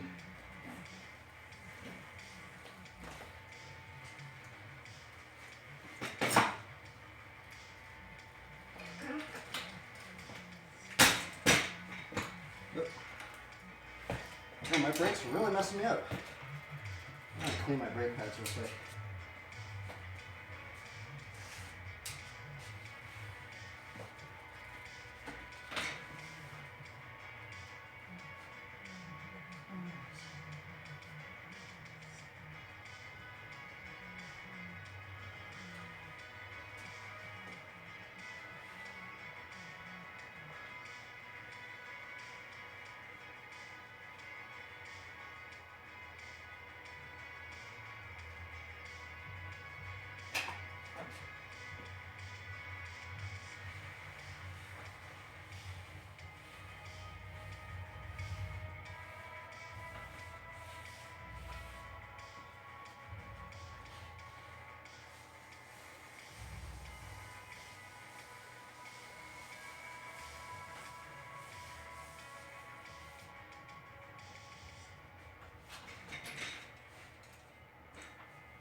Yeep, yeep, yeep.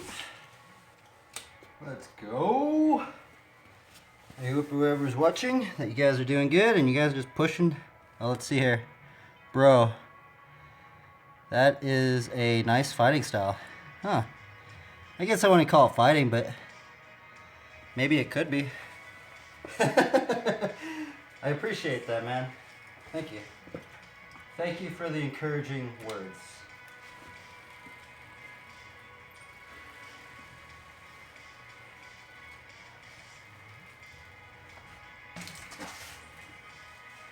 Oh, rebate.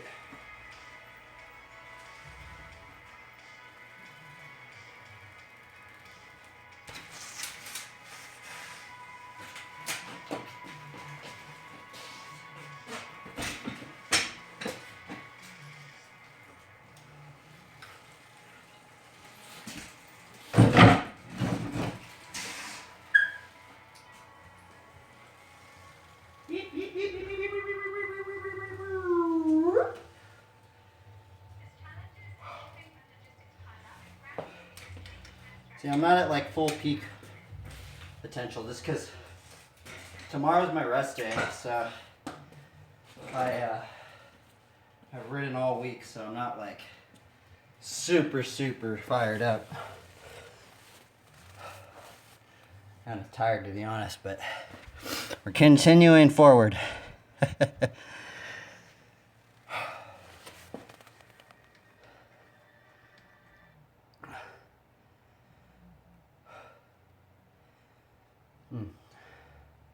And my front brakes are acting up a little bit. I don't know why. Give me a little trouble. Just a little bit of trouble.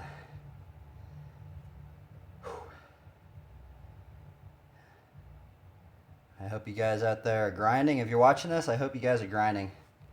You're grinding or getting motivated and becoming the strongest version of yourself, and what else? Motivating others to do the same. If anything, I'd probably even suggest maybe even start streaming, because I think streaming really has progressed me, especially on the bike. Kind of has kept me more consistent. I can tell. It's kept me more consistent. The big thing is it's actually kept me off of my phone a lot more. You start noticing how much you actually go on your phone when you start streaming. I do go on my phone still a lot. But before I started streaming, I remember like I would just be chilling, you know, like longer periods of time. Whereas like when I'm streaming, I kind of feel at least I'm a little bit more held accountable to being on the phone. What is the process of getting that level of balance? Oh, good question. You know, so the process of getting, I say just, I guess, learning any thing with the bicycle or with skateboarding or any sport, honestly. I think the first thing would be, is figuring out like the variables. Because a lot of it's just like weight placement. So like, say like the hang 5, for example, there's so many little variables that can occur in the hang 5. One being the foot placement. Like you can have your foot at the toe of the foot, or you could have it at the heel, and that pushes your weight in a different direction. And also thinking about like both wheels as somewhat of like imagine them as like big force fields, like really big spheres. Imagine them as big spheres instead of just one angle. If you could imagine it as just a big sphere, and imagining your body weight on like if you're doing it this way, if you're over here, and then the thing is you could take it like that, but you can also take it right here on the back. And so the discipline I'm doing right now is flatland. And with flatland, there's a lot of tricks you can walk into. So like some of the tricks that I was doing, you don't have to ride into it. You can learn it by walking into it. So one of them being like, say this one. So I learned this one just by walking into it. So I just put my foot right here and I press the brake and I just literally just walk into it. and you just figure out all the subtle like variables. There's a lot of variables on how to save it and how to like when to scuff, and I think that's the biggest one. Trying to figure out all the variables, and then say like if you're gonna learn a trick, and like say I was gonna learn this trick again, and I just can't get it. I'm like, oh, I can't get it. Well, then like I would kind of go in and be like, okay, what did I do wrong? And then you have to kind of like, you have to delegate and see, where was my weight? How did I have my foot? Did I have it on the heel? Did I have it over here? Where was my arm? Was my arm over here? Was I using my muscle to bring it up? Was I lax? Because there's a lot of tricks where you're kind of like tensed up, but then there's some tricks where you kind of have to stay like loosey-goosey to kind of ride it out. So I think that would probably be my best description on how to find it, if that makes sense at all. It probably didn't. And here's the thing is that some tricks have more variables than others. So here, I'll show you the very first balance trick I kind of learned, for flatland anyway. Yeah, it's this one. It's called a track stand. So some tricks have more variables. This trick has like 2 variables, where it's literally, you just put this foot right on the peg, you hold between the grip right here, you press the front brake, and you can just have your foot like that, and see how this one only has 2 variables. You can either go down or you can go back, so there's really not that many variables. So this is a good one. I mean, I guess there is some variables. I mean, you could be over here, you could be over here, but generally you can kind of like feel it out. And this one has only like basically 2 variables. And then from this one, you can kind of like upgrade it by like going into this one. And now this one brings in the same 2 variables, but now you're moving. And so when you're moving, there's momentum involved. And when momentum gets involved, it's also your weight's getting kind of like pushed around. So that kind of brings in a whole nother aspect. But yeah, I think that's a good way to start learning how to balance. It's honestly, I think, one of the reasons why there's not as many flatlanders, because figuring out all the variables of balance and learning how to balance and how to save things, because it can take a while. It can take quite a bit of time. There's some tricks where you can really save them with your body weight. So like even like the lard yard, for example. I know all the variables so far right now that when I'm about to lose it, I can actually save it. See, like right there, and like right there. I would actually, if I really didn't know that variable on like looping out, I would have just looped out behind me. But when you figure out those variables, you can start, you feel it.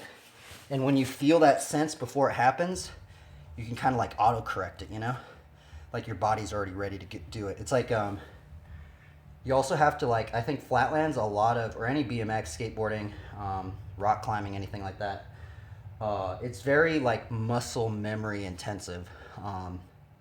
It's kind of strange because some tricks look completely easy. You're like, oh, that's not that hard.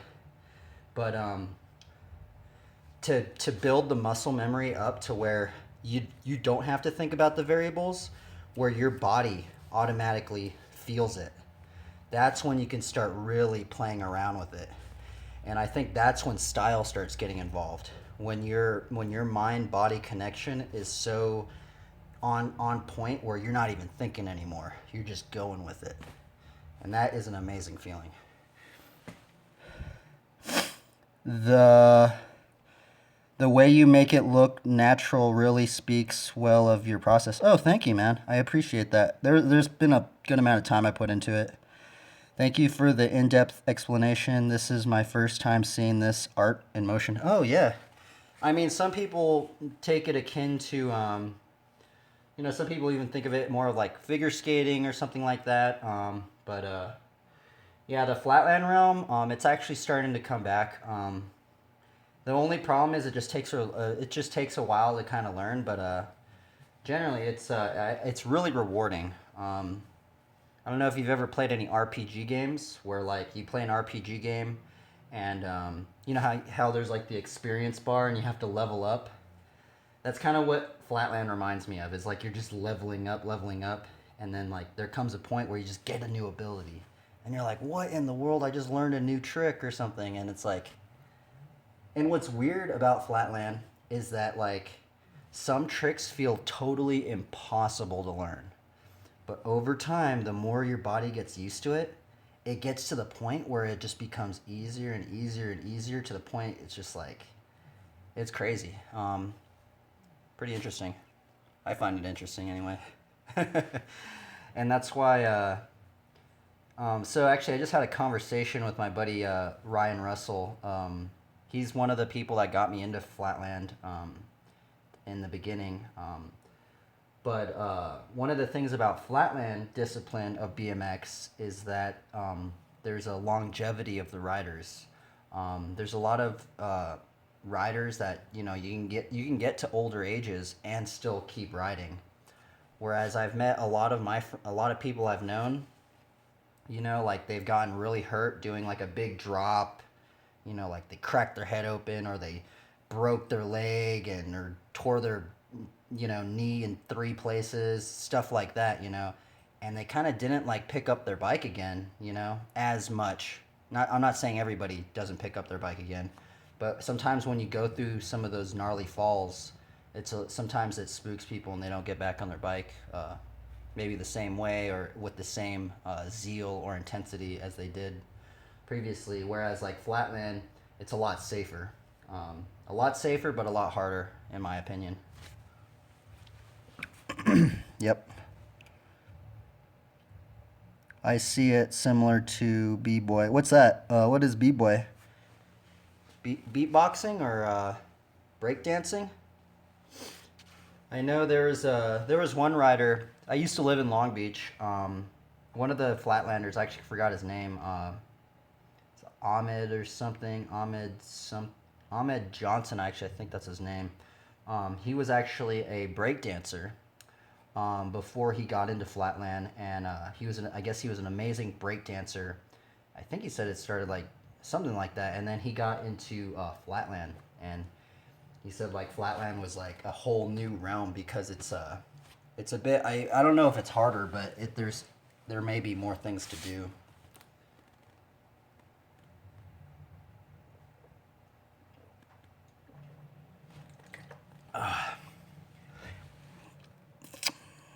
Oh yes, breakdancing. Yeah, definitely. Yep. Yeah, there's a lot of similarities. A lot of similarities actually.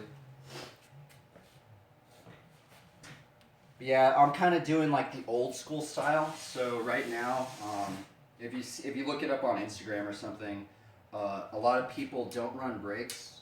I'm like doing like old school style. Like I'm like doing like 80s to early 90s flatland riding. A lot of the newer riders, they don't do the scuffing thing, and they're doing totally different tricks compared to like what I'm doing right now.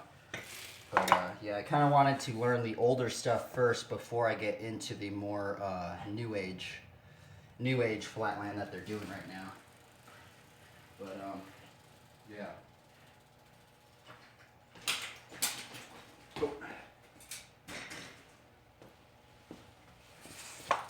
Yeah, it's really, really fun.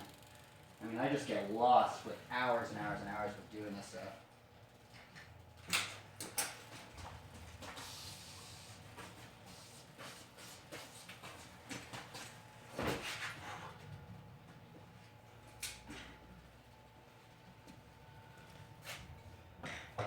Yeah, there's a lot of history. There's a lot of crazy history with the flatland.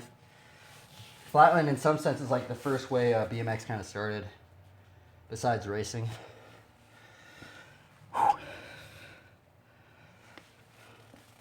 Yeah, I apologize if I'm like not the most enthusiastic right now. I'm a little tired. Tomorrow's my rest day, so not only my rest day, but it's the Lord's rest day. So.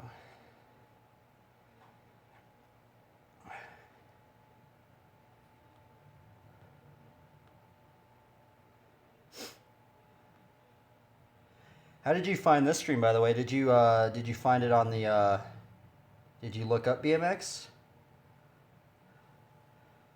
I'm always curious. It's kind of strange because there's not many BMX riders on here. There was a couple, but they all disappeared. So that's why I'm still on here. I'm trying to motivate people. Because that's the other thing about the discipline that I'm getting into, the flatland, is you can do it in a very small area. I was browsing fitness. Okay, I see. Yeah, so I actually do ride like skate parks and stuff and street, you know. But I think one of the powers of flatland is you could do it in such a small area, man. I'm doing it in this is probably a 15 by 15 square. I've actually seen people do it in 8 by 8 squares on a bike. It's crazy. So yeah. Ugh.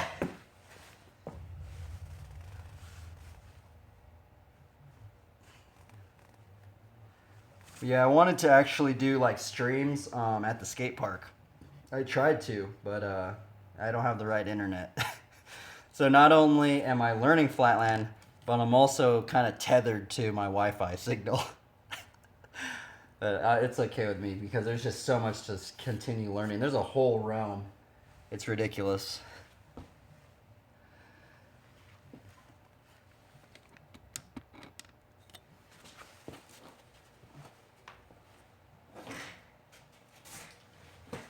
Let's see here. Let's see some stuff.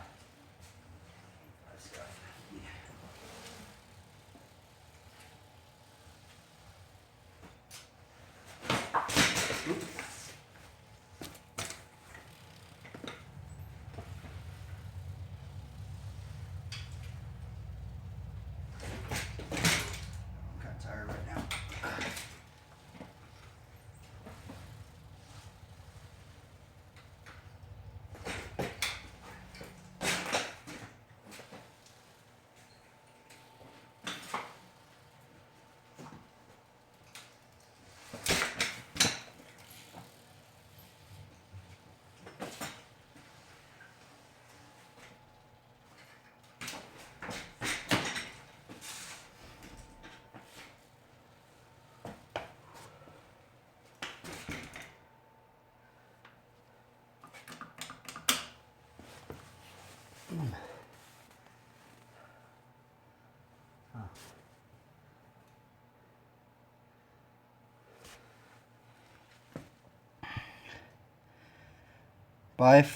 Who's that?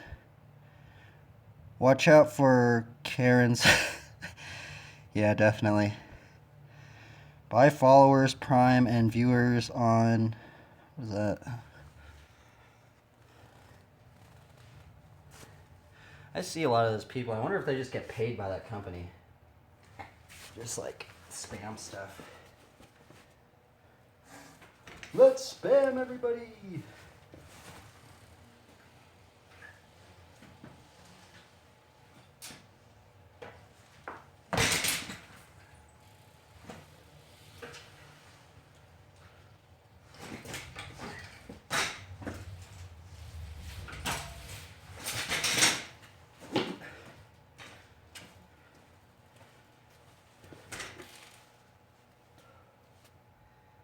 I want to get a double fire hydrant.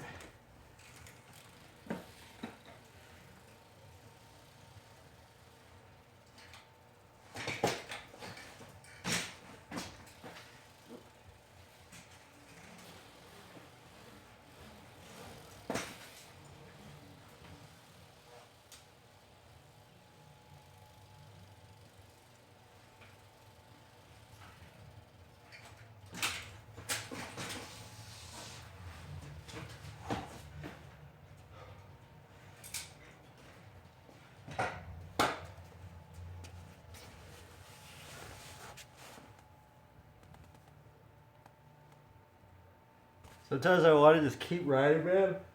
I just get tired. Like my mind wants to keep riding, but my body doesn't.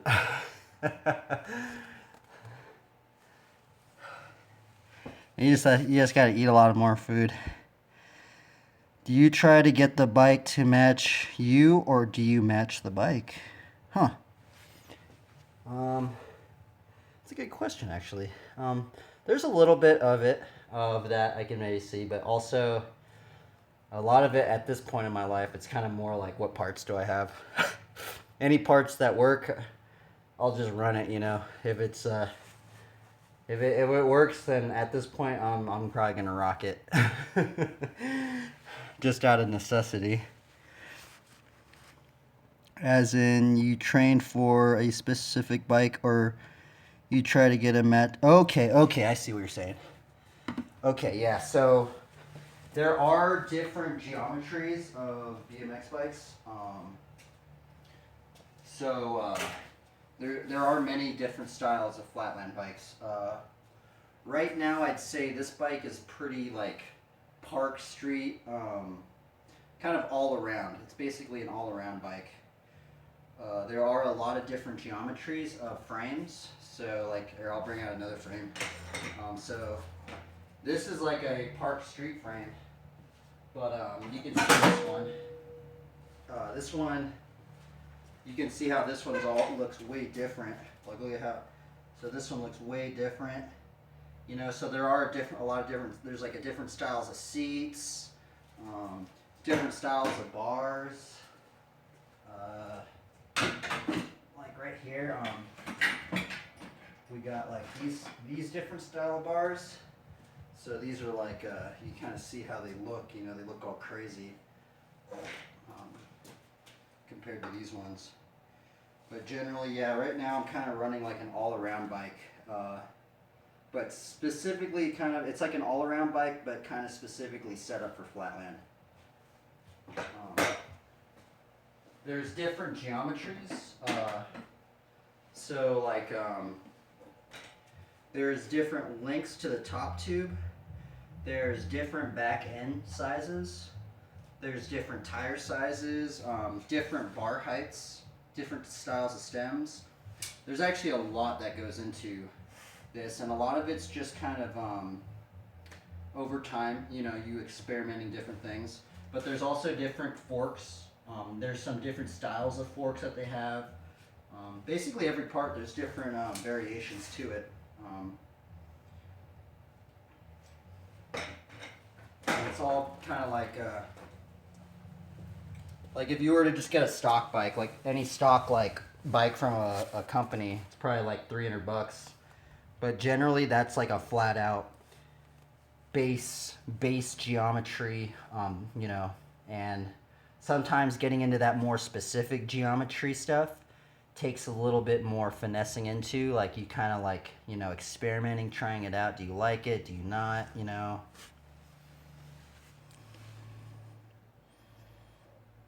Stuff like that.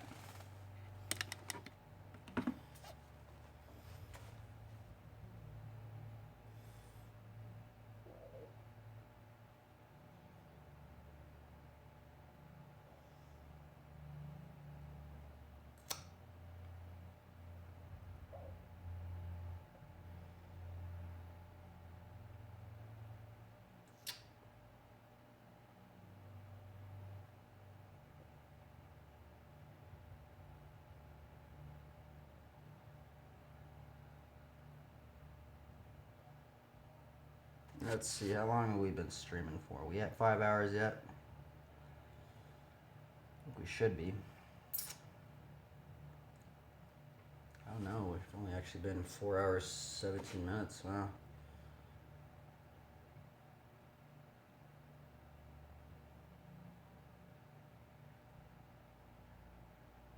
But yeah, I think one of the really cool things about the BMX bike is that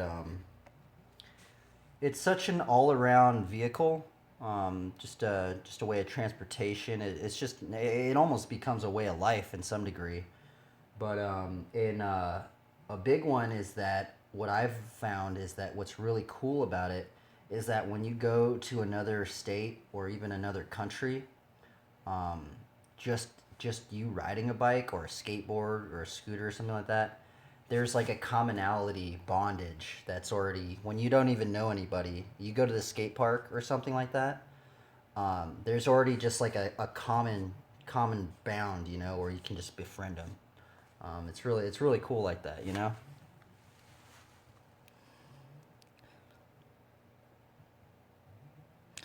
That looks like a great core workout. Yeah, man. Yep. Yeah, dude. You as well, man. My bad. I'm not as fired up. Normally, I'm pretty fired up, but just kind of tired. I got hurt yesterday too, so I'm not as active as I would like. Ugh.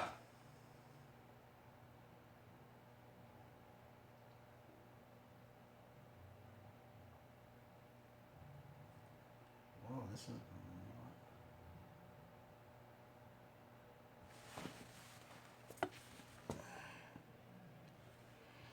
The culture is worldwide. Is it? Yeah, oh yeah, definitely. Yeah, it's like one of those sports where, you know, there's so many people around the world. It's like it's crazy, man. You basically have friends anywhere, everywhere you go. Yeah, in some sense. Because I'm also into like drawing. Like I'm also into like drawing and painting.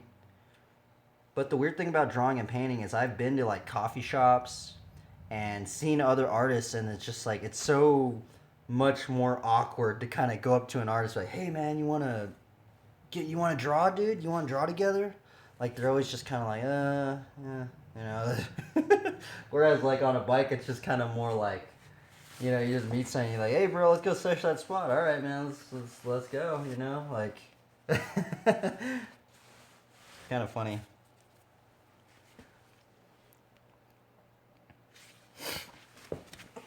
Let's see here.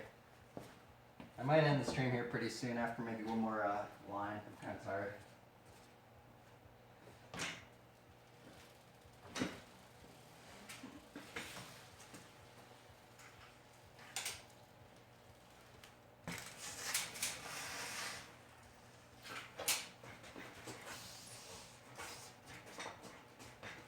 Whoop, almost lost it right there.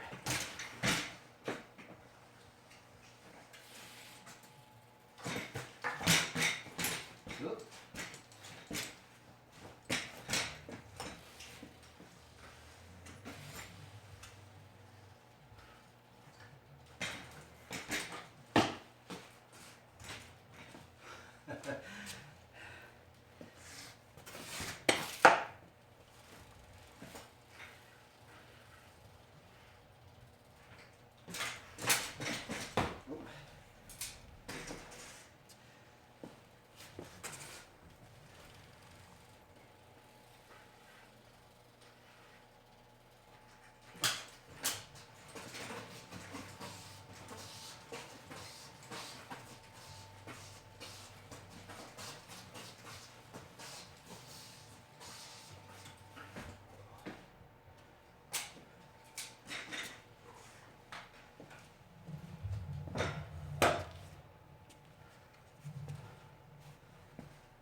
If only you could draw sporadically.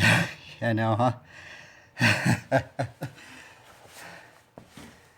Anyway, man, I think I need to take a little break. I'm tired.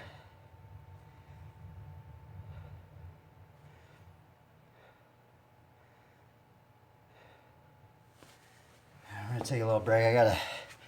I gotta sustain, so I'm gonna put up the little break thing. I need to get some sustenance in me, man. I'm like running out of fuel. I appreciate you stopping by, man. I do appreciate it. Putting this thing up though. Peace out, man. I hope you do good, man. Thank you for stopping by.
I think it's actually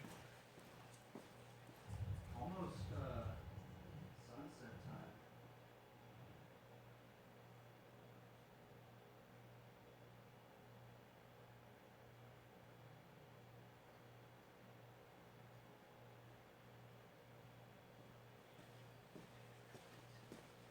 Okay. Music is that he's like, oh, I created the soundtrack to this X68000 derision that's about the battles between heaven and hell. And all he says about it is Okay. all he says about it is like, That's one thing I didn't do. I didn't take my glutamine. Okay, let's see if you're still here. Sorry about that. and that's all he says. Because I was trying to find anything Okay, about for sure, man. Silvano, but Silvano was like a complete mystery. Oh. And because like the game was so amazing, like when I first played through this, I could not believe its quality. I could not believe how shockingly cool it was. And it just says Silvano. It's like, who is Silvano? But Monuance doesn't even talk about it. Monuance is just like, we teamed up with this dude that was of like unbelievable talent, and that's all. Like Silvano did the game design, he did the graphics, he did the programming, but Monuance did the soundtrack. The soundtrack's amazing, so that's cool. This cover is also pretty amazing, where it's like the lance of Longinus going through the freaking the devil, I guess. Or an angel even as it may be. Who knows? And dragon thing, and then we've got the Jesus skull crown on the back, which is amazing. By the way, this promo version of the game, this like preview version, this is only one disc, but the final version of the game is 2 discs. I'm just gonna practice some like swivels, cause I'm not good at this trick. So. Arcade Poterix. I don't even know what that is. What the heck even is that? Is that a biblical thing? And here's the thing about this preview version of the game, which I dumped. Not me exactly. This was actually dumped by none other than our good friend Tollplan. After I put the money in Oh.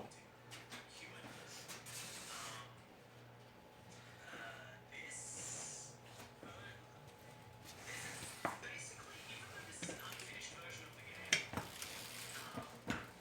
incredibly insightful to buy this just for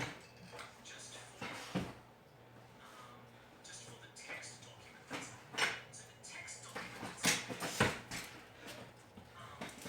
basically gives insight into the development. There's like a text document in the final version and in this version.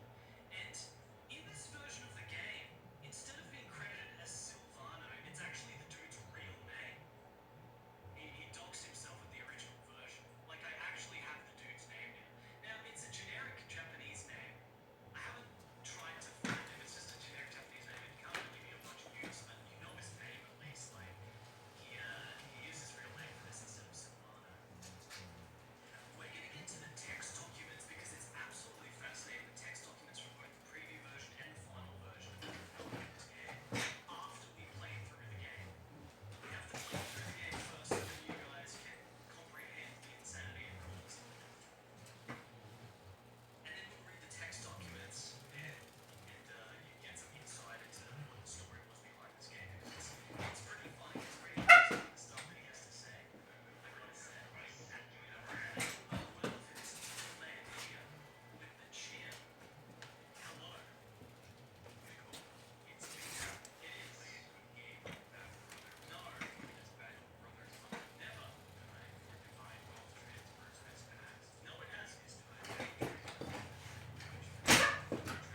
No, it isn't. I'm gonna put my other seat on. Get it on cuisine in eating of it. Experience guide in the mouth. Okay.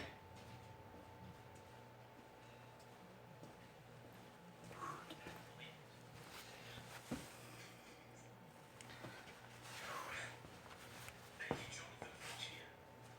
Actually, I need to put that. Where is that thing?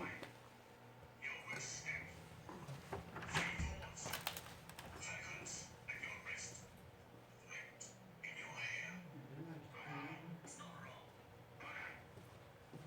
I'm your first guy. Let's see if this plugs in here. Let's see if this works.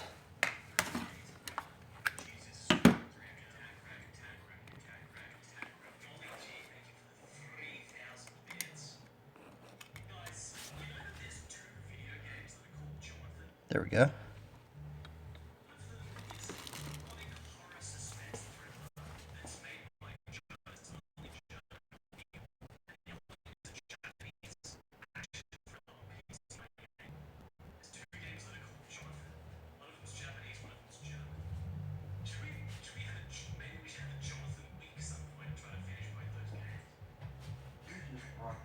No.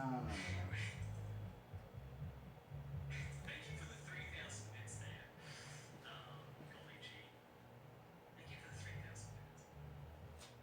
So yeah, so that's the prelude to the Last Tempest info. We'll play through the game, and then we'll get to more lore afterwards. But yeah, I'm happy to at least have this. But like I said, I've never seen the final version for sale. So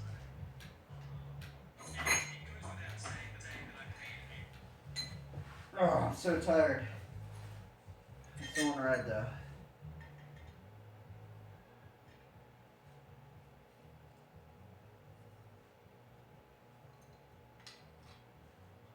And it goes without saying that I paid a lot of money for this. All money from you guys. Thank you guys. But the only reason we have this, and if any, like, I guess I could just upload it to my. I guess I could just upload it. I guess I could just upload it to my Discord. But if anyone actually wants the dump of this prototype version of the game, I'll just throw it in my Discord. This is the same freaking seat. We'll have a look at it later just to see the differences, but it's missing about half the stages and it has no music essentially. So anyway, yeah, $5. Five. Okay. Guys, The Last Tempest, 1995. So 1994 January was this first version. 1995 with the finished stages and the finished soundtrack is the final.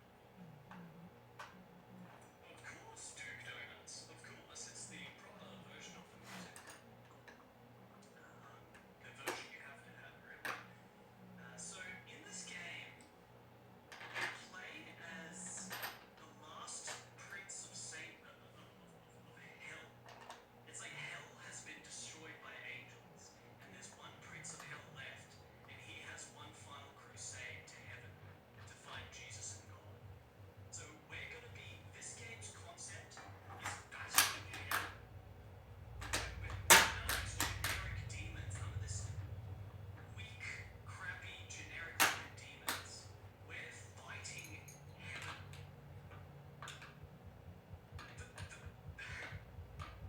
This game is so sick, dude. The graphics are Renaissance style sprites. Like the sprites look like Renaissance stuff. No anime stuff, no nothing.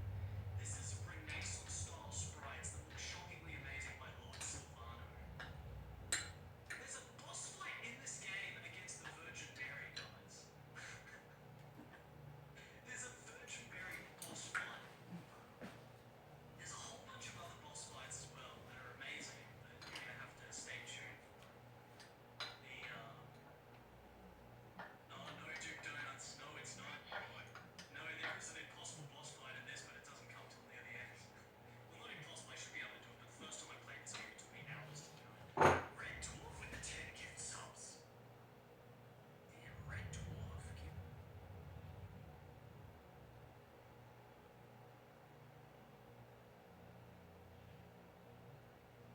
Let's see what some of these guys are doing.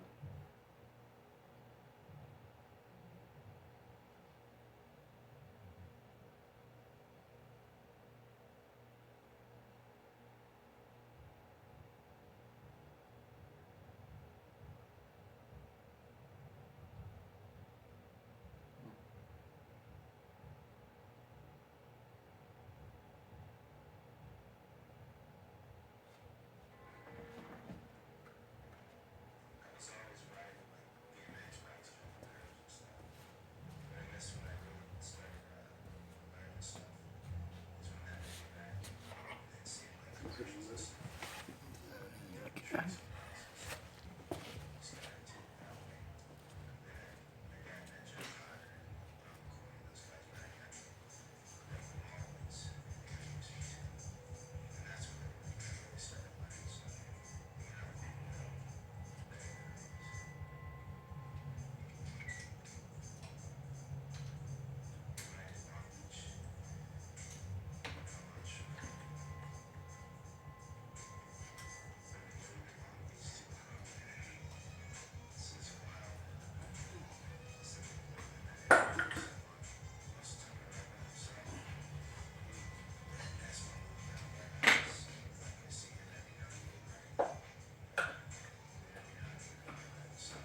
bunch of these seats.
Oh, you know what? I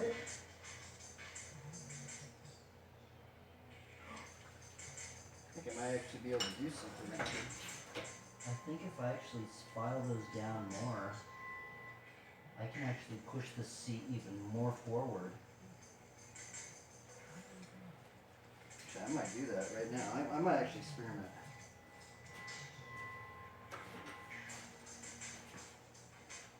That might help me out actually.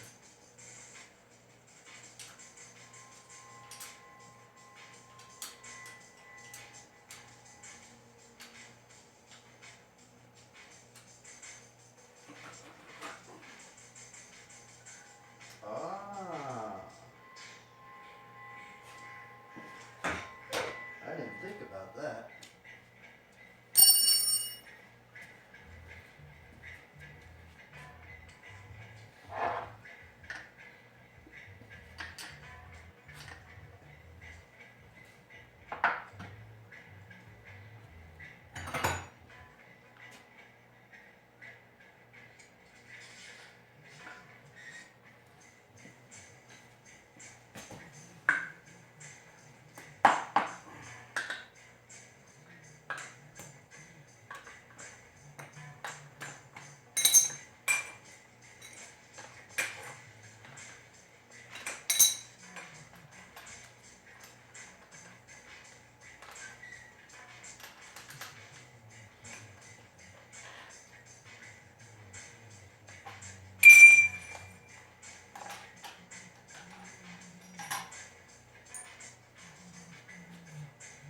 Chop these off.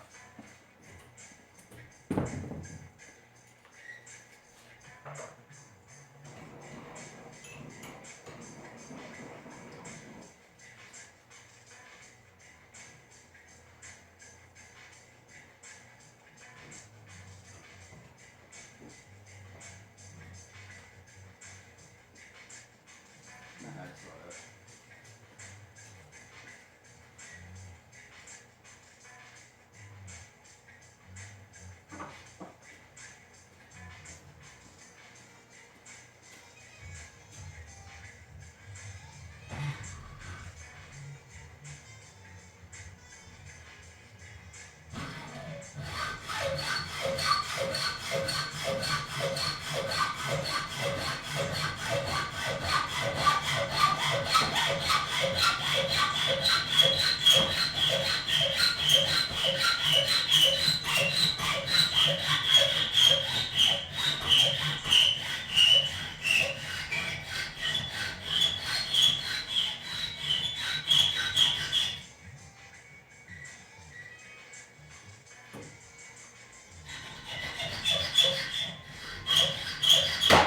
Hey!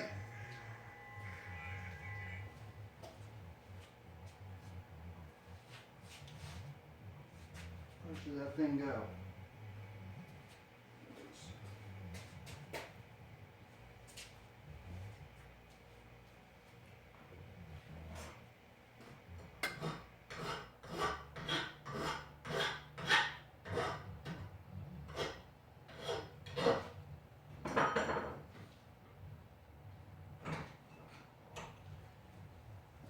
Okay, let's see.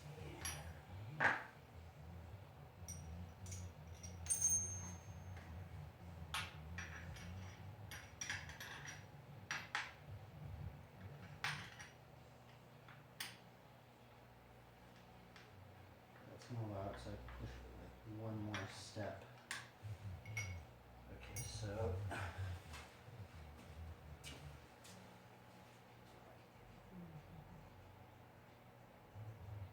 that means I gotta cut this one.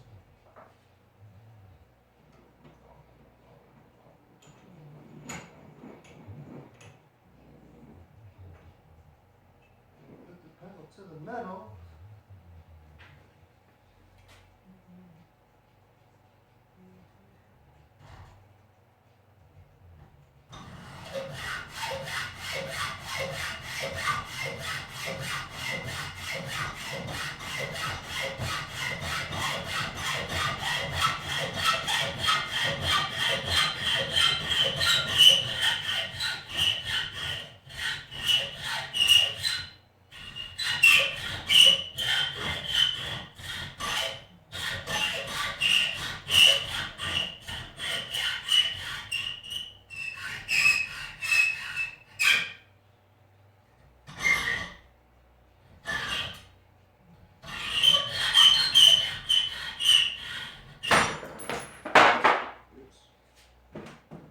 Oopsies.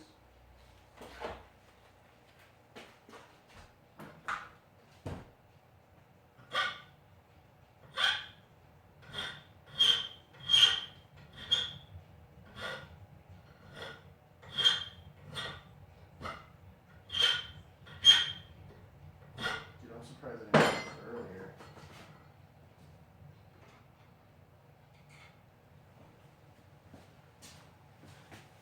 Just modding my bike a little bit.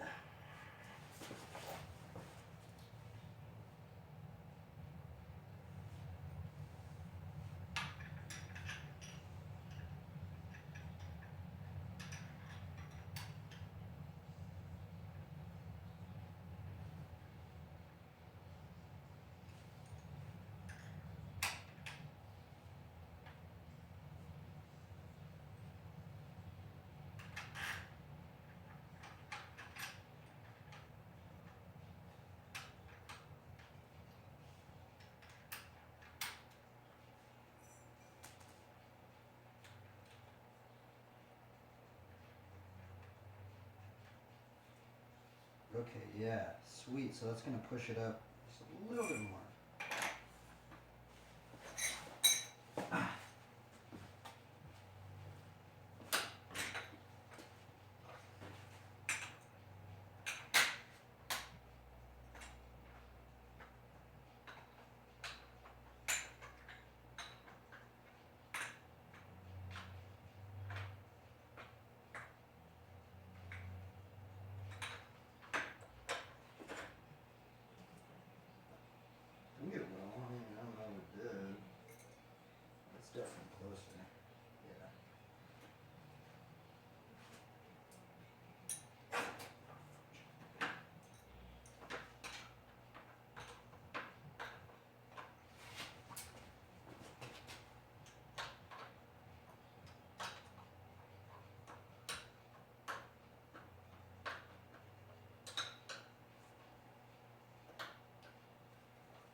haven't even been practicing the locomotive today. It's because of my back.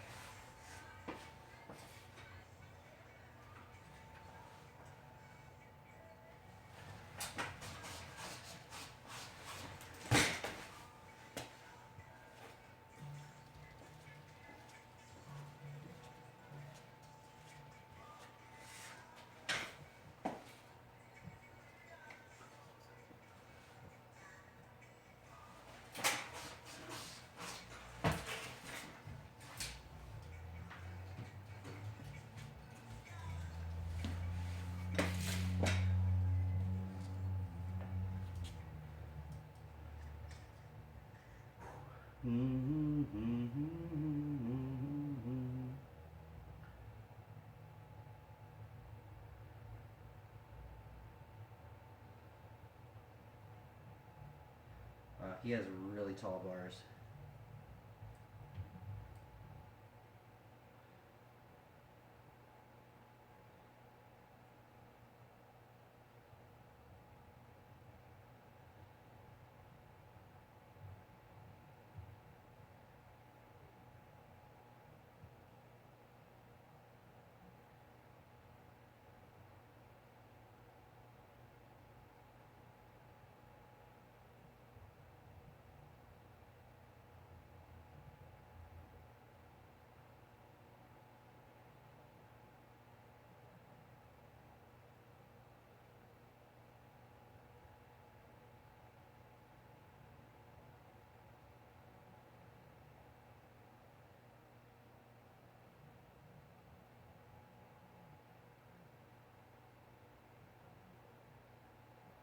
What in the world?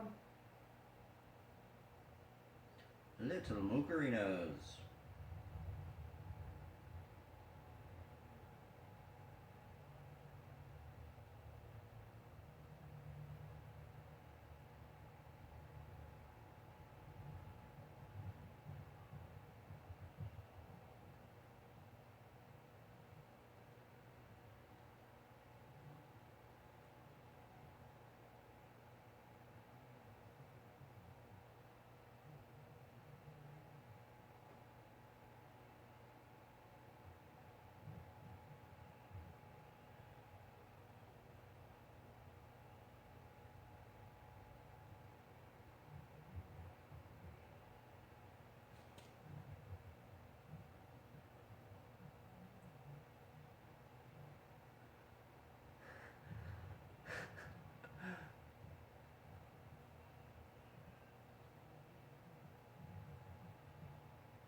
Oh shit, this dude freaking.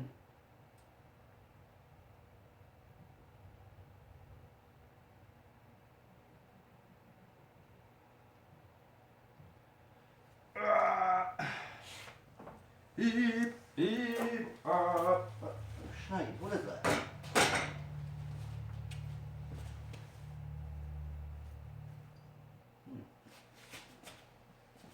I need to throw this in wet.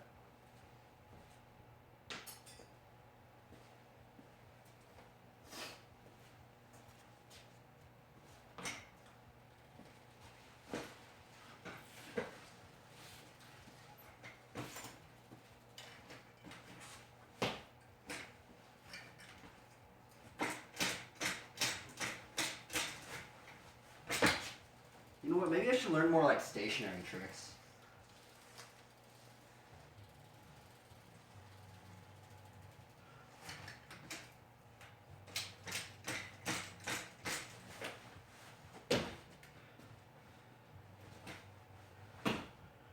Is that how I normally do it?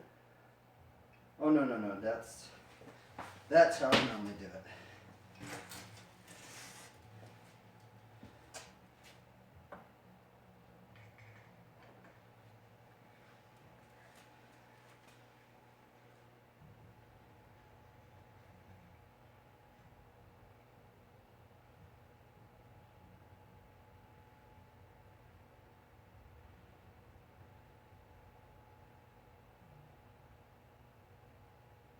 I need to follow this dude. follow this guy. This guy actually skates. It's crazy.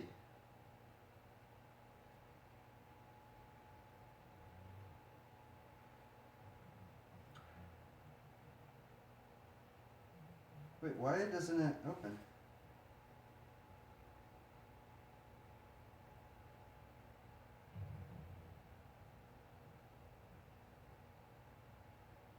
Oh, maybe it's because I'm streaming too.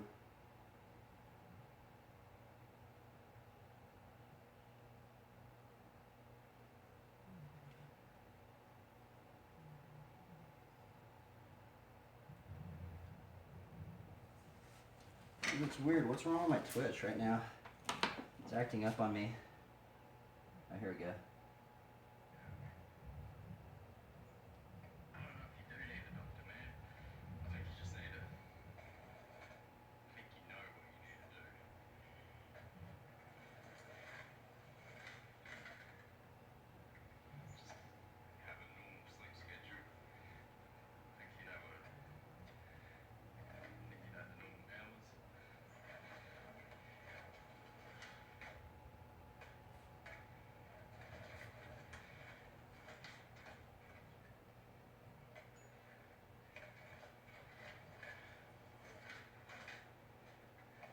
What in the? I'm surprised there's not more skate streams.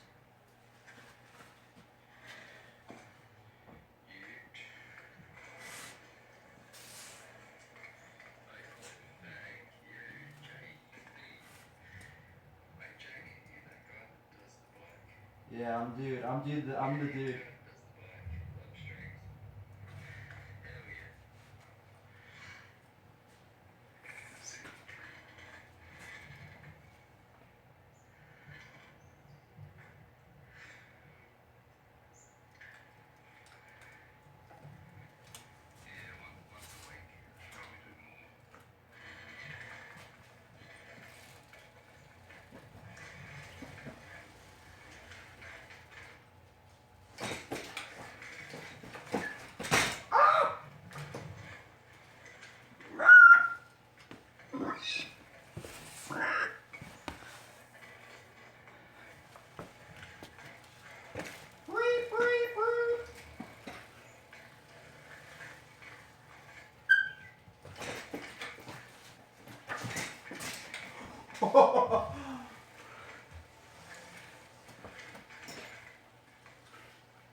Ah, so close.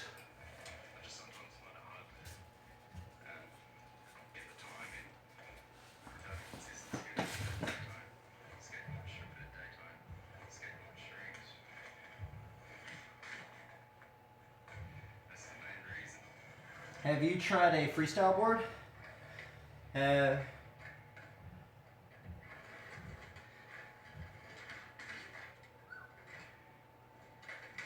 I saw some skater from the 80s. He had some crazy metal wheels. Little metal wheels.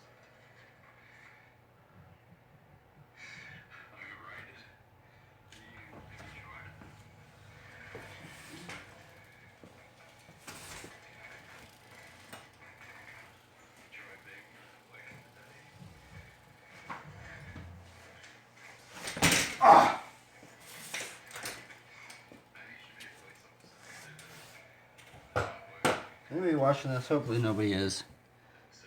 Cool.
Oremos.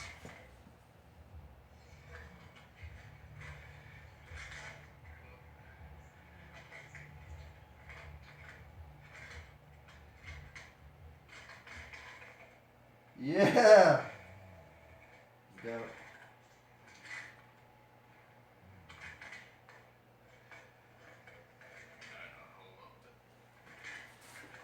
That's right.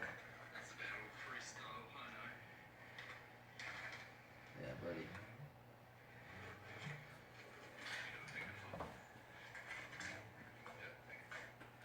buddy. Yeah, buddy, that's rad, dude. Make these shreds. You know what I think is overrated? Being streamy. I think being stream is overrated.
Oh, dude, that's actually a new combo.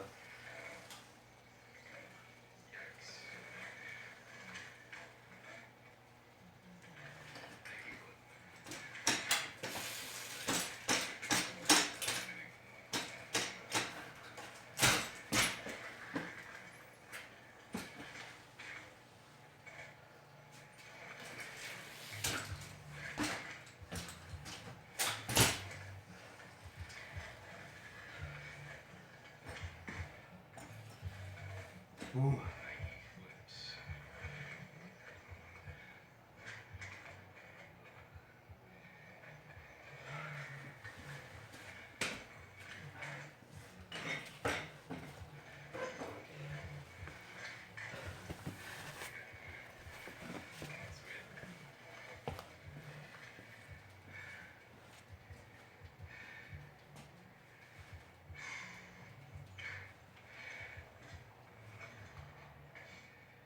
Everything seems overrated.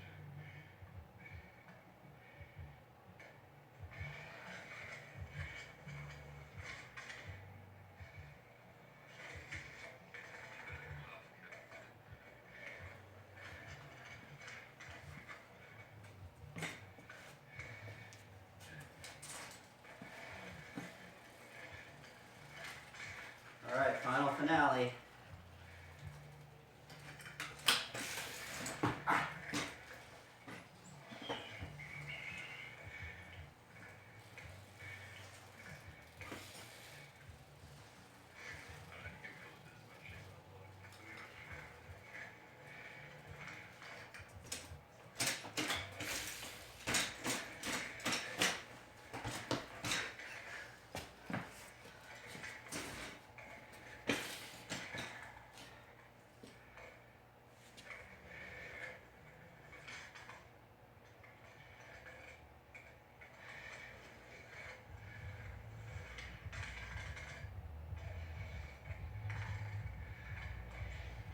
How many washers is that?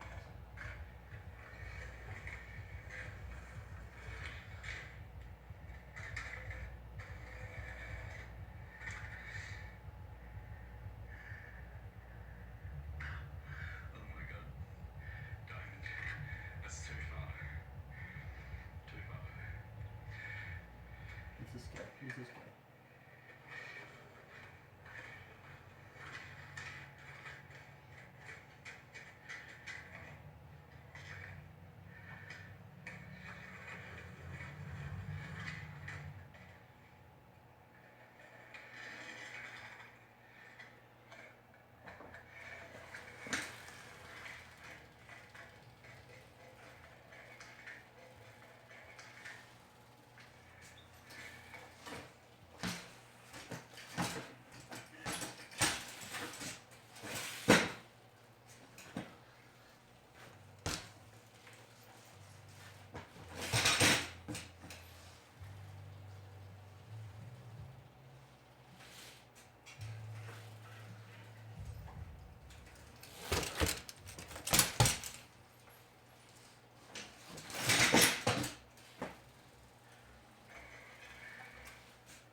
It's kind of weird.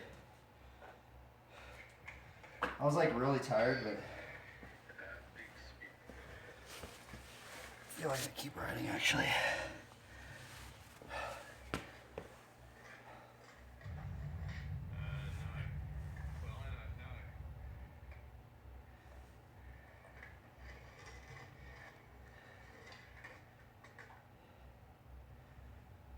Oh, I'm tired. I think I'm gonna end the stream. Or I thought I just said I wasn't tired. It's like when I sit down, I get tired. Oh,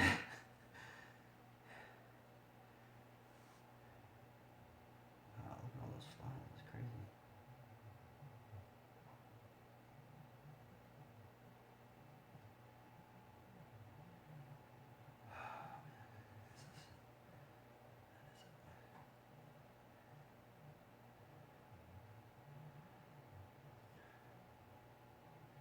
Okay, let's see. Are we at 5 hours? Let's see, or should we try and get there?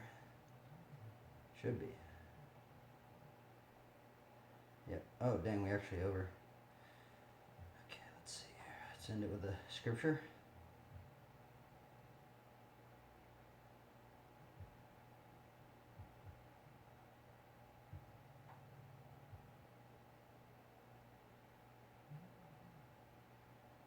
The hope of the righteous shall be gladness, but the expectation of the wicked shall perish. Proverbs 10:28.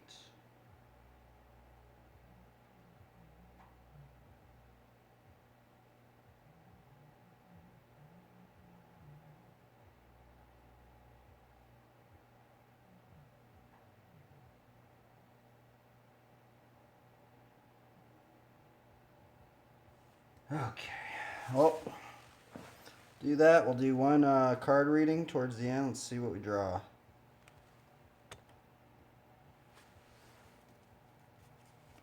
Just gonna put these cards right there.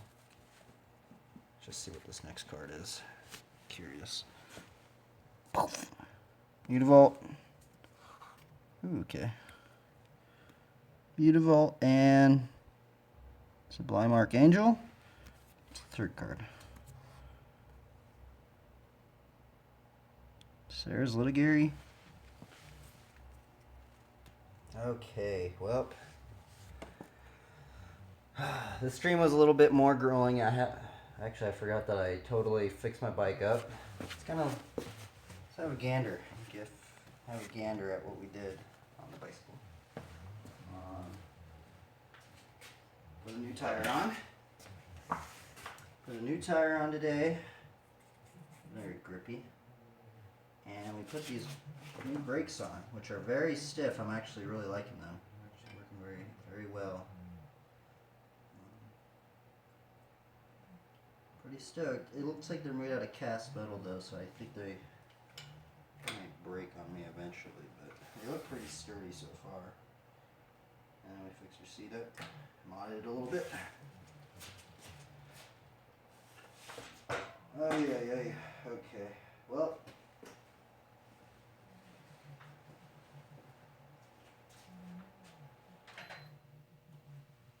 Oh. Okay. Time to end the stream. Oh. Tomorrow's gonna be an excellent rest day. A much needed rest day. Anyway, anybody that's watching this, remember you can learn this stuff in very tight areas. I don't even know what else to say. Glory be to God. Farewell.